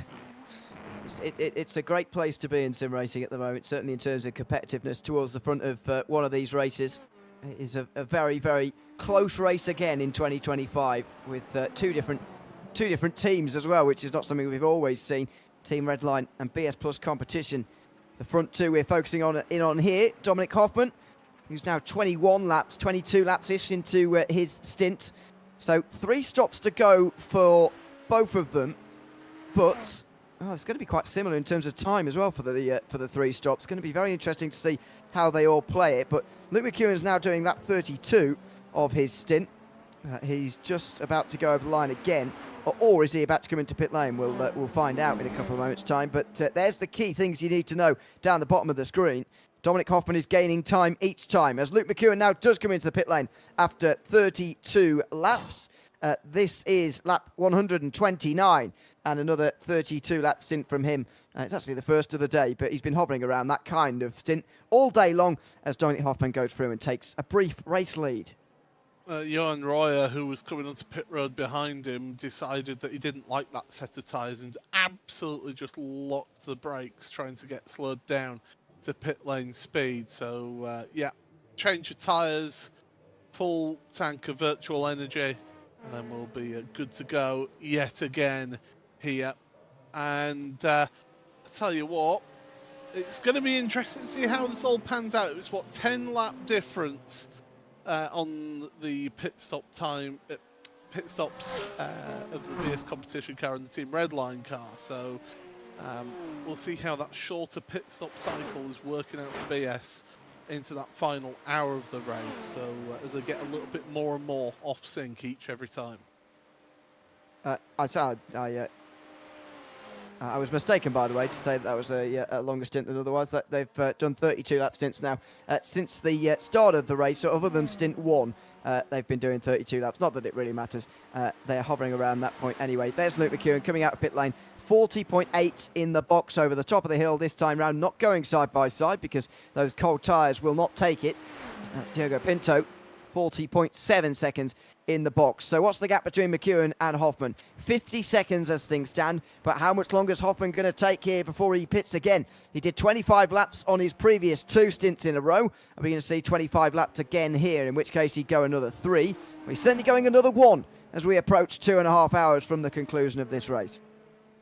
You've always got a little bit of an eye towards the track map and traffic, haven't you, as well, when you're an engineer of a team like this, and you're looking at where and when you're going to catch that traffic. And if you're going to catch a big bundle of traffic at the wrong place on the one lap, on the lap that you were planning on pitting in, you can always throw the car into pit road, that if it's, say, around the time you were going to pit, because you could end up saving yourself a bit of time not involved in a big clump of traffic. So the engineers, there's a lot for race engineers who'll be working behind the scenes in each and every team, looking at strategizing, thinking, do we need to pit a lap earlier or not, or are we okay to reach our target lap each and every time? You want to try and keep to the plan as much as possible, but there are times where you have to throw the car in if you see just that big clump of traffic coming up at the wrong time for you. Yeah, and Hoffman can really use this to his advantage, actually, as he starts to catch up to number 98 on cold tyres, Isaac Phelps. We've seen McEwen lose a place to Nicholas Matteo, actually, for 2nd position in the GTP class. The McEwen is trying to get this car up to temperature and struggling to do so as things stand. The gap gets out to a second. Marcus Hamilton will also close, but the undercut, or the overcut rather, from McEwen effectively has got him out ahead as number 188 comes into pit lane. That's after lap 124. Another 24 lap stint from 188 as they continue to try and chase the race leader, Matthew Bassett, who is out front. Here out the pit lane comes Corentin Millerot, out for yet another stint in this race. Should be 4 to go in LMP2. Benjamin Figueroa behind as well came onto pit road and has stuck to a similar gap between that Effectex VPS Esport and Delatraz Automotive car, respectively. So, yeah, they've kept that similar gap. And here, Nicholas Laubish, I'll tell you one thing that won't happen here. He won't get a speeding penalty this time. He'll learn. Well, you say that. Stranger things have happened. I've seen people speed serving a speeding penalty. That's for sure. We've all been there. Somebody asking where the Drago Racing car, what's happened to Drago? Well, not really anything, really, in the last hour or two. GTD, they're leading 1-2, as you can see here, with Prevost and Fenalosa. And they're 2nd place in GTP. So I'm not sure what else you can expect from them so far this afternoon, actually. They're doing rather well. Another team that's emerged onto the scene in the last few years, to your point of earlier on about sim racing teams, and they're really starting to get up to a bit like Grid and Go, really. Not really a historical team, been around for decades, like SimRC or Redline or Coanda, but they are one of the best teams in the world right now, that's for sure. BMW M Team BS competition onto pit road. 25 laps on the stint, absolutely to the number again. So Dominic Hoffman to get his pit stop done here and change of tyres and also a full service for them then. So yeah, it's going to be Daniel Lorenko who's going to jump into that car now. So Hoffman's done his few stints there and hands over the car now to Daniel and see what he can do and whether he can keep up this pace that that Hoffman has been keeping at the front of the field. And how long's the stop going to be this time, by the way? 33 seconds. They've already got up to what they've done previously, and now the longer stops are coming in. So their gain in terms of making shorter stops is going to come to an end now, as BS Competition are starting to think about having to make it to the end of this race. 39.7 seconds in the box is their longest stop this afternoon, and it puts them behind McEwen. They've still got some chasing to do. It puts them behind Marcus Hamilton as well. They're going to be fourth. McEwen chasing down Nicholas Matteo, who I think is just about going to make it on this amount of stops as well here. Oh, it's going to be mighty close. Maybe he won't, actually. Well, we'll see later. But anyway, they're 2.5 seconds apart. Lourenco now has got to try and reduce the deficit to McEwen because he knows it's going to go up on this lap with cold tyres. Yeah, this and the next lap, that gap's going to increase. So also reaching some traffic at just the wrong point there into the bus stop chicane behind the Coanda Porsche. And so he'll be hoping to try and get past here into the turf. Yes, he does. But you've got to be so careful. You don't want to hurt the tyres at the start of a stint here. You want to just bring them in nicely, get them up to temperature and pressure, and then be able to lean on them later on in the race. So that was the number 18 Coanda car in GTD that he was working past. So Malte Johansson further down in your GTD field in 14th. The second of the two in the race today, number 08 actually on the podium as things stand for Coanda. A good effort from a rather unfavoured Porsche this afternoon at Watkins Glen. Doesn't seem to quite be as quick as it sometimes is, and has done a good job with number 08. So last time out, Lourenco came out the pit lane. Now he's 11 seconds off of the lead, and watch that gap increase again here at the way through this lap. But the fact we've got 4 cars separated by 11.5 seconds in this race right now is quite extraordinary. And don't forget, we could have 5. Diogo Pinto is not far behind Simify Esports for 5th position right now. They had a drive-through penalty earlier on for an unsafe crossing of the pit line. They stayed out on the circuit, even though they'd been down below the yellow line on the right-hand side on the pit entry, avoiding a crash in the second hour of this race. If they hadn't had that problem, they'd be in that 5 at the front as well. So it's a remarkably close race, despite all the attrition we've seen this afternoon. That's the type of one that's got to really hurt, hasn't it? Where you're avoiding an incident and you end up picking up a penalty yourself through that. That's got to sting. That's the type of thing that if this was in Full Metal Racing, you'd be going up to race control and go, come on, look at the evidence. We were avoiding an incident. We weren't doing that line each and every lap. And you'd probably get that penalty nullified. Unless, of course, you're a GT3 driver at Nürburgring and you just get away with everything, apparently, including red flags. But there you go. Those types of incidents have got to sting a little bit for Pinto number 20 outfit, but definitely they'll be pushing on. They'll want to get into that, break into that top 5 and see where they can get to in the overall standings. Look at this. Number 169 trying to get past the Coanda Esports car as they chase their teammate. That wasn't all too cooperative from Janssen, who's now going a lap down. Not a thing he's probably used to, really. Getting overtaken by the 2 Drago cars who are running 1 and 2 right now and continued to extend an advantage over their teammates as IFR Esports come into the pit lane. Matthew Bassett still driving that car, by the way. And he will stay in as well. 41.8 seconds in the box. Milro will gain some more time. Every single time he pits earlier, he seems to gain a bit of time with an undercut here. It's 12 seconds now, but when it normalizes, it's going to be closer to 10, 11. Watch that on the bottom of your screen here through the next few moments. It's going to get closer, and Delatr's Automotive are chasing IFR Esports down.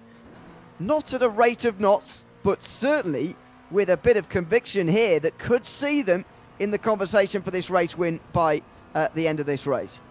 And here's the thing, because the pit lane is on the inside of the circuit, because it's such a high-speed section up here, all the way up to the bus stop chicane, you're not carrying the same speed as you would be on the normal lap all the way to this point of the track. So you can see that time has come down as our graphics and timing package from ATVO, from Engineer, has caught up with everything with the points that the cars were at. So it's down to under a 10-second gap there.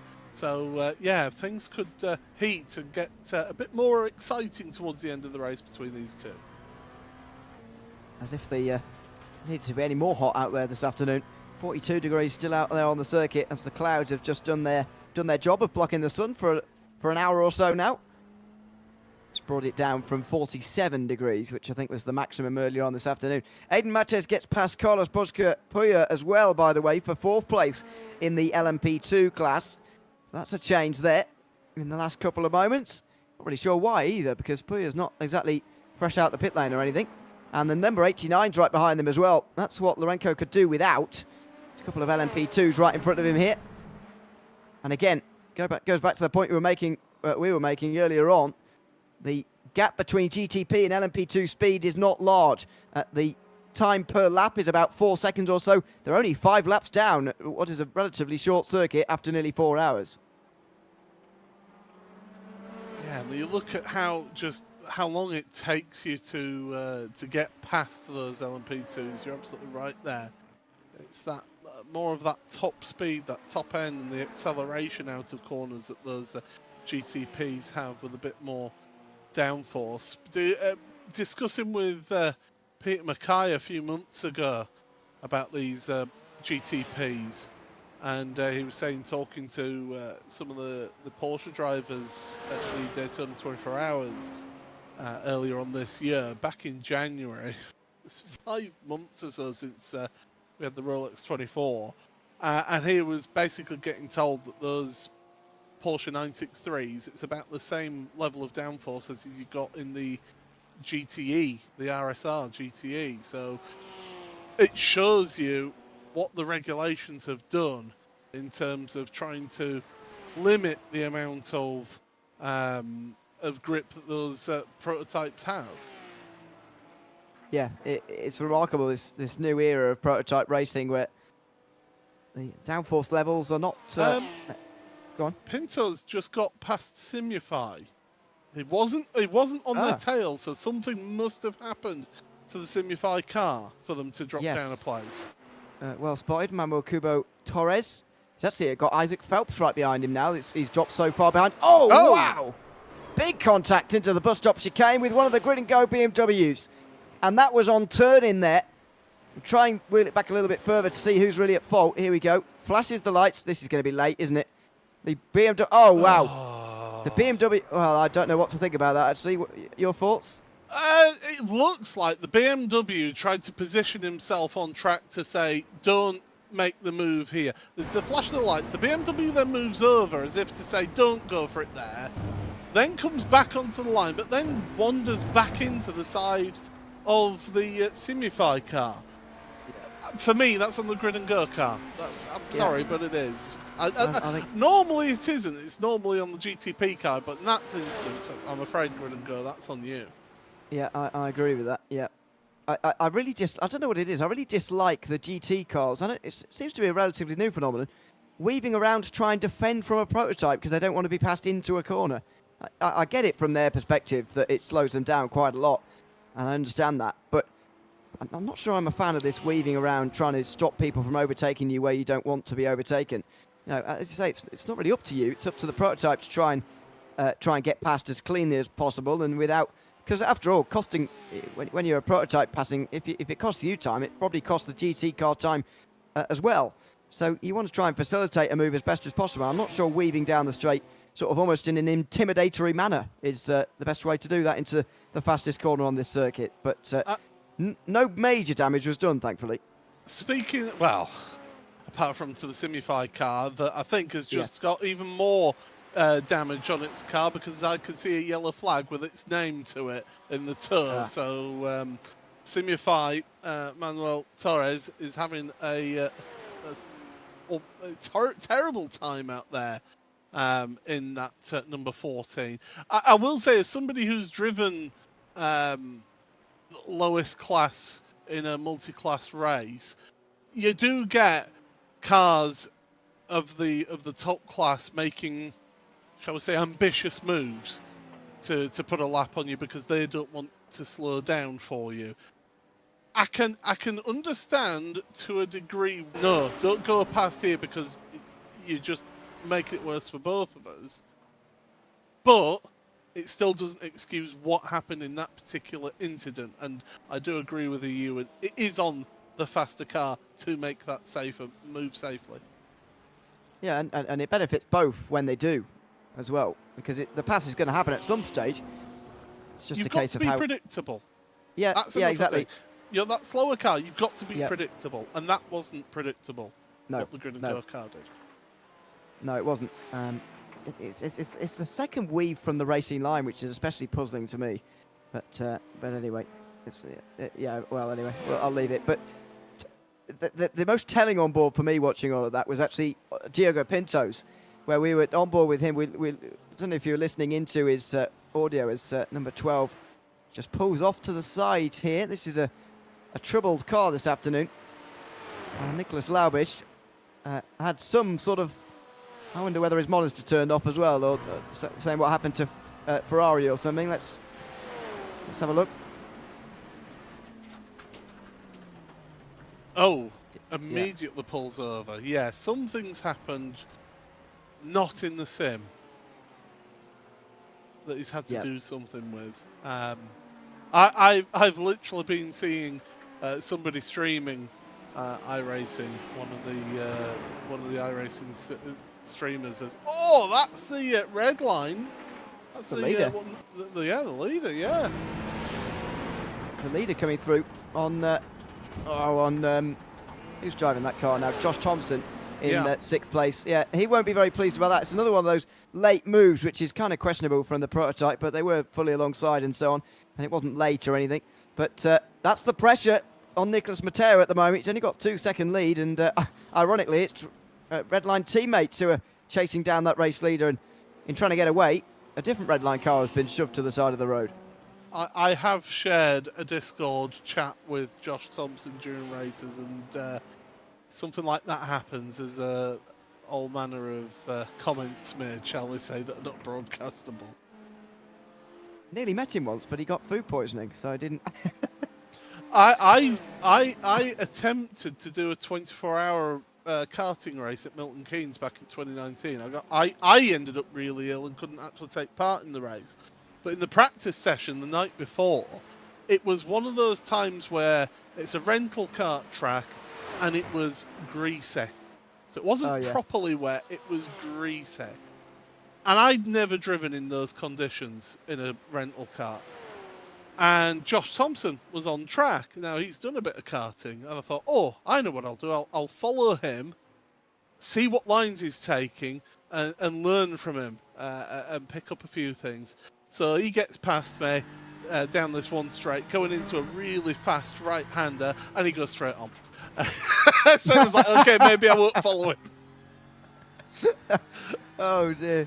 It's not a great advert for Josh Thompson, that one. No, he got his braking a little wrong, and just went straight off. Oh, dear. Very good. Here's a karting event. Actually, I nearly met him as well, so he clearly does do a lot of karting. Yes, maybe I'll see him this year. I don't know. But, I haven't stepped foot in a kart since then, actually, but I was terribly ill. So I couldn't actually take part in the 24 hours, which was unfortunate. So I was really looking forward to it. Yeah, it sounds like a great experience. I've only ever done one sim race 24 hours, so yeah, let's do a karting 24 hours as well. But you know, no one's got any time. 2 o'clock in the morning with 2-stroke smoke just lingering in the air. It made quite a few people ill. I'll tell you that now. Yeah. Only 24-hour karting event I've been at, I was inside a commentary box and protected. So, so I'm pleased about that. Now that you mention it, that was, by the way, that close moment you will have seen there, the BS competition car. I mean, you barely see it when you're on board with one of these GT3 BMWs because they're so low, these prototypes. But that was indeed Daniel Alves Lorenco leading not leading this race anymore, sorry. He's third place now, of course, but chasing down the leaders anyway at the front of this race. And on board with one of his teammates, Scotty Rinnick, in the Marla Racing team. Looking to make it 3 BMWs in the first 3 by overtaking Coanda Esports for third in the next few moments. Michael Jarney will put up a bit of a fight though, won't he? I mean, there's a lap difference in their strategy here between these two. So podium position up for grabs. That BMW's got a good bit of grunt to it. The Porsche, I think it's a bit more of an all-round car, isn't it, the Porsche nowadays, rather than the BMW, a bit more of a grunty car, good with the speed down the straight sort of thing. But that Porsche, a bit more of an all-rounder. Good on the brakes is the Porsche as well, from my memory. Although it's been a little while since I've driven the 911 GT3R. Yeah, it feels like it's been a little while since it's been consistently up towards the top of these events as well. Not a well-picked car this year for the 6 hours of the Glen.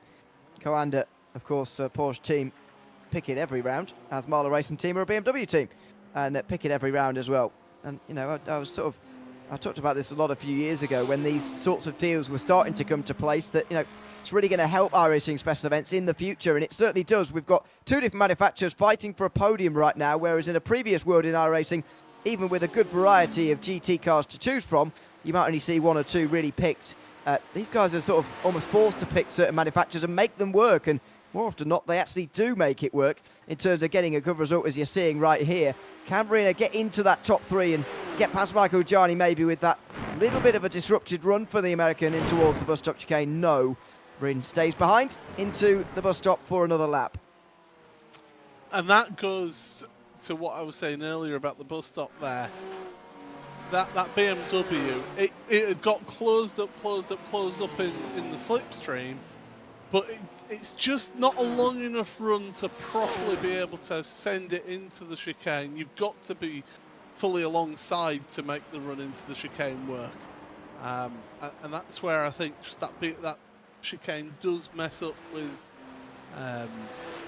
the run that you can get, whereas I've run in private leagues where we don't run the chicane, and it's a great run into the carousel. You can outbrake somebody into the carousel and throw it in there, but we all know the reason why, because we discussed it earlier, so there's no point repeating it. Yes, indeed. 2 hours 10 still to go. I'll be stepping away in 10 minutes' time and welcoming Arjuna Kankipati back to the commentary box for the final run to the flag in this iRacing 6 hours of the Glen in 2025. A breathless first few hours. Calm down a little bit in the middle. It's going to be a very loud finish, though. You can imagine there are 2 classes especially where the gap for the lead is coming down. In one case, quite rapidly. Matthew Bassett being caught by Corentin Miller on the last lap, actually gaining time back again. But IFR Esports generally actually under pressure here. The gap now 7 seconds. There's the evolution of it. 1.3 a few laps ago. And that is because of Miller. Look at Bassett's times. They're staying kind of consistent. It wasn't particularly slow a few laps ago from him. But he's just being caught by Miller. And this is getting interesting in LMP2. In GTP, there are 3 cars separated by just 11 seconds as things stand. And it's Drago, Redline and BS Competition fighting out for a win. There is Redline in the background. There actually are the 2 leaders. That was Matteo through the bottom of his screen. Here comes Luke McEwen past the race leader in LMP2. Oh, a big compromised line there with the Grid and Go car, and that'll have just cost Luke a few tenths of a second, possibly a second there, working his way past the LMP2 and GTD cars right there. So yeah, it's that compromise, isn't it, as you're working your way through, and McEwen just finding that out. Yeah, certainly going to be a close thing. I mean, look at that. Miller now is within 6 seconds of Bassett, so that time has really come down. In fact, Bassett's last lap 41.0 compared to a 38.3. Wow, that's unusual. That's traffic for you.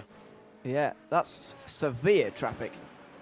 Very, very severe for Bassett. So 41.0 is the slowest lap of any LMP2 last time round by over 2 seconds, because there was no other driver, even in the 39s or 40s. Really severe traffic for Bassett that time round, and the gap's now below 6 seconds. This is getting super interesting in this race now. Other classes, of course, are close, although it's 2 Drago racing cars at the front of GTD. Just 3 seconds between them. And as I commented, Drago also leading in GTP for the moment, but not by a very much. And they've also got 7 laps to go only of their stints. So 7 laps is going to take them to, about 1 hour 55 to go? I'm not sure they can make it on 2 more stops, actually. Yeah, again, this is where you've got to look at that count back. With these endurance races, it is more and more about working out the strategy as a whole from start to finish. And if you know that the weather's going to be stable, you can just plan that fuel stop and work to those numbers. Whereas some will absolutely just be brimming it, drying it, and then just do a splash and dash at the end. Some like to spread that out across the pit stops and have those shorter stops, like we're seeing with the BMW M Team BS competition car, with those lighter fuel loads through the first half of the race. Okay, the last pit stop with Daniel Lorenko jumping in was a similar pit stop time to the others have been running in GTP. So be interesting to see, do BS competition now go back to that strategy of going for the light fuel loads, or have they seen that that's not quite working for them, and they can make it on a set number of pit stops to the end with the full fuels? I think the biggest sticking point for them is that they can't short fuel too much more this afternoon, because otherwise they're not going to make it on 2 more stops after this one, or including the one coming up. So I think they're very fuel limited now in terms of what they can actually do on strategy, and that is really forcing their hand now. Don't want to end up in a situation like where Drago are in at the moment, where they've been out there for 8 more laps even than Redline. Even doing another 6 laps going to mean there's 3 stops to go, including the one they have to do right now. So, well, right now, in about 6 laps' time. So, unless there's some real big fuel saving going on from Nicholas Matteo or whoever else is going to get into that car later on this afternoon, it's going to be impossible for them, I think, to continue on in the lead of this race for much longer, and they are going to be the ones we look to for short fueling. I don't think BS Plus have got the luxury of doing it anymore. Yeah, no, I think you're spot on there. I think they were working one strategy to start with, get to that midpoint, and then going long for the rest of the race possibly is the way that they're going. Yeah, I don't know how I like that, but again, it's that count back, isn't it? It's working out, do you take a short splash and dash right at the end? Because it used to be that you'd be a case of, do you take the short stop early on in the race, or do you take it right at the end? That was what it used to be, whereas some teams now are actually working it out and saying, well, let's spread that short stop throughout a number of stints so that it works out more balanced throughout for the car throughout the race. Yeah, not only that, they've gone for shorter stints, BS competition, but actually stops, sorry, but also shorter or more stops. So ultra short stops, but more of them, if you see what I mean. So it's a different way of thinking about it here, and it's come right from the very start of this race. By the way, they did do 28 laps to begin with. That was just as they were coming up to some more GTD and LMP2 traffic, and it was very thick at the time. And Team Redline carried on for another 5 laps. Both of them did. Ferrari went on for another 4. And it was very interesting to see the time they lost in that, not only with a longer stop they ended up losing the lead, but also in terms of the traffic itself really cost them, because they effectively had to pass those GTDs and LMP2, then pit, and then pass them all again. So it cost them quite a lot of time, whereas the others, Grid and Go and BS Competition, came in after just 28 laps. So this has been thought about, very well thought out and planned from the very start of this race, not only in terms of fuel times, but actually just in terms of trying to avoid traffic, which is well worth doing around here.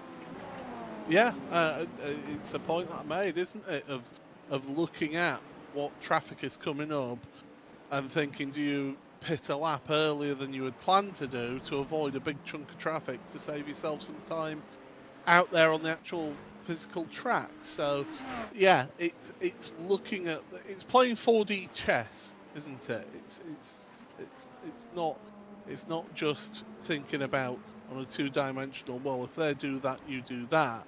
It's thinking right across the different dimensions of, well, hang on a second, what about the traffic here, and what about the time left in the race, and track temperature, you know, that's going to be quite high at that point, so how hard are we pushing our tyres as well? That's another thing. If you're pitting on shorter pit stops, lower fuel loads, you're not putting as much strain through the tyres as you would do with a full tank of fuel, especially when it's hotter track temperatures. As you say, you did see 47 degrees earlier on in the race. It's down at 43 right now, so it stayed pretty stable as we've reached the hottest part of the day in sim. Yeah, it rocketed up to begin with, but yeah, since then it has stabilised at mid-40s on the track temperature. I remember a race, I think maybe 2021. I think it was the first iRacing special event I ever did. GTE cars, sorry, and back then you could do fuel and change tyres at different times. It was an absolute scorcher. I reckon it was mid-50s maybe on circuit. It was absolutely roasting, and the tyre management that was going on this afternoon was quite extraordinary. It was very, very different to what we've seen here today. As you say, despite the temperatures being relatively high, not quite as high as that day, but quite high still, we have not seen tyres falling apart quite as quickly. Partly, I guess, because some teams have gone purposely for those shorter stints and changing tyres a little bit more often, which of course you can get away with here in GTP. We're coming up to 2 hours to go here, Paul. This has been a quiet hour or so. It's what's to be expected in the middle of this race, but you can certainly see the signs of what's to come a little bit later on this afternoon and what excitement we've got in those final couple of hours. Yeah, you certainly you can see that the embers are glowing. You know, it's still smouldering away as this race. Okay, it's not had the huge inferno that we had to start off this race, but it's still smouldering away, and it's waiting for that fresh bit of fuel to be thrown on to really catch fire again. So yeah, definitely. Of course, you're going to be stepping aside just for a bit of a break, bit of a quick bite to eat or something like that break. What are you looking forward to when you come back in that final hour, Ewan? Most of all, I think I'm looking forward to seeing how LMP2 goes, actually. We've not spoken too much about it or seen much either, but we've got 3 cars converging there. Less than 7 seconds between the top 3, IFR Esports, Delashot Automotive and Effects with VPS Esport. I think those 3 cars are really, really going to converge here and put on an exciting show in LMP2. Whether it's going to happen in GTP, I'm not entirely sure, to be honest, with Drago Racing, Redline and BS Competition, but we will wait and see. As you say, I will be stepping away now. Paul Smith will be staying here in the booth, taking over from me to bring us through the final 2 hours of the iRacing, 6 hours of the Glen in 2025 is Arjuna Kankipali. Is this thing still working? Hello, everybody. Been watching on from the sidelines as you and Cam and Paul have walked you through the middle of this race. And guess what? We've still got some excitement, Paul, albeit with the 50 drivers now whittled down to 33, with attrition definitely playing quite a heavy part in today's proceedings. Warm as ever here at Watkins Glen, no rain to speak of, and so Ewan and Cam were talking about this earlier. It does very much feel like a special event of old, a sprint for the ages. Yeah, it certainly does, and with it being permanent sunlight as well in this race, with it being through the day of this one, it really does have that old school feel of a special event race from prior to the day-night cycle. So yeah, it's got that real sort of nostalgic feel to it to me. Not very nostalgic with the actual cars though. GTP's latest and greatest in prototype racing cars, and it's great to see the level of racing that we're seeing from these top teams. Pit stop abound with activity as per the norm at the top of the hour for the GTD machines. Rene Lenz is jumping into the 006. Luca Wunsch still behind the wheel of the 44s. Michael Johnny rolls away in the 08 Coand Esports machine and back out onto track. That was Jarno Koch with some traffic making its way through. Rasmus Christensen as well for Grid and Go and Veloce Thrustmaster, not too far behind, but these are a couple of drivers that still owe us some pit stops as well. Since I was last paying real attention to the timing screen, Paul, Thibaut Prevost has pulled a 4-second advantage over his teammate Carlos Venelosa as their sister car in the GTPs makes their way down pit lane. Yeah, the Drago Racing have just had that real edge over the rest of the field in GTD, but yeah, Prevost especially has just had the bit between the teeth really and really pushed on. As you say, Nicolas Matteo jumping out of the car for Drago Racing's GTP, so change of driver for them. It's going to be one of those races of, I think Drago will be wanting to hold on to that 1-2 in GTD and want to try and somehow get this prototype, it's on pit road right now, towards that podium spot for the end of the race. In that Drago car, by the way, it's Dries van Langendonk. I hope I've said that name correctly, because he is the 2023 World Junior Karting Champion. Another one of those real-world talents that has joined up with the team at Drago Racing. Very excited to see him for the first time in an iRacing top split as far as I can remember, although I'm sure we have seen him in races prior. Alejandro Sanchez is going to depart pit lane not far off the tail end of Oskari Rene, although we've got Michael Jani, former teammate, now also closing behind. So this is what effectively is the fight for third position. The BMW has jumped up into the lead of the fight. Ferrari has made its way in front of the Porsche, but all three can see one another. Did you see how twitchy that Apex Ferrari was coming out of pit road as well? Just how much Sanchez was having to fight the wheel to get the car through the exit of pit road. The 296 has just been announced this week. It's getting an Evo package. I'm sure it was only a couple of years ago that this car was launched, and already it's getting an Evo package. So things move fast in GT3 and GTD, don't they? They do, and I'm just trying to now quickly find the Google to see exactly what. If my memory serves, it debuted at Daytona in 2023. It was 2023 with its first year because it won the Nürburgring 24 Hours, remember, in 2020. In its first year, yes. Okay, so with David Pittard, yeah. Yeah, so okay. A 3-year Evo cycle is becoming more the norm. Because then it means by the time you get to year 6 or 7 is when you typically see a car model replaced. But you're not wrong. It's a hard ask if you are a team that's shelled out what in many cases 3 years? 23 to 25? That's 2 years. 3 racing seasons, 2023, 2024, and 2025. We've not got, well, 2.5 years, shall we say. But the car's not racing till next year. So it's a 3-year cycle for most teams. Yeah. 3 years at the earliest, right? Because some might not pick it up next year. But you're right? The fact that this was a car especially that was more expensive when you included all of its spare parts and stuff. I heard a number that was $1 million to just pick the car up before you even went racing with it, right? So I agree, right? It's quite crazy that you now have to think about having to pay all that again. And Ferrari couldn't make enough of them. No. Oh, no. They were flying out the factory with those cars. Porsche's the same with, I don't know if the GT3R is as popular worldwide. That's a number I'd be curious to understand. But the Porsche Cup car is... I think it's about 800 grand. USD I mean in terms of the how many of them get sold. Yes, yeah, no, that's what I'd be curious about. But I know the Porsche Cup car, they probably do a lot more than GT3s just because of the worldwide volume of that, right?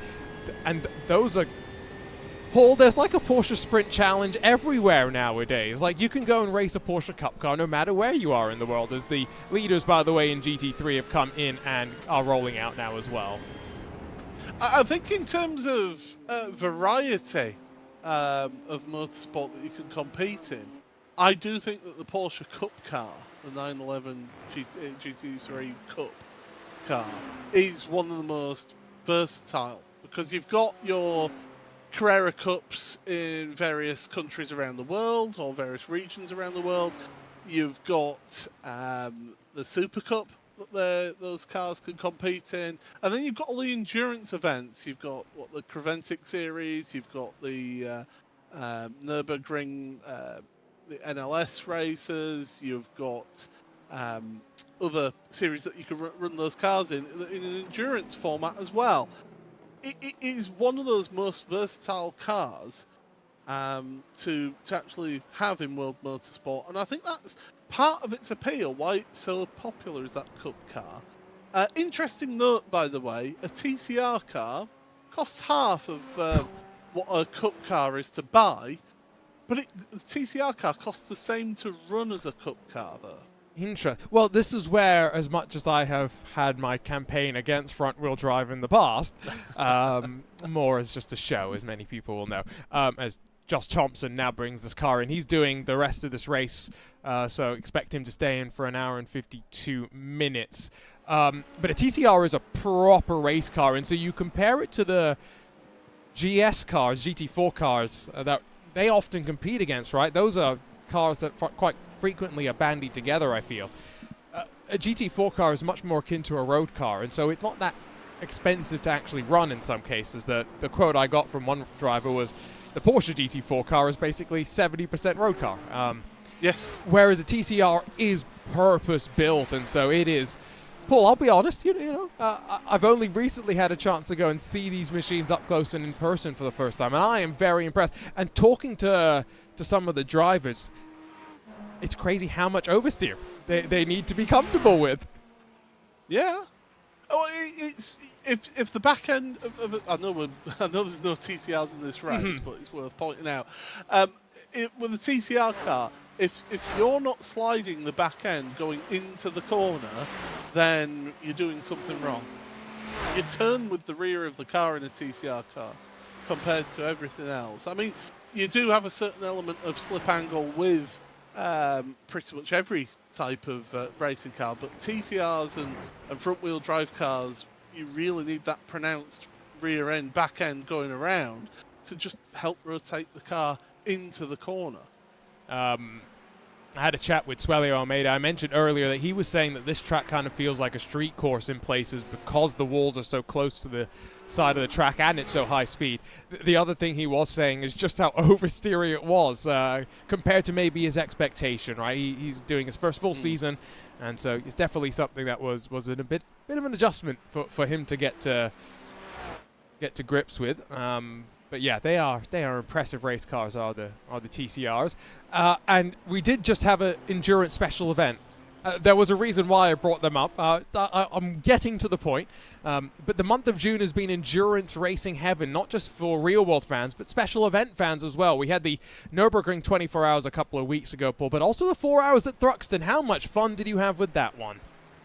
Me and Ewan, we had such fun. I mean, we had, 40 cars on the grid around Thruxton. Now, if anybody knows Thruxton, and I know there'll be a number of people watching this broadcast right now who have never heard of the track of Thruxton in the UK, in Hampshire, but it is not the biggest facility in terms of pit facilities and pit road and the general amenities around the track. It's an active airfield.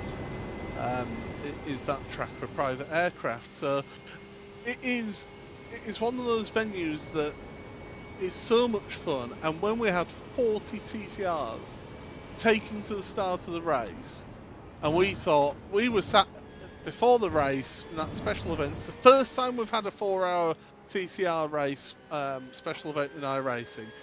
And me and Ewan are thinking, right, there's going to be absolute carnage on lap 1. There's going to be cars flying off everywhere. How do we approach it? Nope, everyone made it through lap 1 absolutely fine. Lap 2, however, there was a couple of incidents, but to get 40 cars all the way through that on lap 1 was an incredible effort. And it was a fantastic race all the way through as well. There was always action going on in that race. And it is an event that I hope that we do get to see back on the schedule next year. And not far away from finding out, boy, it's already almost July. 2025 is flying by. Delatraz Automotive by Major's Garage in the pit lane. Followed in as well by Matteo Pajero in the Effect VPS Esport entry, the number 29, the sole surviving Effect car after Andrew Dawson got tangled up in what was a rather big incident for those that missed it. Tell you what, see if I can grab a replay of that moment slightly in just a few moments' time. Still the fight for third, by the way. They have dropped Michael Gianni off the tail end. And oh my goodness, Alejandro Sanchez. It's not the first time today we've seen a GTD car block a prototype from trying to make its way past. That was quite aggressive on the Maniti Racing number 23. Yeah, the problem is now that Maniti car is not going to be that much faster than those GTDs, and it's now splitting the two GTDs. So it's got to be careful as it works its way through. But yeah, I'm not the biggest fan. I'm not the biggest fan of this. Look at this.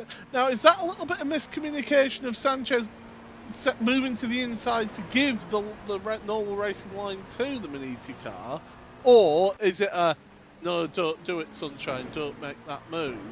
I don't know. I'm not convinced, because that Maniti car was committed to going to the inside. And, you know, Sanchez was pointed in one straight line. So I see what you're saying, but it's one of those things at this level that we do have, right? It's not always the hold your line and let the car go around you. At this level, there is the expectation that especially as a sports car, that sometimes you need to, I don't want to say assert your dominance. That's the wrong word and wrong way to phrase it, right? But assert your...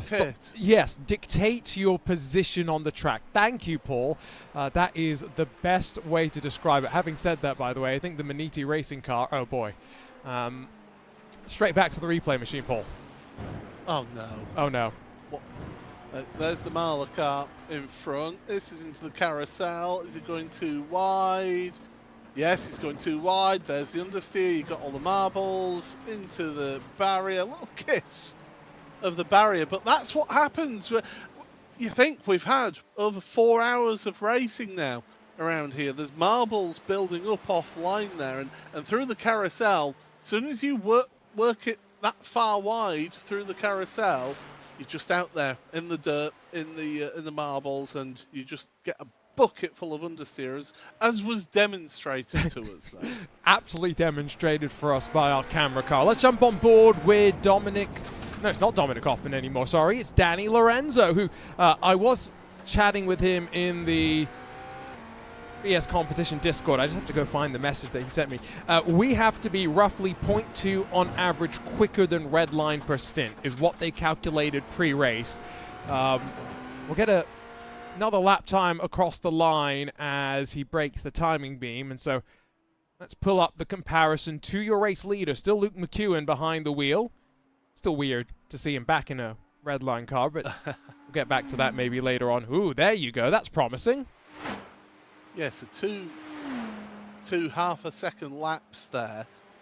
As I say, 0.2 per lap, you're going to average that out throughout the stint, because you're going to reach traffic and be affected by traffic. But yeah, that looks promising for that BMW M Team BS Competition car that we were on board with there. So yeah, he's going to be looking forward and have the bit between his teeth. But that gap has been coming down, because it was over 11 seconds about, what's that, about 26 laps ago.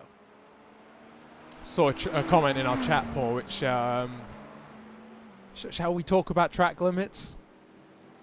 Well, I mean, you've got the arbiter of track limits right here in the commentary booth. You know, I always love to call you up on this stuff. But yeah, no, someone talking about what we're seeing here. And for the most part, the track limits on iRacing are fairly reflective of what is permitted in the real world. Basically, in the real world, it is 4 wheels on a painted surface, which around Watkins Glen, for the most part, Paul, is curbs, right? So that's pretty cut and dry, and I think that's fine, right? So you take turn 1 and turn 10. Those are the 2 real problem areas in my mind, and turn 8. three problem areas in terms of track limits, so we're about to come up to one of them. This is one where I think iRacing is a little bit more permissive in what they allow. Let's just see what these drivers do. Yeah, so through they go and completely off the track there. So that would be a strike right there for every single car that we just saw going through shot there. Yeah, so for me personally, I'm still there. They did keep on the curb. That's fine. To be fair, if that's how how it's defined in IMSA, then I can understand that. The one that gets me is when you run the cup layout of this track. Oh yeah. Oh, Porsche. And Oh, don't let coming out. Yeah. Coming out of the carousel. I had a conversation with a couple of the iRacing guys before a Porsche Esports event when we were running around the cup layout. Yeah. And they were the All-Stars were practicing, and I said, right, so iRacing allows the track limits for you to use all the way up to that barrier as track limits. But what happens if you're side by side and the car that is nearest to the track decides that when they get back onto the track, they then just hold the line? Who's at fault in that incident? That's a good question. Here comes your race leader, by the way, or former race leader, as Danny Lorenzo takes back the race lead. Yeah, no, it makes life difficult, unnecessarily difficult, and plus the track limits are there in full metal racing. Well, because those track limits are what the circuit is designed to in terms of the safety mechanisms that are in place to help protect the drivers. Right, and so what I think the other part of that is we've looked at the lap, and Diogo Pinto follows McEwen into the box, by the way. It looks as though Turn 8's really the only one where they are doing something different from what they do in the real world, right? Turn 1's, they are right on that margin, but that's why they're at this level, right? They are keeping just an inch of their tire on the curb, and it works out for them. The difference is how much they're allowed in terms of the number of instances before they get flagged. Because I talked to a couple of drivers on pit lane after they got out of the car, and they went, well, I got 2 track limit infringements, and it really changed the way that I drove my car. If you got 2x from 2 different off-tracks on iRacing, it doesn't even really change how you think about the corner at this level, right? So I think that's the real difference. So when we talk about track limits, the real problem in air quotes here is how it's enforced. In the real world, it's 2 strikes and then you're likely to get a penalty. Here it's 50x before you get your first drive through. Yeah, I mean, well, not 50x, is it? Is it? 35x. It's 35x in this one. I didn't do my research, Paul. Thank you. It's you're welcome. I can look after you there. But yeah, I mean, the FIA for Formula One just this week released the stewards' document for how they give penalties, and on there it says about track limits. 3 instances it's a 3 strikes. Then the 4th instance is a black and white flag. 5th instance, bang, penalty. Get back to that, Paul, because trust me, you and I can go on for ages. That's a podcast in the making. But we've been watching this gap shrink with each pit cycle, and now Darius Andre is behind the wheel of the Delatraz Automotive by Major's garage entry. He was the one that got the speeding penalty and was forced to bring it back down for the painful, the excruciating 25 seconds. He's back on the case of the race leader. Cold tires for the 717, and to the outside of the chute, here comes the 188. Oh, it's a long way round. You're in the marbles there as well, so the car on the inside can get on the power a lot more cleanly. And yeah, I think that was just a little bit of trying to take advantage of those cold tyres of the 717 IFR Esports car. And they know that they need to get this move done as soon as possible to take advantage of that tyre temperature difference to the outside of the heel And again, not able to get past a robust defense from the IFR Esports car. Now that was also, I think, an opportunity for Andre to have used the liberal track limits that we were just talking about, but needing to avoid the physicality. Race leader is in, so Danny Lorenzo, after a 31-lap stint, brings the BMW M Team BS Plus competition car to a halt. Momentum out of turn 1 here is going to be crucial. Don't go too early if you're the car behind, especially if you've got them thinking defensive, but the lunge, they're going to get pinched on the exit. Run yourself out wide and use that off track to your benefit. And Elliot Noren's now going to have to watch as the green car peels to the inside, slices his way on through. Fight back comes as they crest over the top of the hill. They're still climbing though, as now they make their way to the main part of the back straightaway and to the inner loop, the inside line for Andre. Last of the late breakers, who holds on to the lead. Yeah, and you can see just compromise on his way in. Oh, disaster! Absolute disaster for the IFR Esports team, because Effectex VPS Esport have now taken 2nd place in class. And they are going to be feeling really aggrieved that now with the fresh tires, I hope that they haven't done any lasting damage over the course of the remaining stint. Remember, sometimes on the tire, any pain put in at the start is compounded at the end. BS Competition hoping not to incur too much pain as their tires are still coming up to temperature. So we'll come back to them in a few moments' time. Sanchez to the inside of Ascari Rene. Ferrari versus BMW. All 4 wheels off the track. And the BMW surely around the outside will hold on to the position. But Sanchez is having none of that. So pass off the track, sir. Sanchez is trying to serve a slowdown penalty here as well, whilst taking that place there and staying ahead. And I would imagine that Ascari Rene is not going to be happy. Sanchez has served that penalty. I don't like that personally. No. He went off track. He should go behind the Marla car. Now maybe there is more that we've missed in terms of previous moves, but I agree. It's all 4 wheels off the track. You got the slowdown. You should. Yeah. Anyway, that's racing for you, both sim and real. They will try and find every margin that they can. Oh, it's that last bounce, isn't it? And the lights are flashing. Oh, he's so frustrated. The thing is, he could have backed out of that sooner.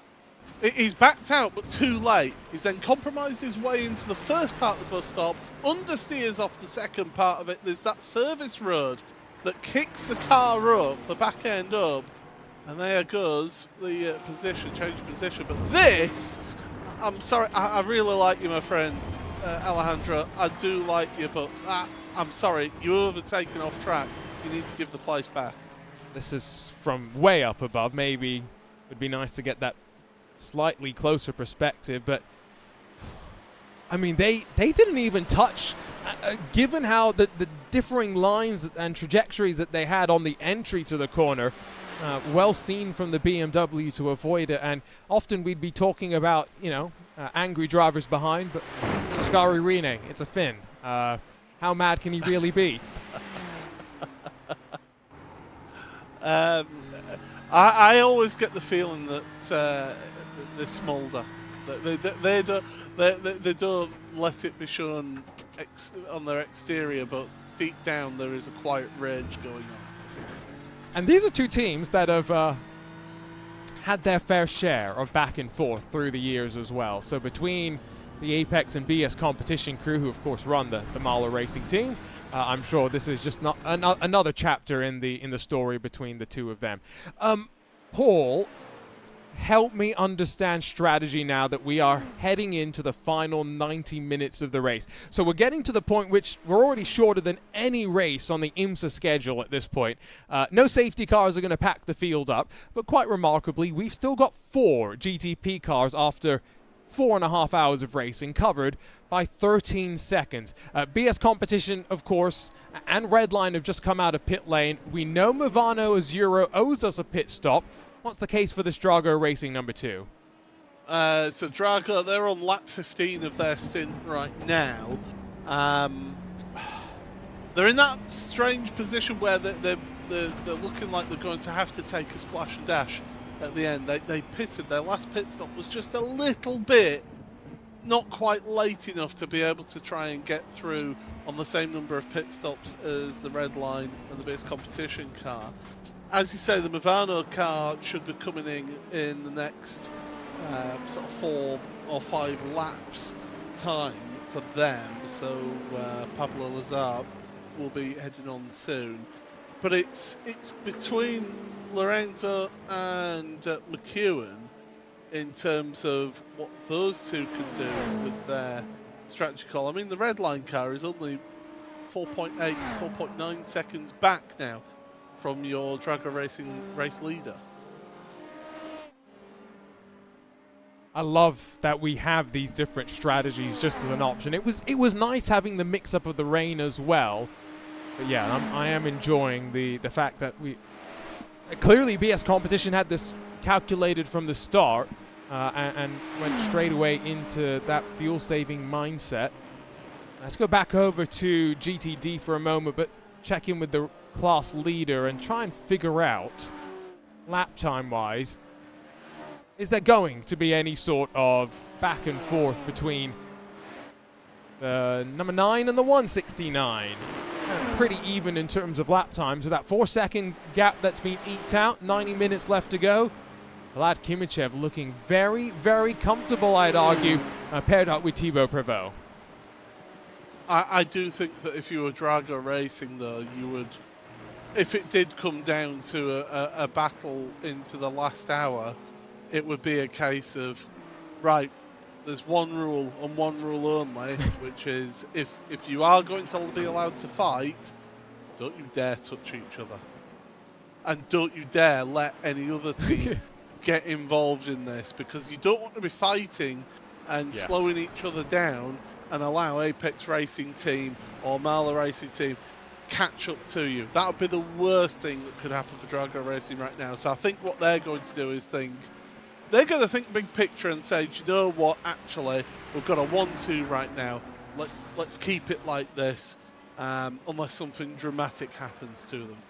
I'm trying to remember. We are in our 3rd VCO Grand Slam of the year, which means, of course, not only are there trophies up for grabs for the class winners across all 3 of the classes in this top split, but for GTP and GTD, there are invites into the IMSA Esports Global Championship. Can't share too much, although I can say news is coming. Had a couple of meetings at Watkins Glen about some ideas, and all I will say, Paul, is we've got something new cooking for this year. But one more special event after this will grant automatic qualification. That will be obviously the iRacing Petit Le Mans. Everyone else has got to go through time attack qualifiers, which I'd never envy anyone who has to do that. Winning one of these special events is not easy, but it's an easier way, I feel, into that championship kicking off later on this year. I once tried to qualify for the Neo Endurance Championship with a teammate. We were in the position of having to do the I think they actually did it as a 5-lap average time. You had to do so many clean laps, but then they took your 5-lap average of your best 5 laps. Mm-hmm. And we missed out by 0.5 of a second. It was incredibly tight. We missed out on the grid slot by that, and it was a good effort by us, but you just think, oh, what if I hadn't made that little half, the back end just didn't quite behave how I wanted to, and you miss out on the grid slot. But in a time attack style event, it's tough. It's hard to take. It is. Okay, I think I finally spooled up on the YouTube results for 2025 Sebring 12 hours, and I was right. Drago won in the GTP class. Now, if I remember correctly, they also won in the GTD class. Yes, so Drago have already got 2 entries into the series, and no one can earn more than 2 entries from the winning in these VCO Grand Slams. So they'll have a choice, which I don't suspect is going to be much of a choice potentially, whether they want to accept one of the GTD entries and accept the GTP or mix match. Now, that doesn't mean that second place earns the entry if first isn't eligible, Paul. You've got to win to make your way automatically into the series. To automatically get an invite. Yes, exactly. Yeah, there's a difference between automatically just being accepted No, and automatic invite. to be eligible as well is probably the Yes, appropriate yeah. wording that I should be using right now. So yeah, but if you're Drago Racing, you want to win as many of these special events as possible, and it also denies competitors from automatically having that entry into that and having to make them go through that that challenge of trying to qualify. I'm not saying that there won't, some teams won't be able to do that, but certainly Drago, it's a nice little one-upmanship, isn't it? Of just going, well, you had to qualify, we were already there. I mean, it's also just the fact that they'll have to go and do a bunch of laps and the other drivers won't, right? The way the qualifiers work as well is you see Danny Lorenzo last lap lost out a big chunk of change to Luke McEwen.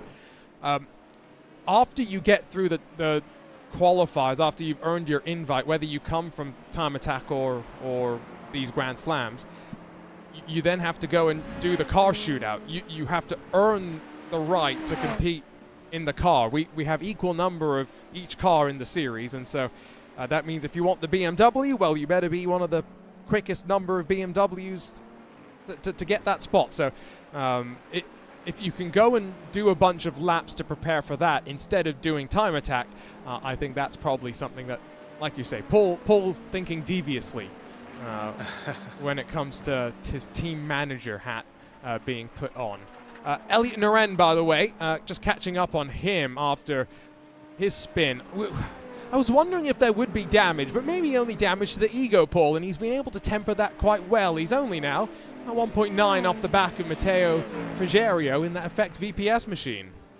Yeah, so it's been damage limitation and trying to pull forward again in this LMP2 category, but IFR Esports, yeah, it was harmful to the ego, definitely, as to what happened. As I say, I think it was a little bit of backing out too late. If you're going to go side by side into the full stop chicane, you've got to be committed. You can't just then be committed and then go, actually no, we're not. This isn't going to work, and back out too late because you see the consequences. It was actually fortunate it didn't end up in a wall, so yes, he did a very good job of keeping it out of the walls there and limiting the damage to just the tyres and the ego. But yeah, Naren has been working hard. I mean, look at those, okay, not the most recent one, those prior laps before that. Basically gaining a second a lap there when you average those 2 laps out of lap 160 and 161. Now, Paul, this track looks very beautiful, doesn't it? It looks resplendent with all its scenery around it. Yes, it does. It's one of my favourite tracks to race at, actually, apart from Bus Stop Chicane. Well, you know what that usually means, and much like many racetracks, it's in the middle of nowhere. Yes. I would usually, when I was talking to some people at the track, insert another word in there, but that would get me kicked off this broadcast. It was interesting. You fly into either Syracuse or Rochester. Those seem to be the 2 most popular options. And then you've got to drive about 2 hours to get down to the track of Watkins Glen, which is beautiful. It's picturesque. It's not much happening around the track except the track and some of the parks. You've got Corning. That's where most of the people, I think, end up staying. It's about 20 minutes away. You know what Corning is famous for? Actually, I don't. So you don't? This is an educational experience for us. Okay, now I've got to see if I can find the camera shot that... Oh no, they may have removed that billboard since iRacing rescanned it. It's known mainly for glass. There is a museum of glass which has, like, exhibits around how people blow glass and do all sorts of fancy stuff. Oh, yes. But like all the glass that goes in phones, the Gorilla Glass in your iPhone, in your Android, that's all from Corning. Anyway. Oh, there you go. There you go. Just a random little story about Watkins Glen. Again, it is middle of nowhere. And the great thing about it, actually, it's so in the middle of nowhere, there's not many places to eat. So race finished on Sunday last week. Me and the other pit reporter, Diana Binks, we got into our rental car. We had a 2-hour drive, but it was 6 p.m. and we said, no, let's go get some food. Stopped off in some random pizza place, and guess what? Apparently everyone was stopping off in that random pizza place, including John Doonan, president of IMSA. So it's a lovely little town, although it was smoldering last week with the humidity, the rain, and in my fire suit that still needs to be washed. I don't think I want to go back for another year. Oh, come on, Arjuna. That should have been the first thing to go straight in the wash after that weekend. You know, mistakes have been made. Joe, I used to do the same thing with rugby kit. You'd put it in your kit bag after a match, and you'd throw it into the corner. Oh, I'll get that in the wash. And then it comes to, the week later, and you've got a match coming up, and it's like, oh, I really don't want to open that kit bag. Well, the real thing was that actually the fire suit itself wasn't so bad. What was worse was some of the clothes that I was wearing underneath it, as Dries van Langendock. That was very uncomfortable for a moment at turn 9, rejoining the NASCAR layout, if you will. And so I wanted to wash those clothes more than anything else. And I kind of then, we'll get that washed. The impressive thing, Paul, this is very off topic, a white race suit, great for not getting as hot in the weather. Also didn't get as dirty as people warned me that it would get.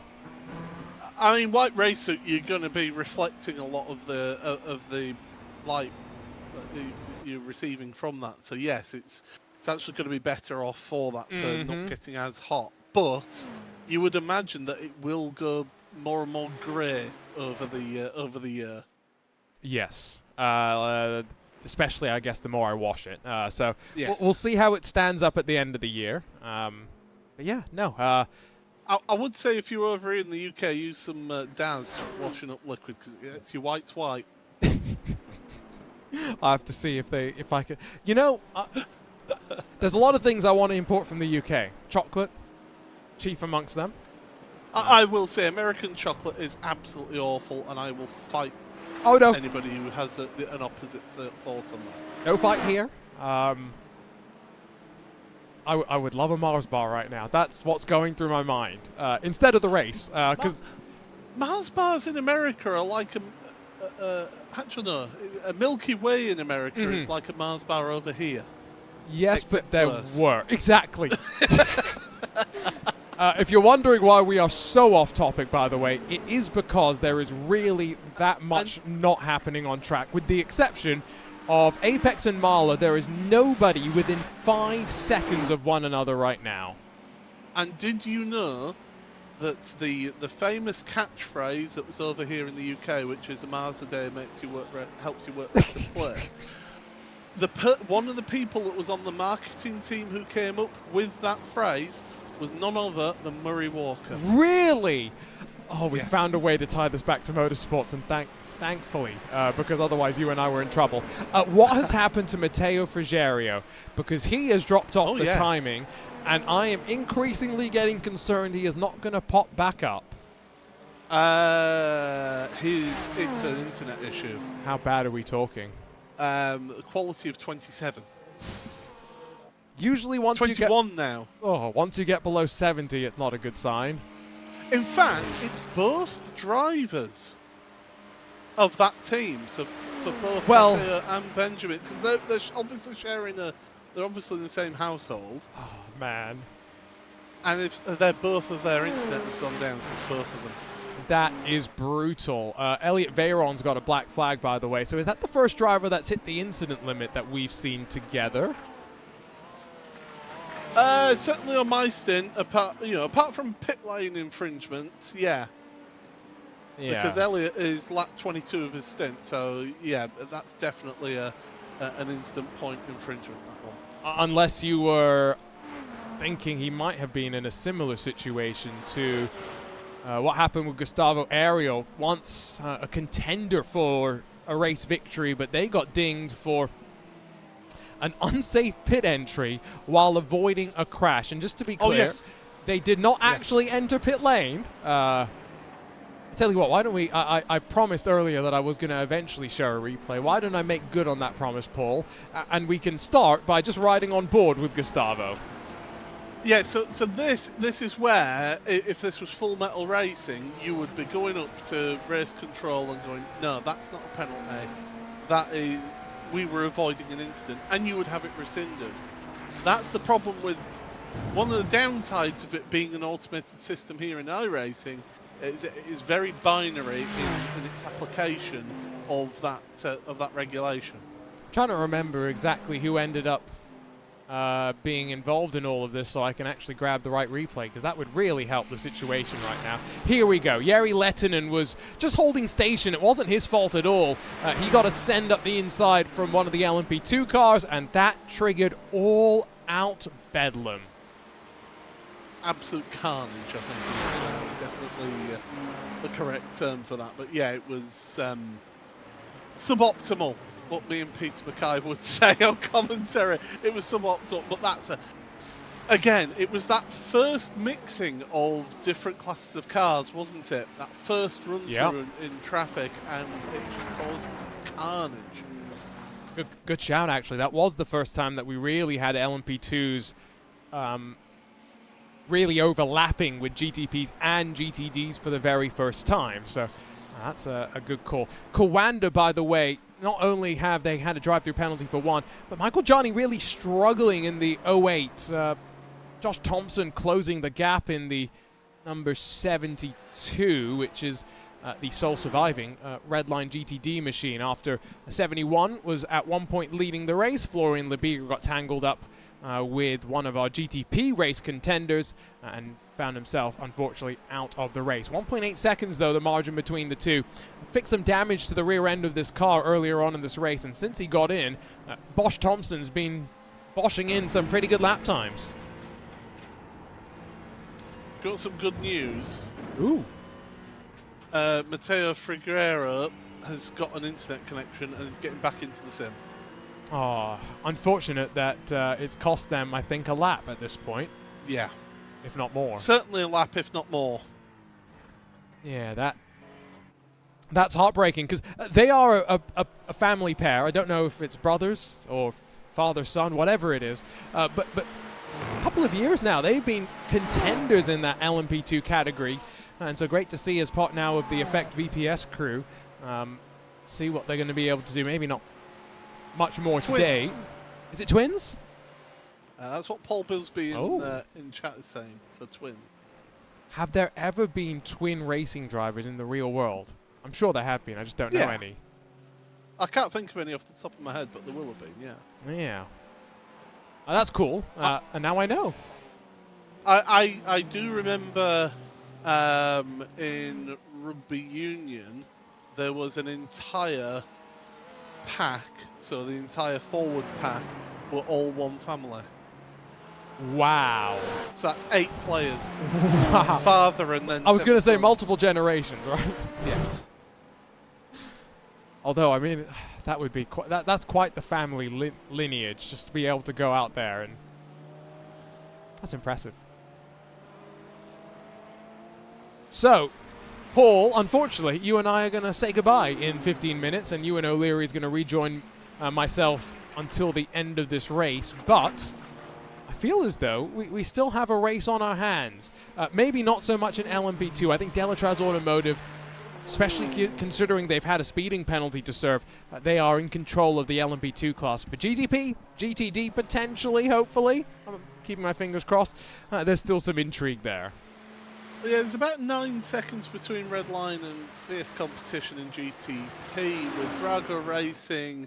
They're going to be coming down on pit road in the next 4 laps or so, I would say, for Drago at the front of the field. So, yeah, I don't think that they're going to be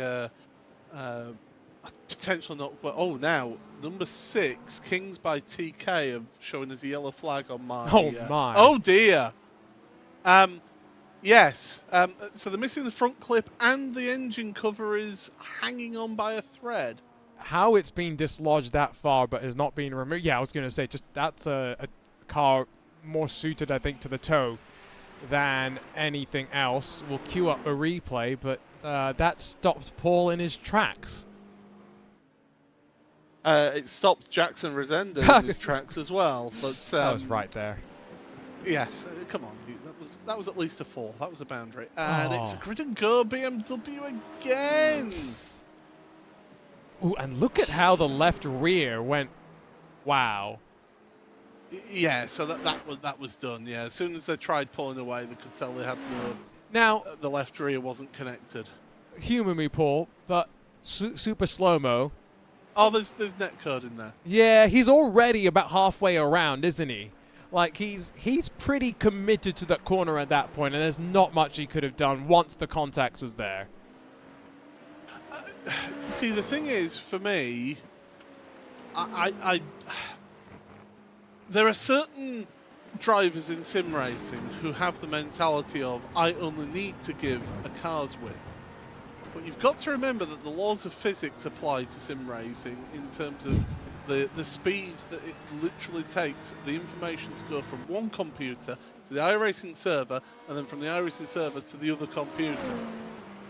There is always going to be an element of latency involved in that, and it's where the predictive nature of the software, different simulators deal with it in different ways. You've always got to leave more than the car's width, and I've always said that in whatever championship I've commentated on or stewarded in. You've always got to give that breathing space to allow for that to happen. Now, Paul, I've only got you for 12 more minutes, so let's go back to track limits for a second, because we were on that conversation, and then we got slightly steered adrift from it. But yeah, I think that's, again, something that's personally there, especially I think on iRacing, maybe on other platforms it's not. They deal with off-track slightly differently, right? So I just feel as though a lot of sim racers, iRacers, look at the incident limit and just assume that there is a certain leniency and leeway with the track. And this is where you've always said this, and I've loved it. The track limits are the track limits. They don't move. They're the same for everybody. So every time you go off the track, you should expect to be penalized. What's different is right now they are not being penalized. And so if they were to start being penalized, it would be very quick. There would be an adjustment, but it would be a very quick adjustment period. Well, look back at Spa, for example, before they changed the track limits around there. It was brutal. But everybody knew where they stood with the track limits. So they knew what it was. And there were teams that abused it, especially in special events. I mean, I can literally remember people I remember one Spa race, hitting the hard limit, of what was acceptable in terms of the number of track limits that they could accumulate in 24 hours. You're always going to get people who push that limit and push that threshold. The fact that iRacing was able to introduce the drive-through penalty so that people did get punished, I do think that at the heel and at turn 10, it is too much. It needs to be. If you're going to have it as, like IMSA, painted surface, have that consistent approach. What I don't like is when there's inconsistency in application of track limits. So like here, you've got those two in particular, the heel and the track turn 10. The Red Bull Ring, you've got track limits from first corner through to turn 8, and then between 8 and 9 is a different track limit regulation. Yeah, and that's as well. That I don't like. That is what the inconsistency is. What I don't like there. Van Langendonk, by the way, in pit lane in the formerly race leading. How dare he interrupt me? Formerly race leading Drago car. I guess that's also the difference in that some tracks are. I'm trying to think of a good example at this point because I guess it's a bit more difficult to use IMSA as the case in point. But take Circuit of the Americas, right, where NASCAR, IndyCar, and Formula One have all run there. But I think that's kind of my point, Paul, as well, is that it's difficult for iRacing because so many different series have different expectations and allowances. And I agree with you for the most part. I'll give NASCAR a bit more leeway because those cars are more difficult to drive, and so I think there should be, if there's space, let's adjust track limits. Wait, let me finish this, because you'll like what I'm about to say. I think there is no such leniency with IndyCar because those cars have downforce. It's unacceptable. They should never be allowed to run as wide as they were at the penultimate corner at Circuit of the Americas. I would counter your argument about NASCAR and say, yes, they are more difficult. That means that if they're able to keep it within the track limits, that shows the driver's skill and ability to an even greater degree. So even the best drivers come to the fore because they're able to extract the speed whilst keeping it within the limits of the track. I will always say this, that the drivers who can drive the fastest whilst keeping it on the track, they are the most skillful and best drivers because they're able to work to those finite margins of error. If you're just going to give them an absolute it's a tarmac, an asphalt runoff, so it's got asphalt, so go race there. There's no skill in that. Well, I could drive that. And that's my point, is that if you did that for NASCAR, I don't think it would be interesting because the racing would be... You'd either end up with so much more contacts than you already have because they're having to be so much more wound up to make the corners. And that's why, again, so I use Circuit of the Americas as a good example because it got enough runway on either side of the track to still have some leniency while being safe. I don't agree with it. I don't think it should be the norm. But if you're going to have NASCAR road racing, I think that's the only way it kind of works. IndyCar's got no excuse. I'm just going to point out, Motorsport UK have got it too far the other way. Because I think Motorsport UK regulations are you are not allowed over the back edge of a curb with the outside wheels. Whereas like here in IMSA, as long as one wheel is touching the painted surface, it's within track limits. I think Motorsport UK go too far the other way in saying, no, the outside wheels can't go over the back edge of a curb.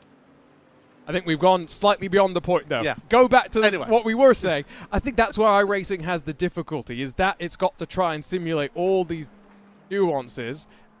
And so your point about the Red Bull Ring, which I don't do much driving anymore, so I don't always know, that is something that, especially with the fact that we've got the Formula 1 Grand Prix this weekend, is one that I'm going to be thinking about. That is a blatant track limit violation, though there is no doubt about it. Yeah. It is, and like I say, the most frustrating part is the inconsistency across one track in the application of the track limits. Yes. I can understand if you've got one track limit in mind, stick to it throughout the whole track. That should be a slowdown, I feel. Oh, be careful. Contender for the race win almost gets tangled up with one of our surviving GTD machines. That's the Ford Mustang with Gabby Montoro behind the wheel. It's only an hour and 5 minutes left. Don't want to get involved in an incident like that. Yeah, it's when you get into this stage of the race when there's a little bit of you want to pick up the pace a bit more and really be able to push that Team Redline car if you're the BMW M Team BS competition number 89 here, because you are in second place right now and you're pretty much doing the same length pit stops now. So there's only 2 lap difference in stint length between Luke McEwen and Daniel Lorenzo. It's now BS competition have got to up the pace a little bit to be able to put the pressure on Team Redline into the final hour of the race. And with Dries van Langendonk having just come out of pit lane, he's going to need it's not a full service that he's going to need, and so he didn't even take a full service this most recent time around. It's another 30-second pit stop, which has become quite popular amongst some of the teams with their respective strategy calls. Redline and BS competition should be in for a full service. So definitely Drago out of consideration. That's how my math is mathing out, right, Paul? For a race victory here. They could still get a podium, but I don't think they have a chance of a win. Yeah, I don't think it's working out for them for a win for sure. I think that it's between these two teams at the front now for the overall win here today. Yeah, I think it's between Drago and BMW M Team Redline for the final step of the podium. It's now very much a straight slog between McEwen and Lorenzo, who, looking at the laps, Eduardo Leo, when did he last jump into the car?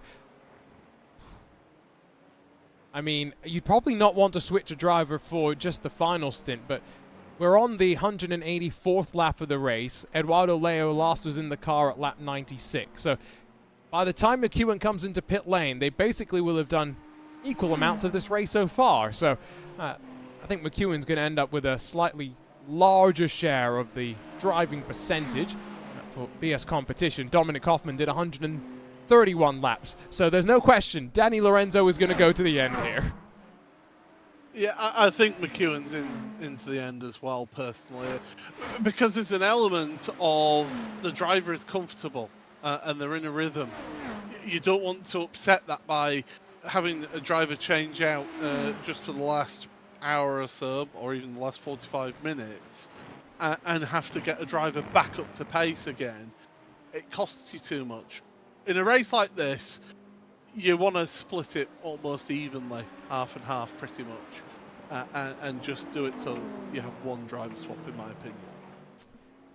Which, again, is something that is very much, I think, different from the real world, because last week, Paul, I was talking to some of the drivers who had failing air conditioning in their cars. Now, they weren't allowed to say that because obviously manufacturers get upset if you talk about things in their car not working.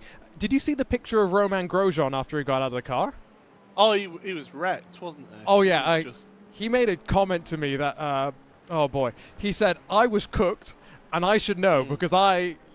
Yeah. That was a 10 out of 10 comment from Romain. But yeah, look, Paul, that was more than just him. There were so many drivers who were incapable of doing more than one stint because they were going to physically fall apart. And that's why you've got that difference between full metal racing and sim racing. Because sim racing, I don't care where you live, you're not going above about 40 degrees in a room. You'd hope not. If you race, well, you'd hope not. Yeah, absolutely. Your computers are definitely going to be screaming at you if you are.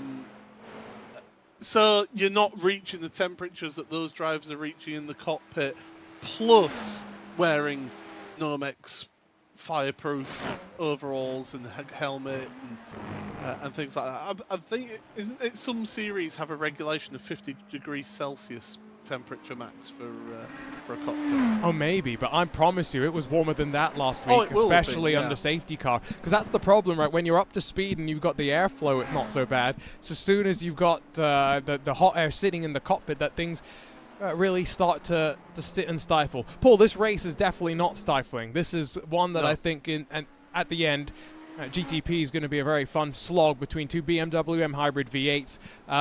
Before we let you go, prediction, who wins in the GTP class?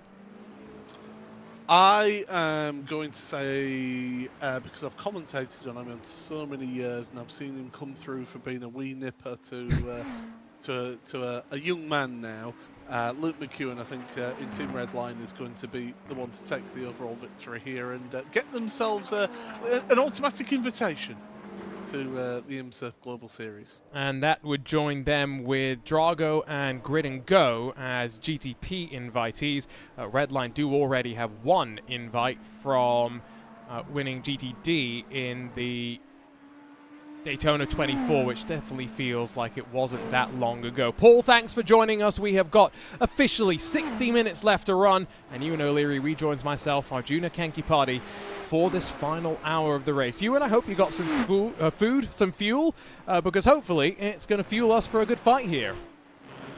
Yeah, absolutely. I did, by the way, thanks.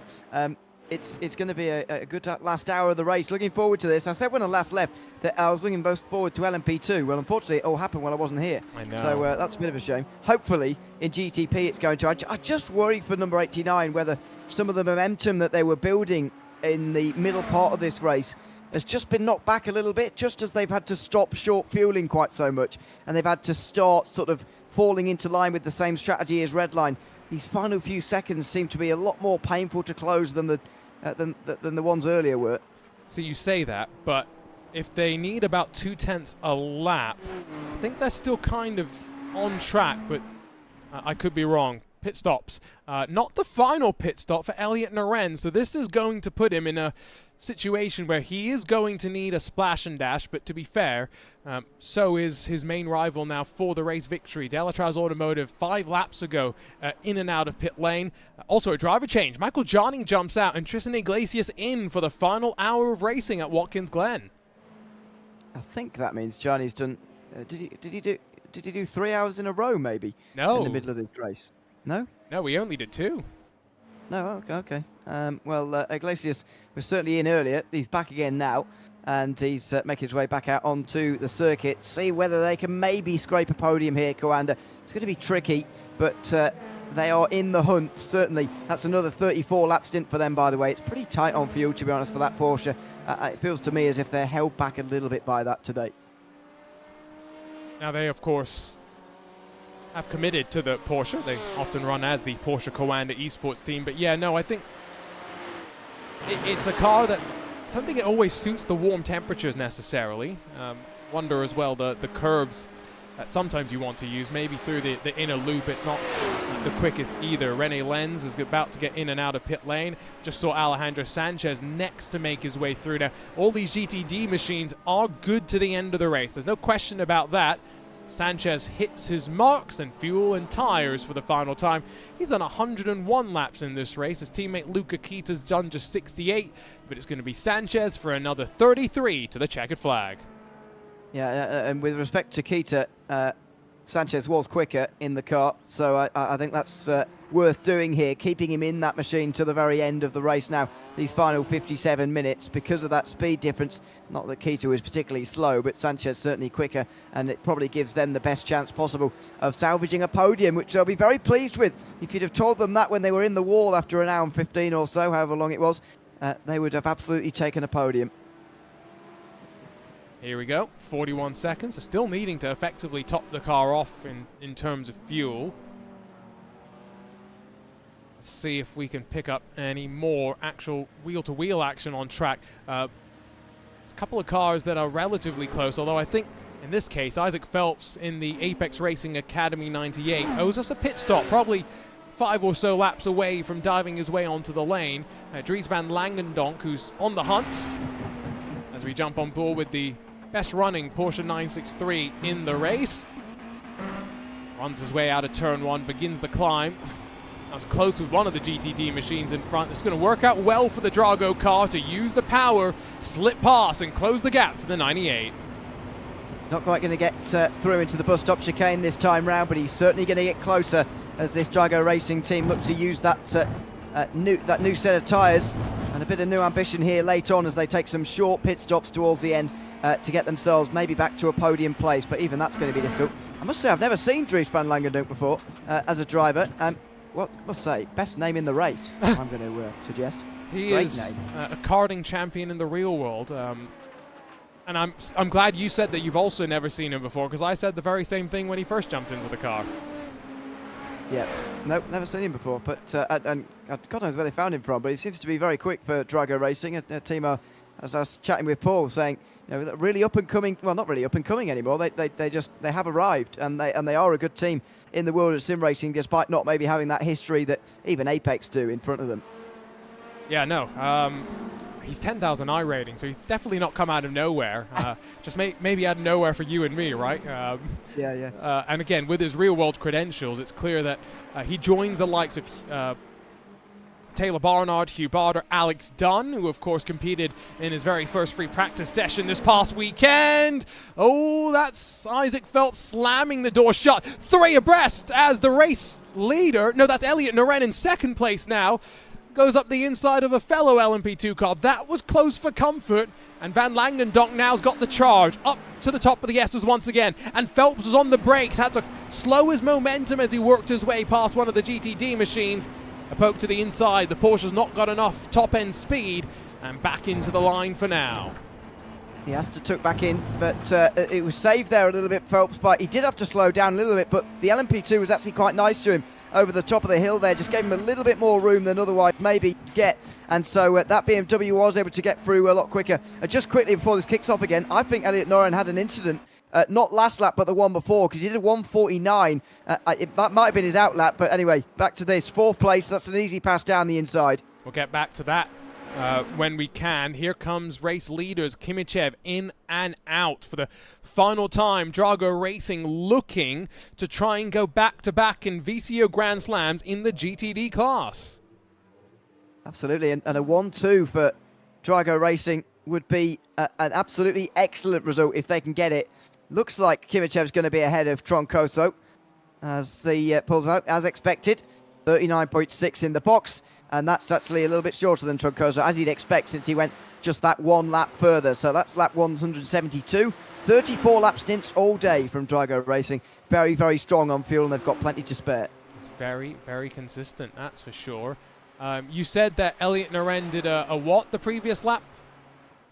1:49. I think that might have been his out lap then, because he didn't have a spin, so it's just him getting back up to speed. He is 8 seconds back from Darius Andre now. Here's my question then, because I can't figure this out, as side by side on the screen. 8 seconds is the gap, as you say. 7 seconds, though, was the amount of time at which his pit stop was shorter. That gap wasn't 15 seconds before, was it? That's a good point. Get back to you on that. We've lost time somewhere. Someone's lost some time. No, I think you're right. Let's see if I can pick that one up. Good fight between Cody Deeth and Daniel Antunes. Now, for Lotre Thrustmaster, their race ended effectively before it even started. They had the penalties and the incidents that involved both of their cars before they technically even got back around the line, to the line, to see the green flag. So it's been a decent recovery, all things considered, even with the difficulties. Now, fiercely forward, they were marred back at the start of the race, but they've slowly crept their way forward as well. Clean car for the most part on either side at this stage. The repair work has been done. They fight for 11th position, which is any issue for anyone in front. Could be a top 10. Yep, it certainly could be. And in this last hour, there's certainly scope for that to maybe happen to somebody. We've seen it so far this afternoon, although incidents have very much slowed in the last few hours. The number 6 car is the only retirement since Florian Lebigra went off. That's the first retirement in 80 laps. So a pretty big gap between retirements there, thankfully, for those two cars. Just going back to IFR Esports, by the way, maybe it was on the in-lap in that case, because oh no, that's sorry, that theory has gone out the window immediately just as I've started saying it. Never mind, I don't have a theory anymore. But there's definitely been some seconds lost somewhere. Yes, I still can't figure it out on my screen, unfortunately. What I have been able to figure out as Josh Thompson's going to come out directly in front of the Mahler Racing team, and here comes Ascari Rene, which not only is going to have fresh tyres to his advantage, but out of turn 1 you will have a bit more speed and momentum just by virtue of the line you take, the momentum through the opening corner. Luke McEwen hits pit lane, but he has also had a slight scare on the track, and so as no move offered between these cars. The Acura super slow through the chicane, though. Closing up is Ascari Rene, and then forcing his way to the inside. Oh! Once again, losing the rear bumper. What does the Redline Acura need to do to buy some luck?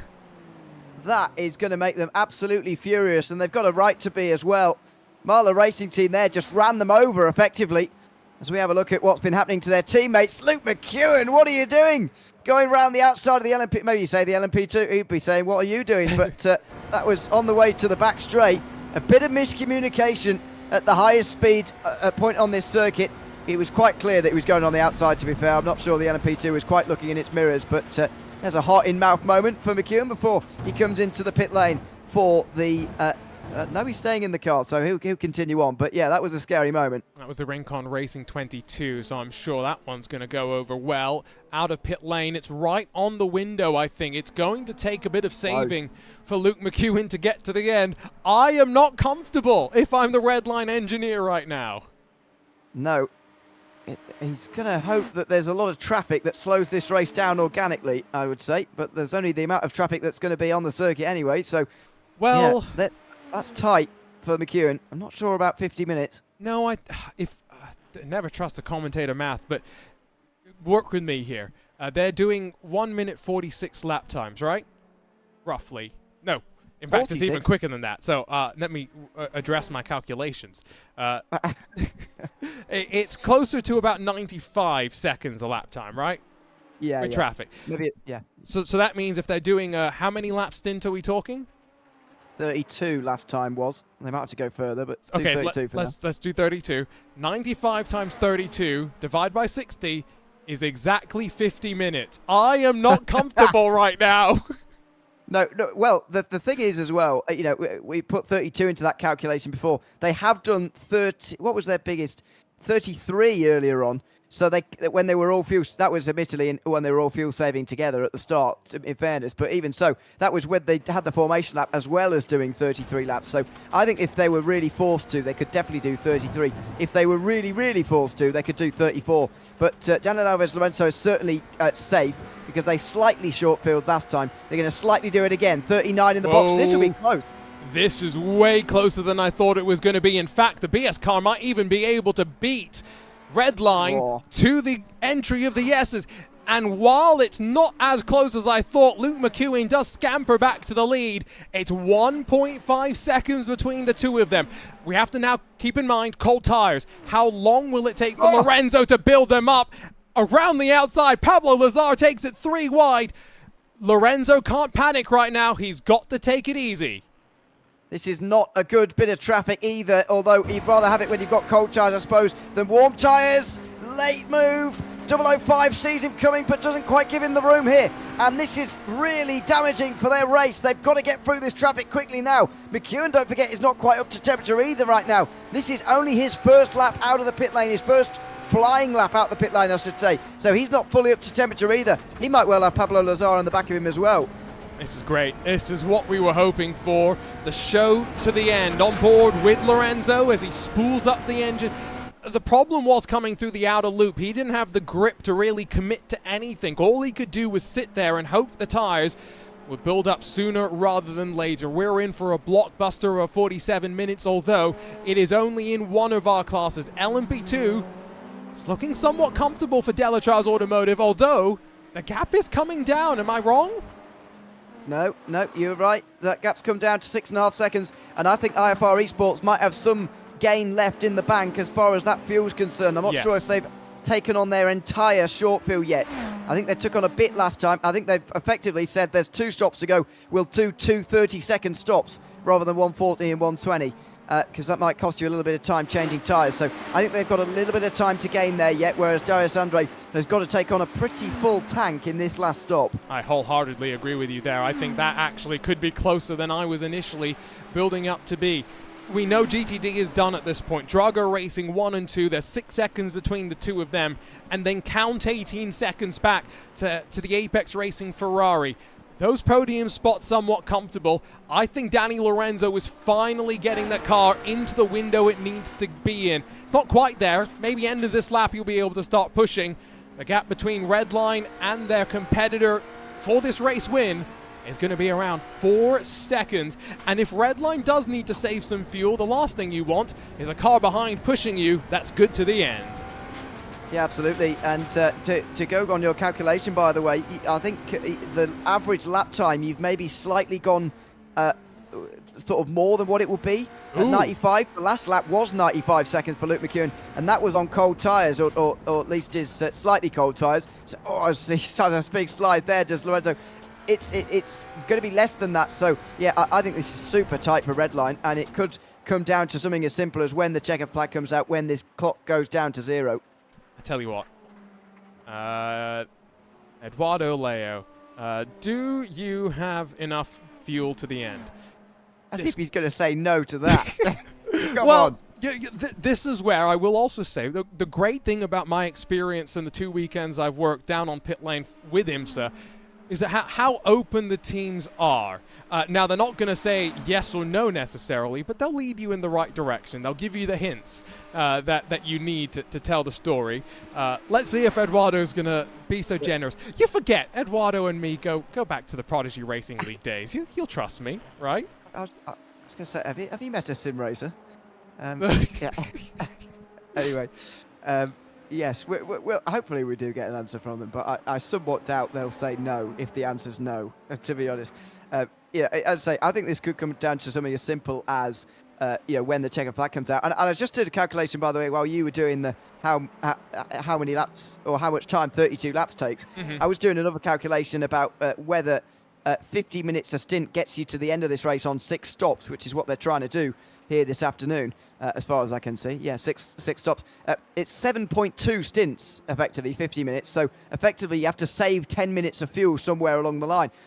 If we're saying 32 minutes, 32 laps, sorry, is 50 minutes, then you've got to do, an extra 10 minutes somewhere. 10 minutes is like 6 laps.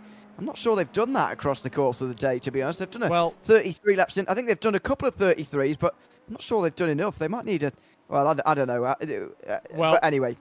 Update for you. It's as close. Go on. As Movano is zeroed down on pit lane, the fact that Eduardo Leo has just typed out, "It will be tight," tells you all you need to know, Ewan. This is going to be tight. And it's going to come down to the pace of BS competition. It's 5 seconds the gap between them, as now it is finally stabilized. We'll get some lap times here and there, but they've got 30 laps or so to make up the 5 seconds and find a way through. Look at the last lap times, by the way. Luke McEwen, 33.6, then 33.9. Last time round, Daniel Alves Lorenzo did a 33.7, just 0.04 of a second behind his best lap of the whole day. I know that the track temperature's coming down now. It's only 39 Celsius on the circuit, only 103 Fahrenheit. However, these are insanely fast lap times. And as I say, it is down to the speed of Lorenzo here. He has got 45 minutes or so, 42 and a half now to catch 5 seconds.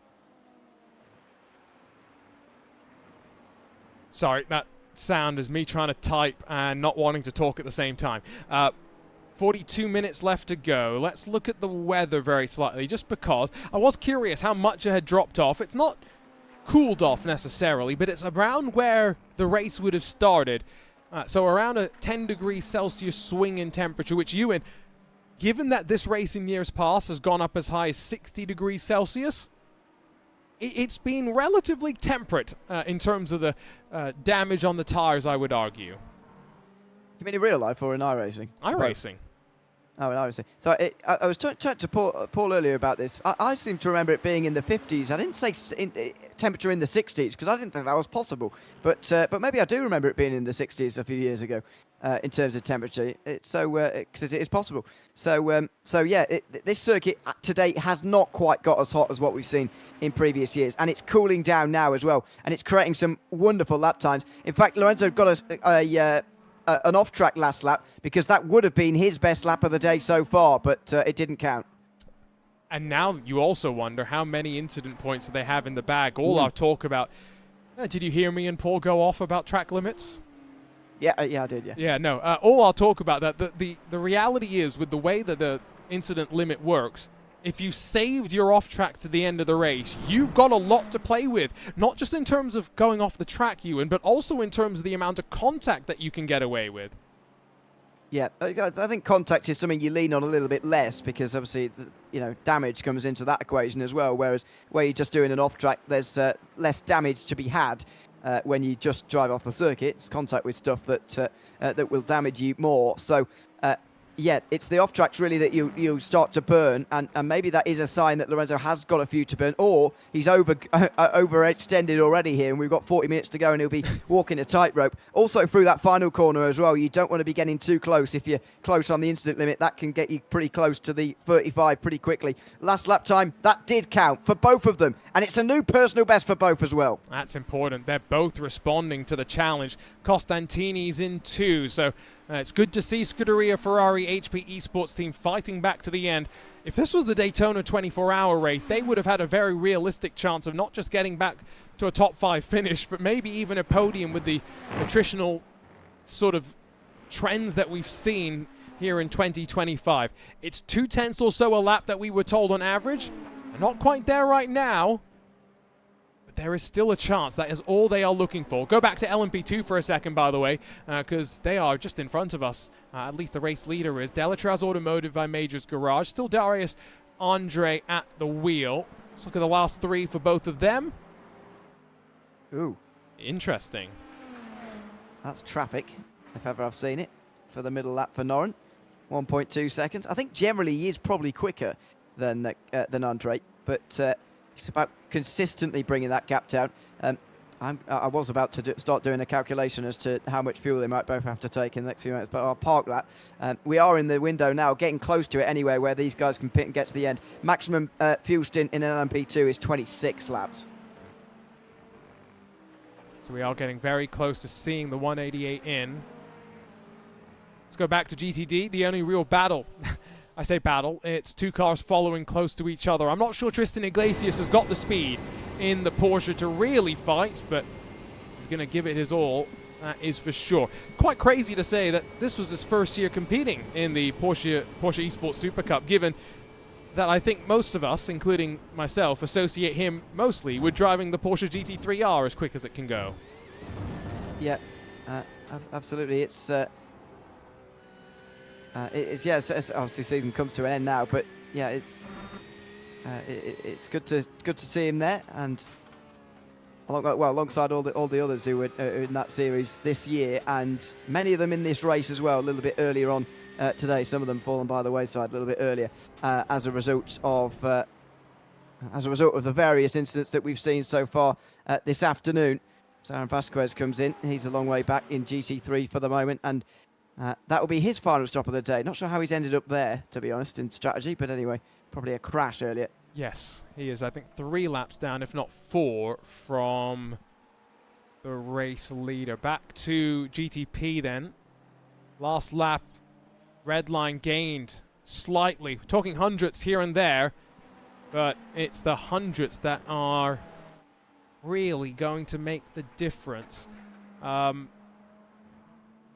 nervous right now, and I'm not even on either of these teams. That's why I hate being an endurance driver. You've got to sit out there and watch your teammate do the hard job of bringing it to the end. Or some would say the hard job's the watching more than the driving. Yes. Not in terms of an actual skill thing, but certainly in terms of your mental state.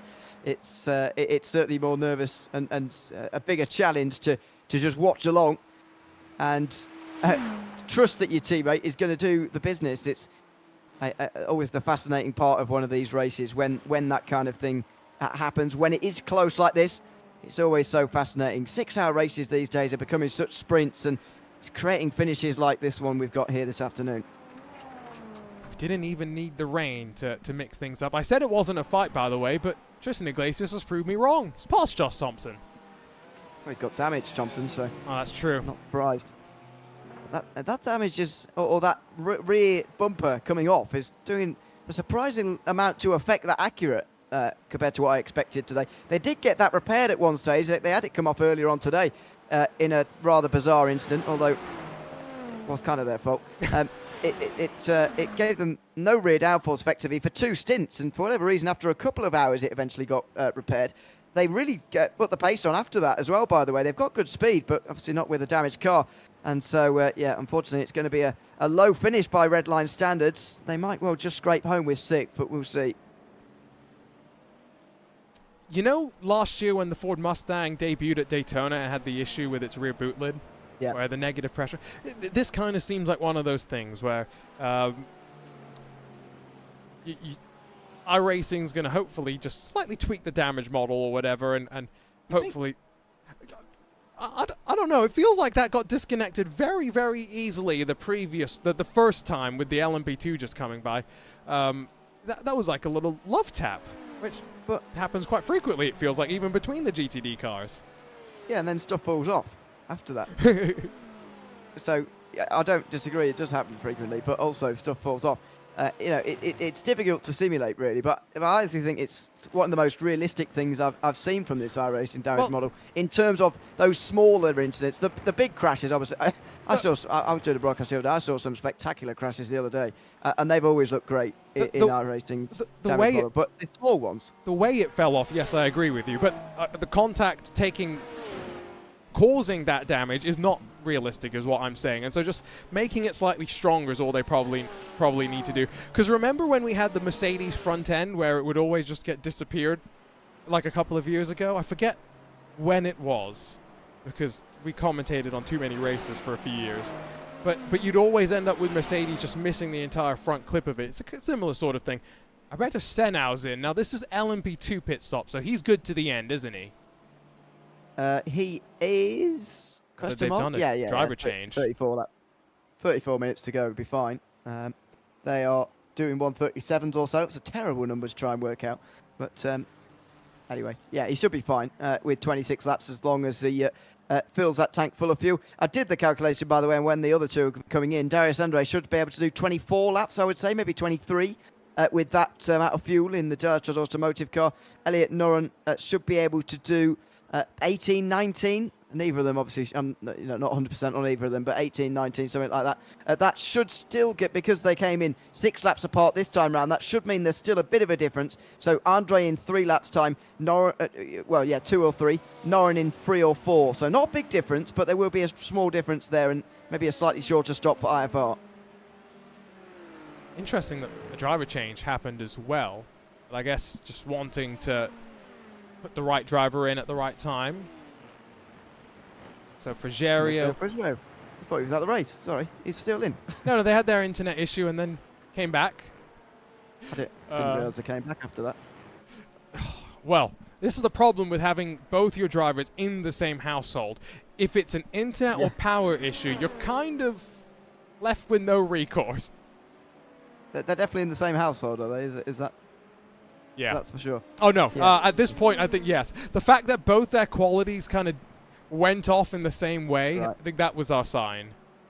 Yeah. Well, we definitely know they're brothers now, so we're patching this story together. Twins, indeed, you found out.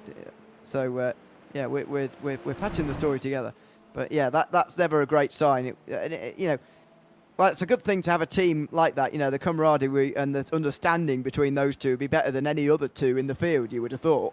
But the likelihood of something like that happening, it's searingly hot in Europe at the moment. If some cable melts somewhere in southern Europe, I don't know where they are in I think they're French. I don't know where they are in Europe, but it's some places in Europe at the moment, it's absolutely boiling. So much so that, we could have some internet problems in that sense. So, yeah, anything could happen. That's where it's not great to have two in the same household. Van Langendonk is in and out of pit lane. Delatraz Automotive are in. And let's just watch the time here, because this is where we're kind of wondering, right? How much time are they going to end up giving up to Elliot Noren in this pit stop cycle? It was, 6.5, 7 seconds before they came in? 7.5. It just ballooned for a second or so before he came in. So, yeah, 7.5. It's 30 seconds and counting. This is still a lengthy stop. Yeah. 35? Wow. Okay. Yeah, well, I suppose they would need 22 laps or so, wouldn't they? 21, 22 laps. So I guess you do need that kind of amount of fuel. Wow. Okay, so now, is it really going to be 6.5 seconds shorter from the 717? They'll go a couple laps longer as they go wide at the heel of the boot. Track limits, of course, allowing you to do it down there. See how much longer this time by. Yeah, it's not going to be 6.5, but it will be a little bit shorter. That's for sure. For the IFR Esports team, are they coming in this time or not?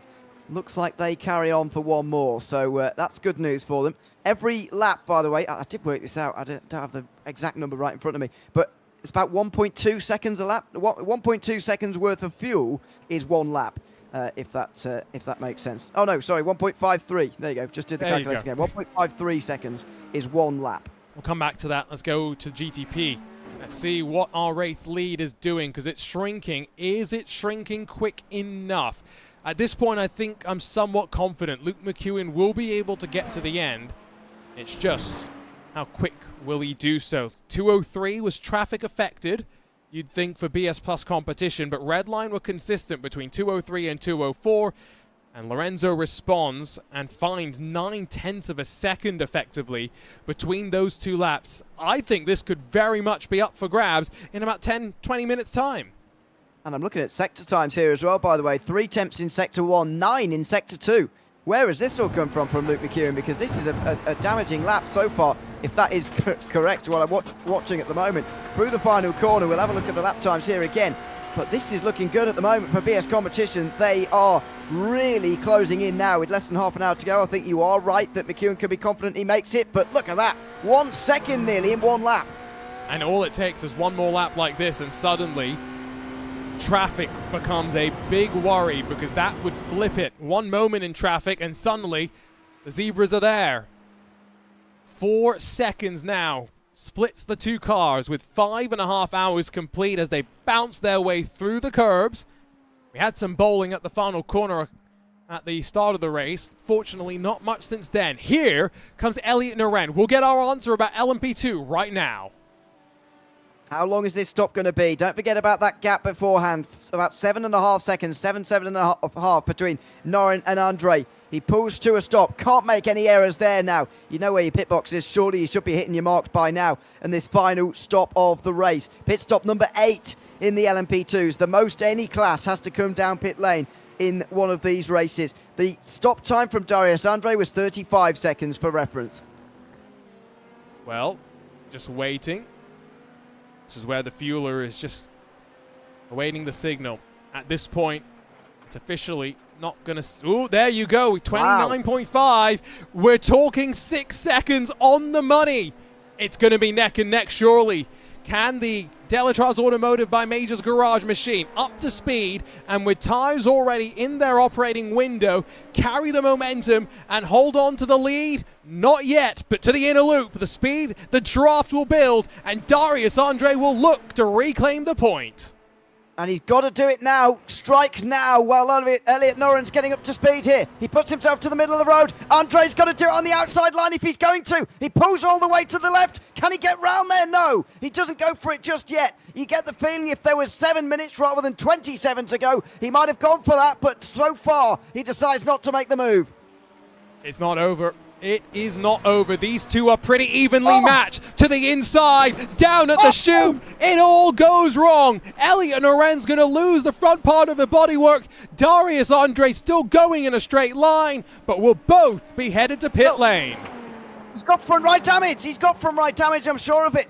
The 79 car is more than half a minute away from these guys. RRT Sports right now, that's the best thing they could have seen. But there's definite damage on Elliot Noren's car. That is very, very clear. What about for Darius Andre? Is there any damage on this car? Has he got away with that? He's got away with it. Look at that steering. Yes, he might have a bit of right front damage, but he's not going to be forced to pit lane this time by 26 minutes left to go. And what does that mean? Not just Pedro Valencia and Arete Esports promoted to second, but suddenly from nowhere, fiercely forward, back in a podium spot. Yeah, even after their trials and tribulations early on, they had a minute's worth of pit stop earlier on if they sped on pit lane and changed tyres. Nicholas Laubich, there's Noren, comes into pit lane. I really feel for him, I've got to say. We'll have a look at that incident again in a moment, but that was, well, on first view, I don't think that was his fault. Now, I don't think LMP2 tires are as sensitive to the cold outlap as the GTP machines, but we definitely have seen that there is a bit of a part to play there. This is already after the look to the inner loop. They sweep through the outer loop and then jinx to the inside. He doesn't even make the corner himself. Now they get glued together, so that might be part of it, but the question is, does Noren make a move in reaction? And I think the answer is no. No, he stays where he is. But yeah, you're right that the glue does take them off the side of the circuit, but he's certainly not making the apex. I mean, he's too late on the brakes there for me, on the inside. Like, you know, the gap was there. There was a gap. I'm not sure I would have gone for it, but there was a gap. I'm afraid he just broke too late there and didn't grab the apex at all in the way that he should have. Certainly the way that he should do if there's somebody on the outside of you on cold tyres in that corner. See, I just don't know, because these P2 cars are so nimble and light that maybe I'm maybe giving a bit too much of the doubt as well to Delatraz Automotive. The reality is they are going to see the checkered flag. There's no ifs or buts about that. And while the iRacing team will look at the incident post-race, they may give some sort of a penalty. That's not going to put Elliott and Naren back out onto track, and I don't think they will end up seeing the end of the race, and that is potentially as heartbreaking as anything else. Let's keep our eye on GTP at the front of the field, where it is down to 2.7 seconds. Another second shaved off since the last time we checked in, but right now, fight is up for the final step on the podium. Can Redline grab 2 steps on the podium, or can Drago Racing fight back after, let's not forget, Michael Romanidis in that number 2 got tangled up at the start of the race. It'd be a great story for them if they were to be able to do that. And yeah, podium I think would be a just reward actually for that effort they've made here this afternoon. As by the way, Laubich is not going to get his podium because we've forgot to mention, or well, I forgot to realise in the first place that he still needed to stop. So he drops off the podium now. But yeah, Romanidis with that spin earlier on put Drago Racing as the only car of the 13 actually out of the draft, if you like, of the rest of the GTP field, even early on in the race in traffic.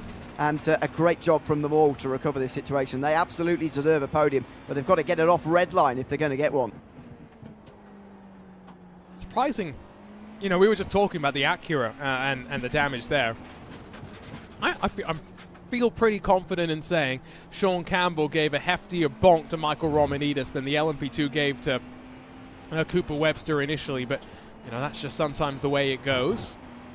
Maybe LMP2 also a bit of a tank on occasion. Naren has left pit lane, so that is great to see. We've said that so many times today. The fact that as much as almost 20 cars have retired of the 50 that started. We've also seen some teams digging deep. It looks as though they're going to get a top 5 finish here. So that's not terrible. You know, they would have preferred the win or second place, which was very much up for grabs. But a top split, top 5, can't complain, I guess, about the result, even if the path to it was frustrating. It's not going to... Yeah, it's one of those things that, you know, if you'd have given that to them at the start, they would have said, yes, I'll take that. But try and tell them that now, they'll tell you where to go. Let's put it that way. They are, you know, going to be so disappointed about the way this race ended. Maybe not necessarily even in terms of the incident. Maybe that'll add something to it. But, you know, actually in terms of just the fact that they were running either at the front, actually on the front or near the front for all of this race, and they've had it ripped away from them out of their control in the last half an hour of a 6-hour race. That's the most frustrating thing for them. And yeah, they're going to be maybe looking back on this in a few months' time, a few weeks' time, that this is a good, but not tonight. Fight for third. Van Langendonk has closed up to Diogo Pinto. And around the outside at turn 9. Surely not. Pinto elbows his way back into the position. That was physical. It's not done, that's for sure. If he still had his nose alongside there, Van Langendonk, then there was definitely going to be trouble, because Pinto was not going to give any room to anyone on the outside at turn 9 there. It's an off-camber corner anyway, so it would have been difficult to manage, but even so, could have given it a go. There he goes, back down the inside again, this time turn 1. Pinto doesn't defend the inside, and he gets the treatment in return. Great pass from Dries Van Langendonk into the podium place. That was very, very nicely done, and now tries to pull away. Best running Porsche 963 of the day. The 001 simraceshop.de by Grid and Go machine. That at one point, remember, was running well on the slightly different strategy. This is a car that has been just really through pace, blasting its way up into a podium spot. 8 positions from where they qualified, and all of that after Michael Romanidis had that moment. What a story for them. Back up front, McEwen's pulled a gap. Another second to his benefit. It's 3.7 with 20 minutes left to go. Yeah, just following the track map, they've had quite a lot of traffic in the last few laps, which is why this has started to happen. Lorenzo, in the Brits leading up to that bit of traffic there, had the rub of the green actually through traffic, so he can't really have too many complaints. 4 temps lost, 300ths, then a second. That's the real damaging one last lap. I think he's gained some time back again, though, on this lap, if I'm not mistaken. It might only be a few temps, but I think he has gained some time. Let's see it as they cross the line. There it is, 1/10 of a second. Needs more than that, though. Needs about 3 or 4 a lap now. maybe running out of steam. Now, Diogo Pinto's lost a full second to Dries van Langendonk. I just wonder if they're both in BMWs at the front of the field, but I was about to say, is there something about the Red Line's car potentially that's weaker that Danny Alves Lorenzo could look to exploit? They are into probably, based on what Eduardo Leo was telling me, he was expecting 224 laps. We are on lap 212. That means 12 laps left to go.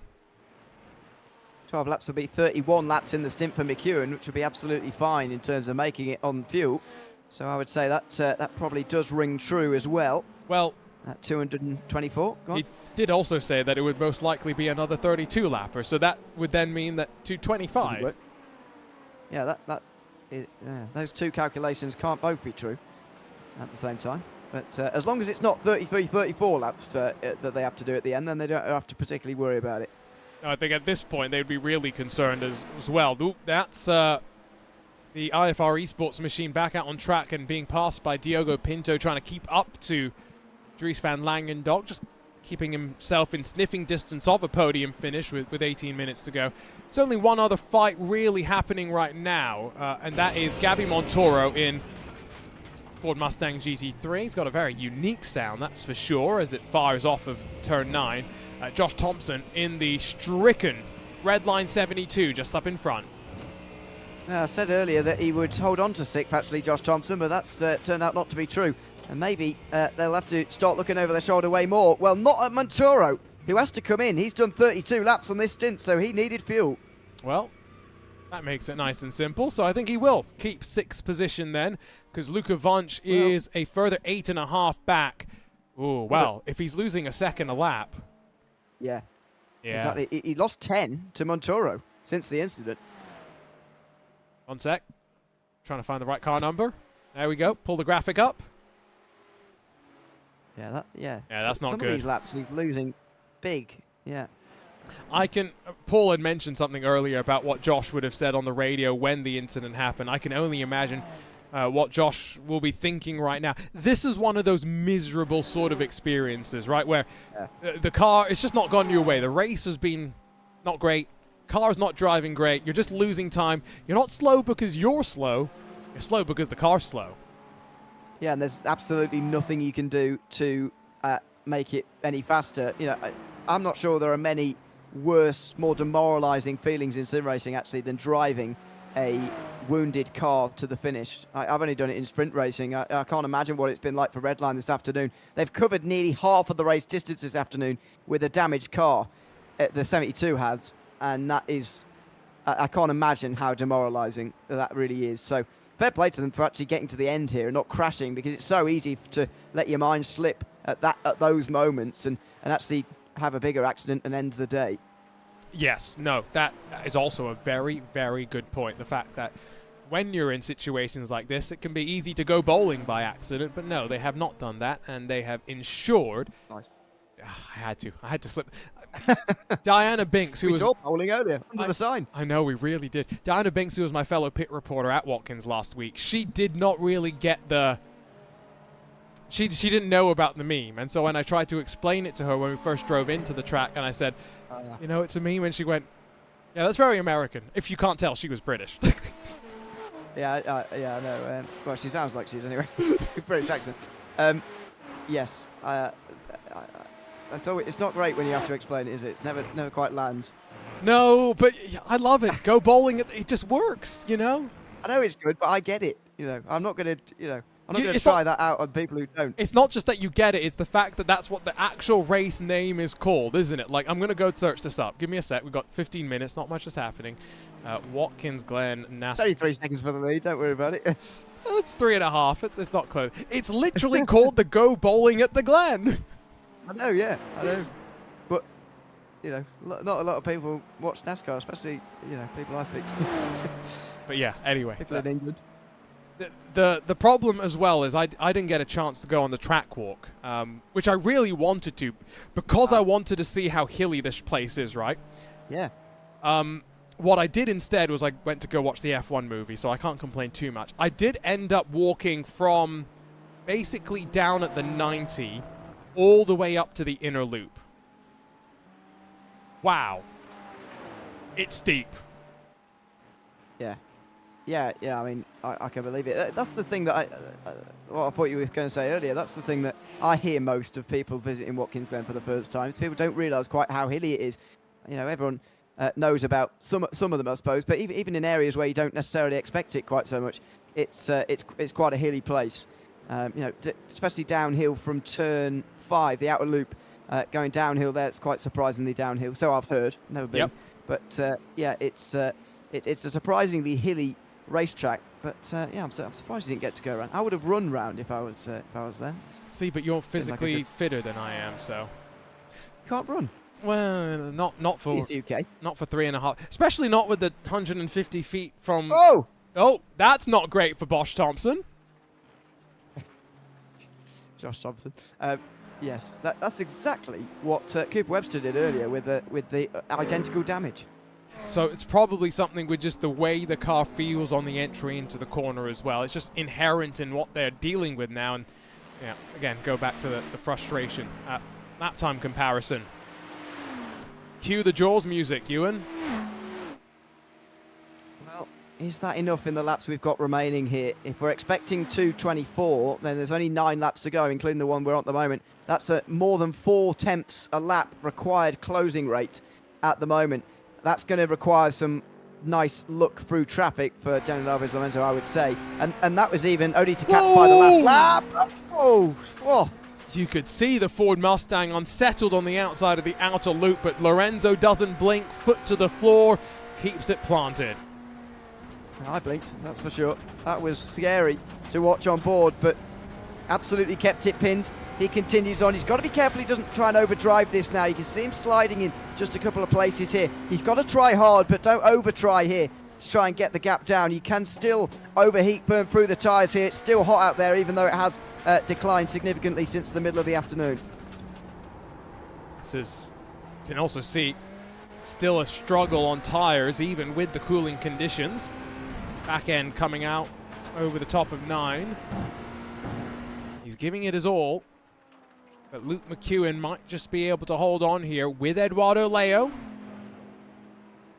for what would be Luke McEwen's first success with the team in his second special event. Let's ignore what happened at the Nürburgring 24 for the time being. I was about to ask whether this is his first win for Redline. As I said earlier, I spoke to him when he joined, and he said that this is an early goal for him in the very near short-term future. Wanted to be up there in the 3 special events which were coming up at the time, which were Nürburgring, Watkins Glen and Spa, which is in 2 weekends' time at the Spa 24 Hours on iRacing. Oh, that's right. Yeah, wanted to target those for Team Redline in the very short term. Yeah, a couple of weeks from now. Are you going to... You won't be around for the Spa 24, will you? I will be coming home on Saturday, so I will be around. Wait, coming home? For the start. I thought you were going to be flying to another country. I'll be on the way back. Have I got my dates mixed up for this race? It's not next weekend, Spa, is it? No. It's the one after. Oh, Oof. wow, that was close. McEwen. Goodness me. Does not want to lose out in traffic. That's the Rincon racing car that's had a few close calls with prototypes.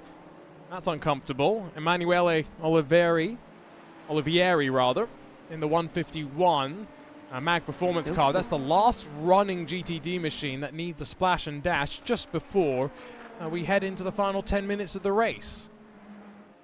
Still stuck behind, but through those higher speed corners for McEwen, it don't cost you quite as much time. But have a look at the lap times this time round. McEwen 34.3, and over the line for Daniel Alves Lorenzo, it's a 33.3. There you go, easy maths. Fastest lap of his race actually for Lorenzo, and it's 1 second closer. That might just be the shift in the tie. Now, once you get within drafting range, that might start to shift the way that both drivers are dealing with this fight. 10 minutes left to go. This is what we've all been waiting for the strategies to converge and to see which one was going to be best. Turns out both are pretty effective. It's just how you executed on them. And for the most part, they've executed pretty well. Redline just that little bit better. 3 more tenths eked out so far in the middle sector.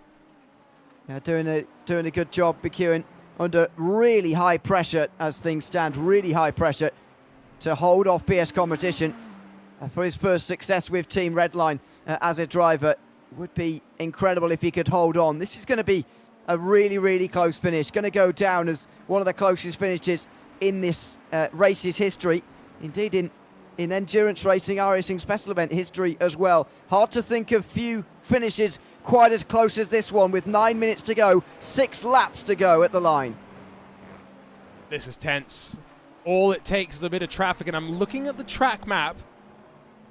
I see the Falcon Sim Racing machine. I see 72. Who's the 72? That's the Team Redline GTD machine. And then there's a couple more further up the road, but the traffic's quite separated right now, so it's going to take a big swing. Danny Lorenzo, last lap by, lost 11 thousandths of a second.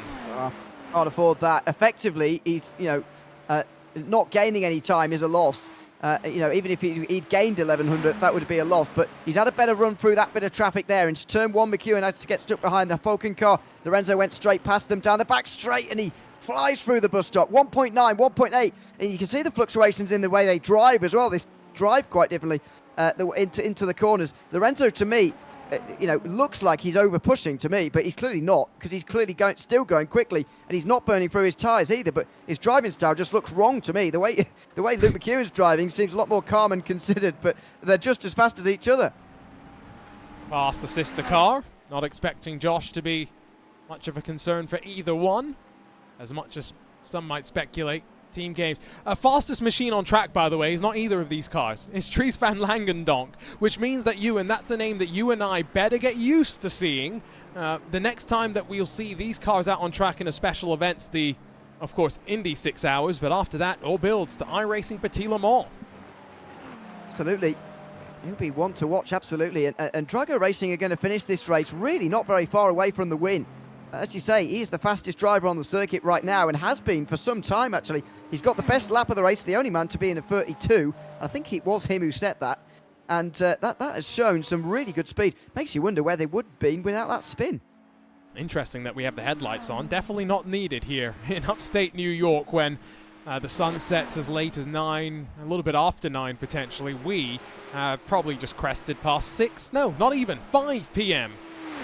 in sim time. 19 kilometer an hour gusts of wind. That has definitely been something that these drivers have probably been feeling around the track. 1.8 seconds for a moment, but it grows once again. On board with the chaser. This is the most interesting game of hide and seek that I've seen in quite a while. It is. It's a very, very exciting game at the moment. What a race we've had. What a finish it's going to be as well. Can Luke McEwen hold on? Can he resist the pressure? And again, that tells a story as well, doesn't it? The positions gained between the two of them. Redline on the front row with their teammates to help. PS Competition fighting on their own through the first part of that race with others in the midfield. Had to do a short pit in the first time around, first stop, to get themselves into clean air. They did it, and that's a late dive, but they're going to make it. Only 28 laps in their first stint, remember, earlier on. Only 28 in their second as they short field to try and get track position. Boy, has that worked out for them. They have needed to do an extra stop, in fairness, but it's worked out in the end. And look at that, the flashing of the lights from Lorenzo as well, trying to get into his head. Doing whatever he can, but just a little bit too far away now, it would seem. 2.3 seconds with 5 minutes left to go. Drago Racing, by the way, comfortable in GTD. Delatraz Automotive comfortable in LMP2. This is the excitement. This is the drama. Attrition has been heavy, though. We can't deny that, Ewan. 50 took the start. 32 will see the checkered flag. And more than 10 didn't see the end of hour 1, which tells the whole story in itself, as well as Sean Campbell comes into pit lane. He was one of the contenders, and this car has been so far delayed this afternoon. They're actually behind most of the LMP2 field. They're fifth if they were an LMP2. That's what a difficult day it's been for the Grid and Go team, despite the fact they were in the conversation for the race win. I don't think their strategy quite would have worked out, though, because Sean Campbell was chatting earlier on about the fact that they were on the same strategy as Drago, but slightly behind. So they probably, I guess, would have been fourth. Or was it BS they were saying that about? Anyway, it was one of the two. They wouldn't have won, is what I'm saying, putting it that way, on the strategy they were going at the rate they were before they crashed. 2.3 seconds. McEwen is doing just enough. Let's take another look at those lap times as they'll cross across the line. Break that timing beam. 4.5 minutes to go. That will mean we are in to the final 3 laps of this race. What's the gap? And what's the margin? 0.2. That's decisive, I think. McEwen, not much traffic in front of them either. There's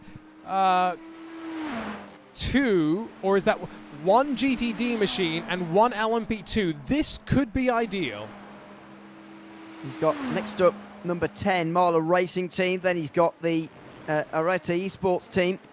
And then it's Sean Campbell. So, yeah, there's not much traffic up in front. And I think that's all that's going to take this away from McEwen now. He's looking good there. He's weathered a real storm this afternoon in this final stint. But now that he has, I think Lorenzo's just gone out maybe a little bit too hard on these tyres. It's starting to slip away at the end. And also, McEwen now knows how many laps there'll be. Knows that he can make it on fuel. He is going to have to do another 32-lap stint, and they've done a very good job at monitoring the fuel, managing the fuel to get all the way home. But he looks like he's in the clear now, as long as there's no traffic to get in the way. We need more races like this, don't we? We've had some decent ones. Bathurst was pretty good. I thought Bathurst was really good. Yeah, excellent. But yeah, this is the type of race and I think you and I, we've got no problem with. And let's be fair, you and I have commentated on 4 hours each of this, so we've seen the majority of the race. We would do all 6 of this quite happily, if I think we could. I've watched all of it, yeah. Even though if I've not been talking the whole time, I've watched all of it.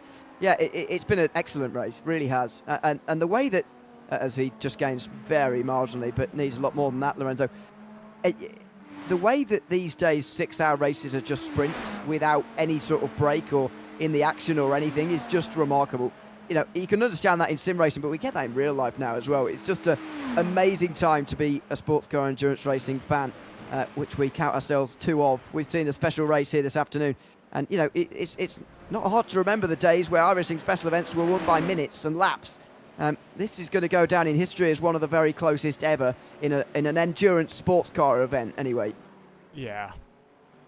And it means that I am looking forward even more now to this race next year. This has always been one of my favorite races. It's short enough that there are people that will do multiple of the time slots. Some that did one yesterday, I'm sure some that will do one today. Maybe in some that are doing 2 today if they're, working with teammates and stuff.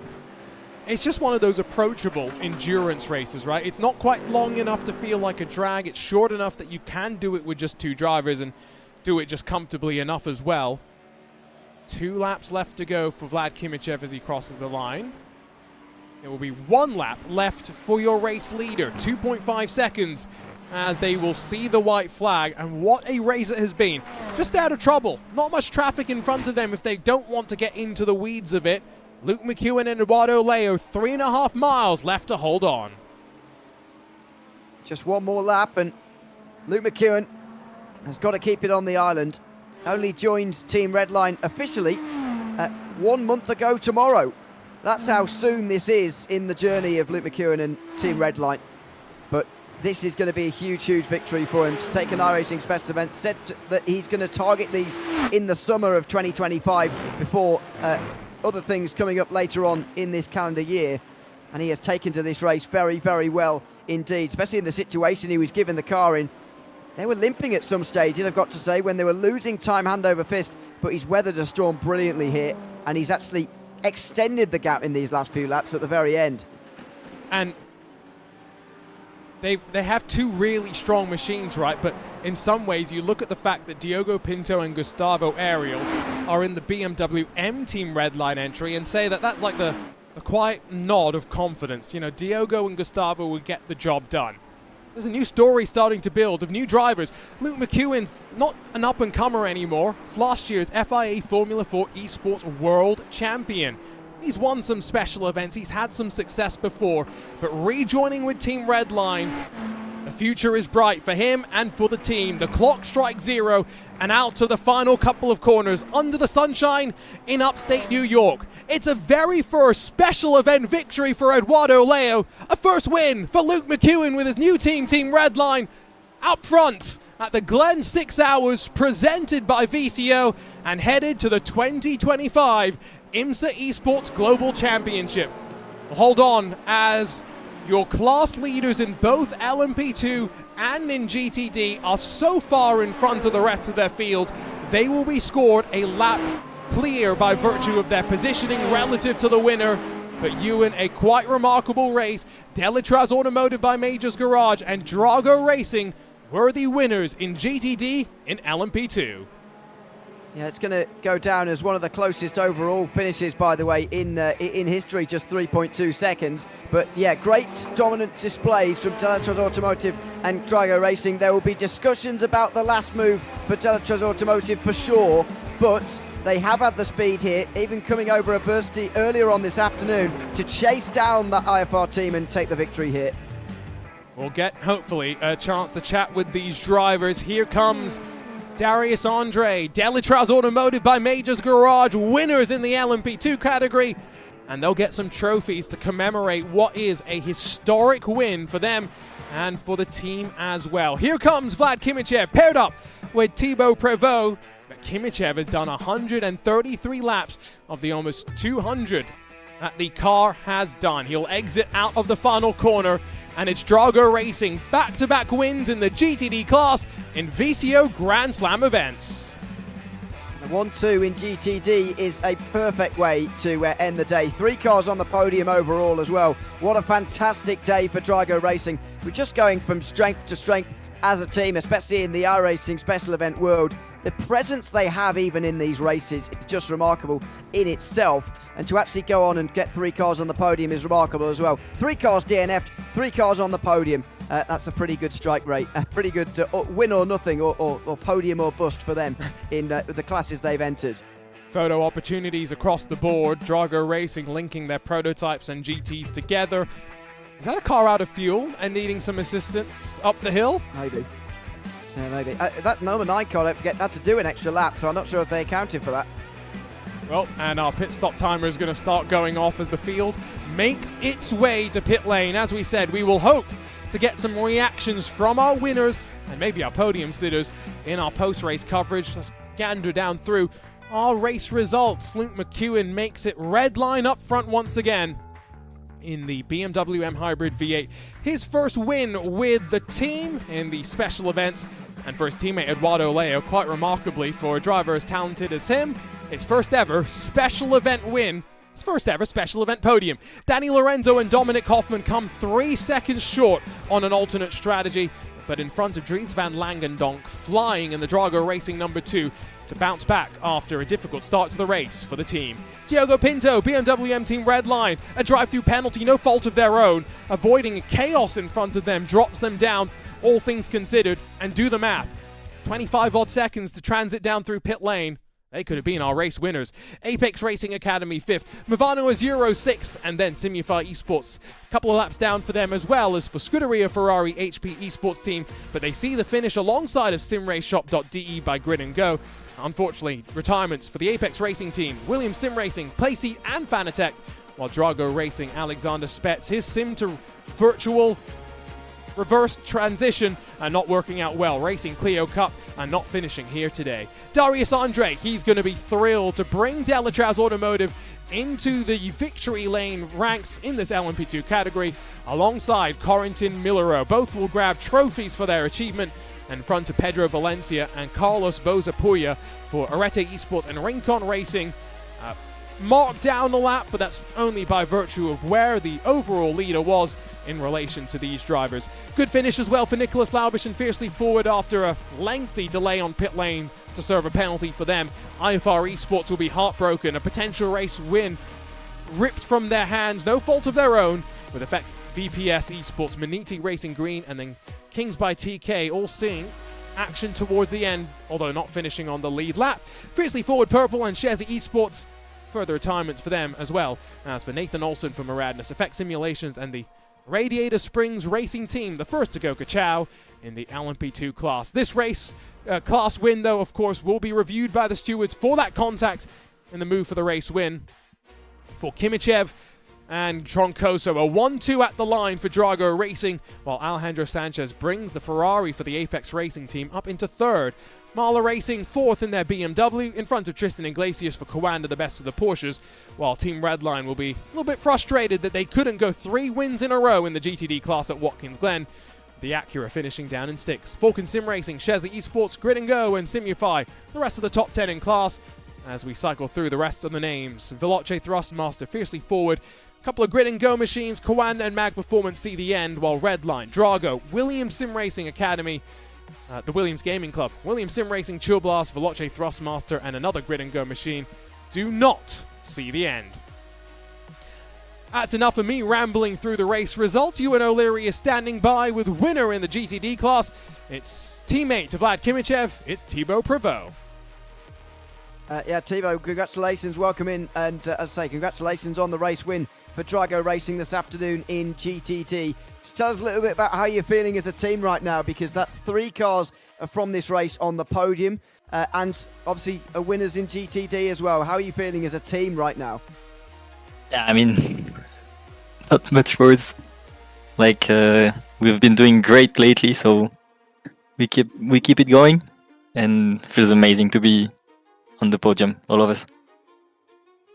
What was the thinking going into today? Because we saw your cars involved in racing from pretty early on, really. It didn't seem like it seemed at times like this race was about fuel saving and taking your time, but other times where wheel-to-wheel racing was really the priority. What was the sort of mindset going into this with regards to that? How easily you needed to take it or not at the start of this race? Well, we had for our cars, we had a pretty bad quali, so we knew we had to move up fast. And to be honest, we just managed our race. We didn't really care about the others. And there are so many incidents that we just kept moving up, and yeah, I mean, not much more to say. Yeah, congratulations, nevertheless, Thibaut, on the race win to yourself and Vlad from Drago Racing, and thanks for coming to chat to us after the race. Yeah, can I just say thank you to my team, because they built an absolutely insane car. Like, it was some crazy work. I was just here to drive, to be honest. Every time they build a car that's fighting at the front, and I mean, feels amazing. Congratulations, Thibaut, and once again, and enjoy your evening. That was Thibaut Prevost, winner for Drago Racing. Arjun, and you've got the overall race winners. And 2, I'm sure, very excited drivers grabbing respective first. Luke, let's start with you as the driver that's just crossed the line. First win in a special event with Team Redline, only about a month after joining the team. I think Ewan said tomorrow is officially a month since you lined back up with Team Redline. How's it feel to be back with the team and winning races right off the bat? Yeah, I mean, it feels great. The team did a great job, and kind of always does a great job. You know, that's one of the reasons why I joined them. So to get a win, yeah, it's really nice. Obviously, this track, I think I've only raced this race once. It didn't go very well, and it's so difficult. You know, there's so much stuff that can happen, and you know, Edo did a great job at the start. Quali, I mean, the team, both of them, 1-2. Just unfortunate for the other car, but yeah, really great job from everyone and everyone behind the scenes. It's not often that I feel like we see you in a prototype. How's it feel to put the downforce on the car? I know you've done Formula 4 and stuff, but this seems like ratcheting up that even further.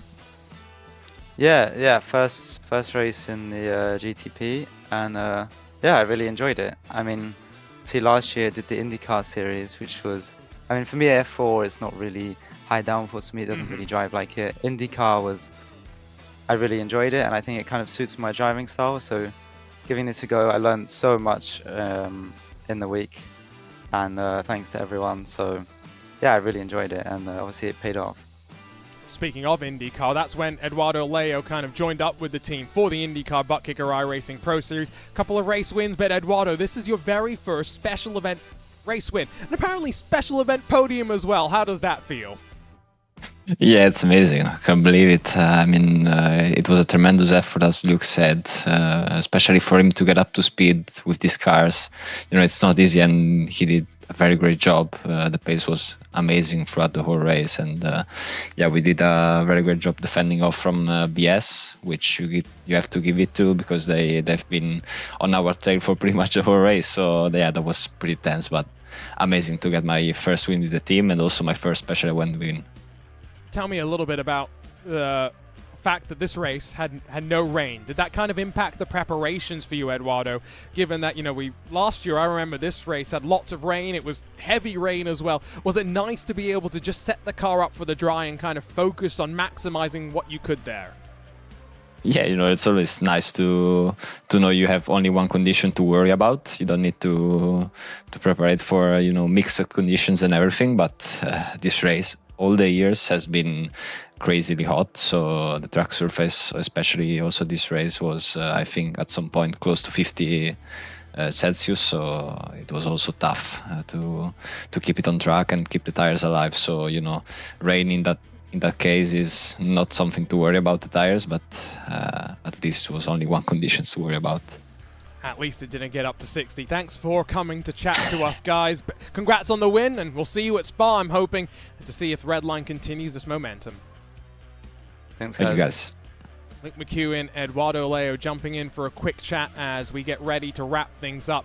Before we do so, quick look at the schedule. June was endurance racing heaven, both for those in the real world, but also for those in the sim. We had our 4 hours at Thruxton, a TCR extravaganza, and then the Nürburgring 24-hour race. We'll have another 24-hour race in the month of July, with Spa, of course, taking center stage. But Ewan, what makes special events so interesting, it's not just endurance. Firecracker 400, Brickyard 400, it's NASCAR time as we head into the summer.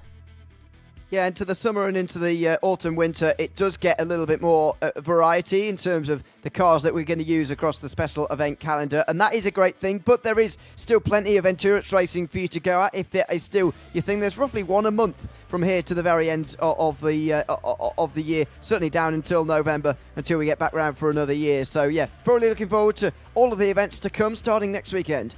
And what's quite crazy is that I'm expecting that when we go to Spa, knowing the weather that often greets us in the Ardennes, it's not likely to be dry. So what we enjoyed here today in terms of the dry race, not much chaos with the weather, not likely to be the case when we get to go racing once again. For the entire team behind the scenes at RaceSpotTV, though, Cam Roger, Paul Smith, alongside Ewan O'Leary and myself, Arjuna Kankipati. Thank you for your company. What a race. The third of our VCO Grand Slams. 2 more teams punching their tickets to the 2025 IMSA Esports Global Championship. 1 more VCO Grand Slam left to come. iRacing Petit Le Mans later on this year. The final stop on the road to the 2025 IMSA Esports Global Championship. We'll see you next time here on RaceSpotTV and the iRacing Esports Network.